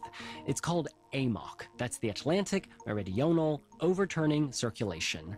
That's a mouthful, but the concept is pretty simple. It's essentially a series of ocean currents that act like a giant conveyor belt, and they help regulate the temperature of the planet. Now, some research suggests this process may be slowing down, so what happens if it were to collapse? And how would that impact people around the world? On today's episode, we're going to find out. I'm William, and this is What in the World from the BBC World Service. I'm here with Sarah Keith Lucas, a meteorologist and BBC weather presenter, and she can tell us more. Sarah, hi. Hello, thanks for having me, William. So we've been seeing this phrase AMOC all over social media. What is it? Yeah, it's a hot topic at the moment, the AMOC, isn't it? The Atlantic Meridional Overturning Circulation. So basically, it's a series of ocean currents in the Atlantic Ocean. They form part of the global ocean circulation system. Meridional means they're sort of aligned with the meridian, so north to south ocean current rather than east to west. And overturning means that it's not just north to south, but actually this ocean current dives deep down into the ocean, moves its way south, and then it upwells once again. So it's like a conveyor belt. And I think circulation reminds me a little bit of our arteries and our veins in our bodies. So a bit like that, these ocean currents deliver oxygen, nutrients and warmth to different parts of the ocean. So it's quite a complicated thing, but it's all to do with changes in both temperature and in saltiness of seawater, so salinity. If we take our starting point, for instance, imagine a bit of water in the tropical central Atlantic Ocean. It's warmed by the sun above, so it's warm surface water, and it's quite salty as well, because the sunshine evaporates water but leaves behind lots of salt crystals. So what happens to that warm, salty water? It moves its way northwards in the Atlantic. It reaches the colder Arctic Ocean, giving off heat to the atmosphere as it moves north. So that area of water then becomes colder, it's salty, heavy and dense, and it sinks down deep near the Arctic Ocean. It hits the seafloor and then it returns its way south, and eventually in the southern Atlantic, that area of dense cold water will upwell once again towards the surface, and we get this conveyor belt delivering heat and nutrients around the ocean. Okay, so let me just make sure I get this straight. Warm water in the tropics, it's flowing north, it's cooling off, letting off steam perhaps, it reaches the Arctic, gets cold and dense, falls under the water. Yeah. That current goes, I guess, westward and south? Yeah, absolutely. And then the cycle starts again eventually. Yeah, so it's not quite that simple. It's not just one conveyor belt. It's actually a bit like our veins and arteries, lots of little currents, but that's the basic kind of overview of the flow that's happening within the Atlantic Ocean. Okay, now what's the point of it? Nature, does it have a plan in doing this? Yeah, it does. The Earth always has a plan. And actually, the globe is trying to always reach equilibrium. So the areas that are hot, that wants to flow towards colder conditions, the colder conditions want to flow towards hotter conditions. So the Earth is trying to keep a balance all the time. And that's why we see that heat given off into the atmosphere as it's trying to cool down those warm surface waters. And it really controls a lot of weather and climate around the world as well. We've seen on social media that some scientists and researchers are concerned and that climate change might play a role in their concerns. What's going on here? Now, it is being studied by climate scientists, and they've got lots of little buoys in the ocean, little sensors. They dive down regularly to get measurements of what's happening with the ocean currents, and then they resurface again as well. So it is being studied. And climate scientists do think that climate change is having some impact on the Atlantic Meridional Overturning Circulation, but they don't know exactly to what extent, because there could be some natural fluctuations in this system as well. But the consensus from climate scientists is that it may be slowing down. It may be weakening a little bit, perhaps by as much as about 15% over the last 100 years or so. So the reason for that is that as our climate warms around the planet, more glaciers and ice sheets, that's fresh water, are melting. So particularly from places like Greenland, for instance, if the Greenland ice sheet melts, that pushes more fresh water into the surface ocean. And remember, AMOC is driven by saltiness and a change in temperature. If there's a lot more fresh water in the surface of the ocean, that slows down the engine of dense salty water that drives the circulation of these ocean currents. So it may be that although globally, of course, our temperatures are rising really quickly, the circulation of heat is actually slowing down in the Atlantic Ocean. One aspect of this that caught my eye was something scientists have found called a cold blob in the North Atlantic. That sounds almost like it's out of a horror film. What is it? Yeah, the cold blob. It's been there for a while now. And actually, yeah, we call it a blob, but it is a huge area of the North Atlantic that is actually cooling down. And it's really bucking the trend from the rest of the world. Climate scientists don't fully understand why, but it has been said that it's evidence that the AMOC is slowing down. So the AMOC delivers that warmer water towards the north. But if not as much warm water is getting pushed northwards, that's why we could well be seeing those colder conditions developing in the North Atlantic. And of course, we were talking about the Greenland ice sheet. That's colder, fresh water melting into the North Atlantic. And because it's not as salty as the rest of the ocean water, it tends to sit on the surface. Let's say that AMOC weakens or maybe even collapses entirely. What would happen?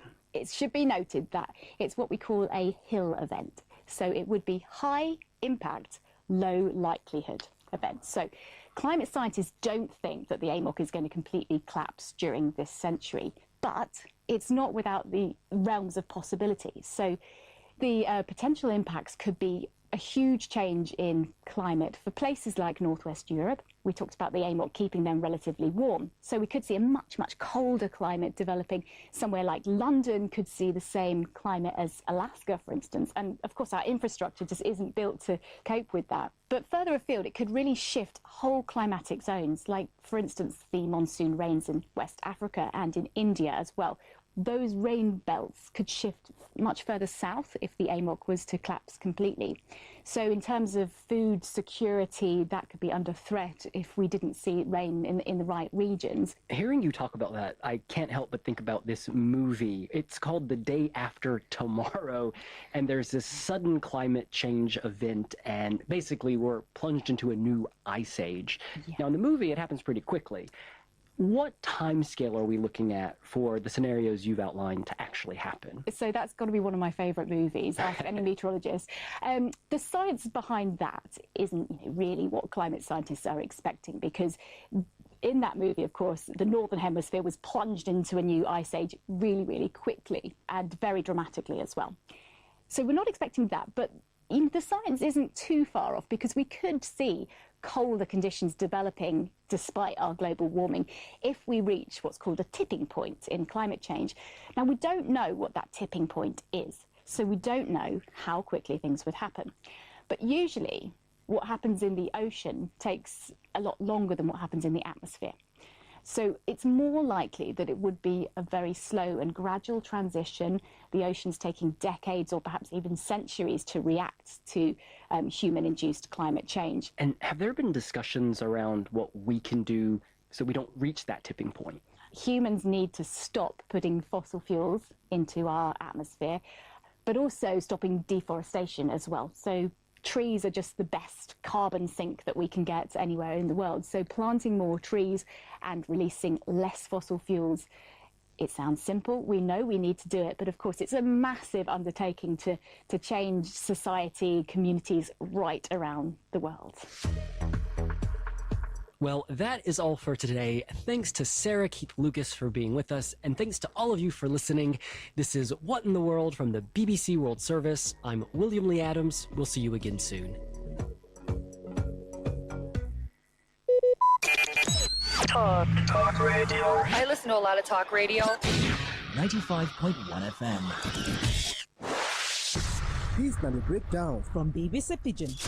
The Nigeria Financial Intelligence Unit, NFIU, don't uncover new ways with terrorist financiers they use, raise and move money for their operations. For their 2025 annual report, the unit say foreign-based facilitators they use social media to collect donations, sometimes under the guise of humanitarian relief or educational support. According to the report, hundreds of people fit donate between $50 and $500 through PayPal or bank accounts. Them go later pull the money into one account before them break into smaller transfers to Money Mules for Nigeria. NFIU says students, small business owners, and relatives stay among people with them they use as muse. The unit also wants say terrorists they open back accounts with women names, while male commanders they secretly control their accounts. Them also they use phone numbers registered to people we don't buy or other individuals for mobile banking and transaction alerts, making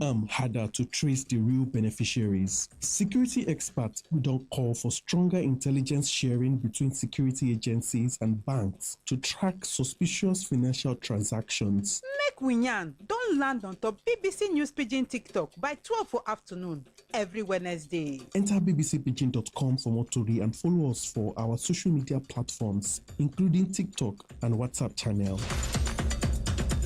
That's not the breakdown from BBC Pidgin.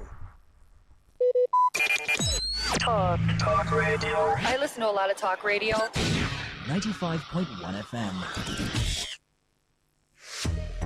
Loads of students are coming out of uni with degrees for jobs that can already be done by AI. They're worried about their degrees losing value and going for entry-level jobs that can be replaced by AI. But it's not affecting all students. And today I've come to UCL, University College London, to chat to 3 students about how they feel about AI and what they're doing to AI-proof their degree. I'm Hannah, and this is What in the World from the BBC World Service. Zara, do you think your degree is AI-proof? Absolutely. I'm feeling quite optimistic. You know, when I originally applied to do a master's in entrepreneurship, I was like, AI was the last of my thoughts when applying. I would say now it's very much moving towards a hybrid model. So I would say that in terms of it being, I think there's still a lot of uncertainty in the whole of what's happening. So being in the forefront of entrepreneurship and being thrown into the deep end, what I love about my college is that they are constantly innovating. So I'm excited. I think I'm in the right place. Omar. As a language student, I'd say probably 50-50. The written side of it, the translation side of it, definitely getting replaced by AI. But I think one thing that it will never replace is the ability to orally communicate in person. You know, if you go up to someone and you have the kind of the new tech, the little earpiece on, and it automatically translates, you might be able to get your message across, but it's never going to have that human connection, the emotional connection of shaking someone's hand and introducing yourself and having that linguistic and contextual understanding of their language and culture. Ali, what about you? Is your degree AI-proof?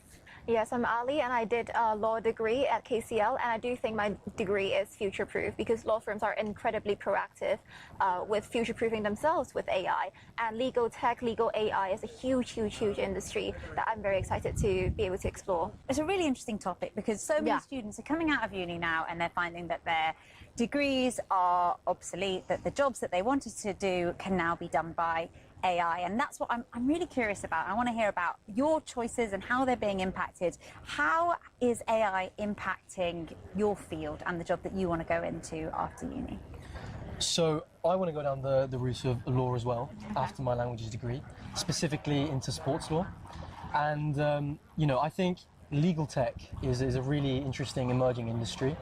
I feel like the law industry is generally kind of lagging behind maybe in the implementation of these new modern AI technologies, which is good for us starting out in this industry because then we can kind of join it and actually spur it on and be the kind of trailblazers in that sense. Great. Not a threat, but an opportunity. Exactly. I like that. I love that. Yeah. What about you, Ali? I agree with the sentiment, but I actually slightly disagree with how law firms are approaching AI. I do think most of them are actually quite pro-AI in the sense that they have enlisted the help of sort of legal AI tools that are on the market. But I've talked to a lot of law firm seniors, and I think one sentiment that they gave up was that we can treat AI as a junior, like one that can do things really quickly but is prone to errors. And what is really important is just that we really do have to supervise this error-prone, hallucination-prone junior. No matter how the technology is improving, because it is AI, there will be hallucinations in that, and so human supervision will always be required. There's so much positivity here, and maybe I was expecting a bit more anxiety. Are these conversations the same that your friends, people who are studying other subjects and want to go and work in other areas, or are they a little bit more worried about how AI might affect their fields? I would say a lot of, like South Africa, maybe we're a couple of years behind. So yeah, I would say there is a lot of uncertainty, especially for those parents who want us to go in, the traditional route. But I think, for my future generation, for my kiddos, I'd be like, come my babies, let's go do AI. But it is a bit scary, let's be honest, if we're going to be honest. It's really hard in this kind of discussion to make any kind of sweeping comment across industry, because if you're someone who has prospects in the film industry and you're in the visual effects industry, look out. You're going to have a whole nother different conversation to what we're having here.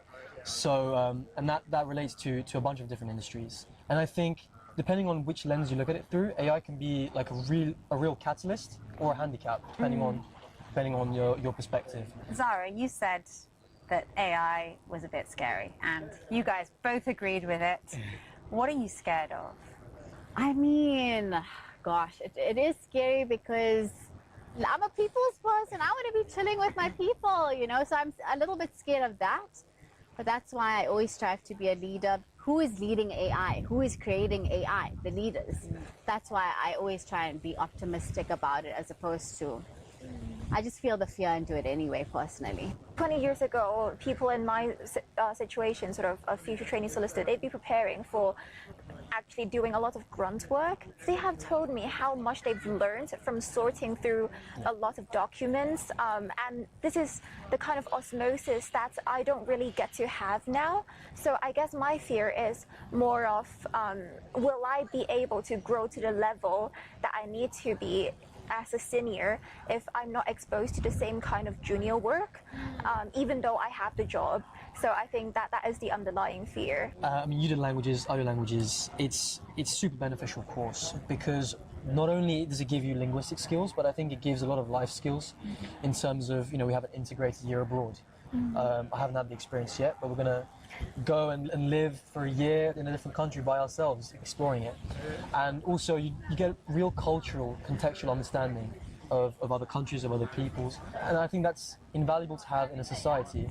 And my fear is that the rise in AI causes a kind of a misconception through the lens of our degree, saying, what are you going to use languages for? Yeah, we're going to open DeepL.ai, or knowing, being in the course itself, that it gives so much more. I do fear that, especially in the UK, where there's been a general trend in the reduction of language choices at GCSE and as an A-level, that it's going to also wither away at a degree level, which can then have a negative impact overall in the job market. Yeah. So those were some of the kind of fears and anxieties that I think everyone's feeling, because there's this relatively new beast that's coming in and snowballing and changing everything. And with that in mind, what advice would you have for people who are choosing what to study at uni now and wanting to make themselves as AI proof as possible? I would say do anything that is going to provide you with a skill set that's going to be unique, that can't be provided by the AI. So I think all of us have gained so much from our degrees, different skills, and I think university is also just broader and bigger than just the academic side of it. So the life experience that you get, that can never be replaced by any kind of technological tool. So you think it's still worth going to uni and your degree still has value? 1,000,000%. Beyond the academic, it's maybe even more important, all the other skills that you gain. Ali? Yeah, I agree. And I do think a university degree, there's not just a career preparing side of it. It's a luxury to have a university degree and to have 3 years to think about a subject that you are hopefully passionate about, and the teachers and textbooks available to you for questions, the skill sets that you acquire is important. My advice would be to still follow your dreams, follow your passions, do your research, of course, but make sure that the subjects that your degree has to offer are complementary. So you're getting that human-led, whatever those elements are, and you're getting the AI tools alongside with it, so that it's a win-win. That's my advice.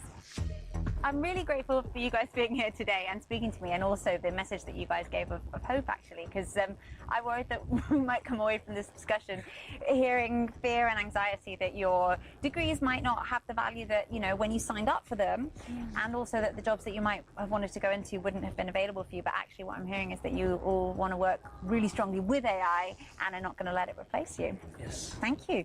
Thank you so much. Thank you very much. That's it from me. Thank you so much for joining us. I'm Hannah Gelbart, and this is What in the World from the BBC World Service. Talk radio. I listen to a lot of talk radio. 95.1 FM. Looking to grow your business? Ready to elevate your brand and reach the right audience? This is your moment to take your brand to the next level with Today 95.1 FM. Your trusted voice, reaching thousands of listeners every single day. From startups to established brands, we create powerful advertising solutions that boost your visibility and drive real growth. Our affordable advertising packages are designed to give your business maximum visibility and real results. Don't just advertise where people are listening. Call us today on 0818-389-2850 or visit our station to book your slot now at Today FM Drive off East West Road, Obiapo. Today FM 95.1. Your voice, your market, your success.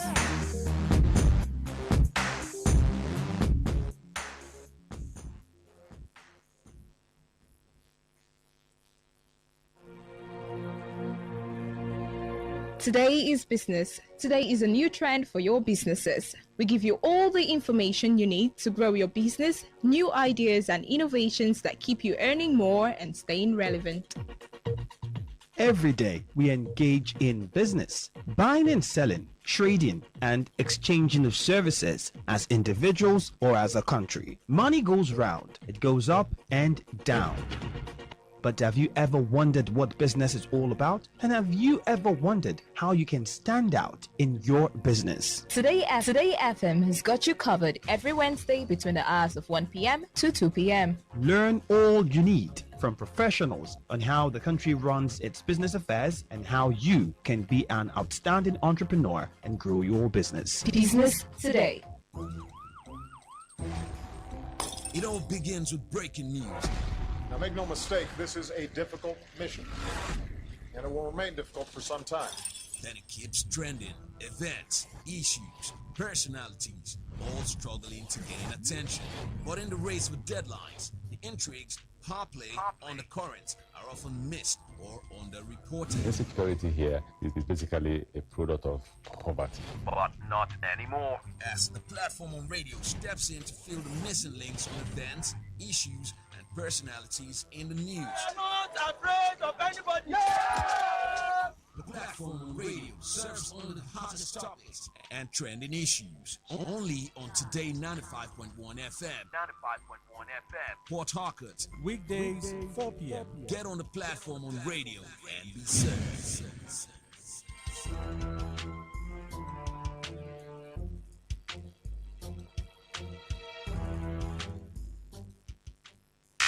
Unleash the power of the airwaves with the ultimate radio experience. Tune in to Today 95.1 FM, the voice of the people. Don't just listen, immerse yourself. That is 100% true.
Talk radio. I listen to a lot of talk radio.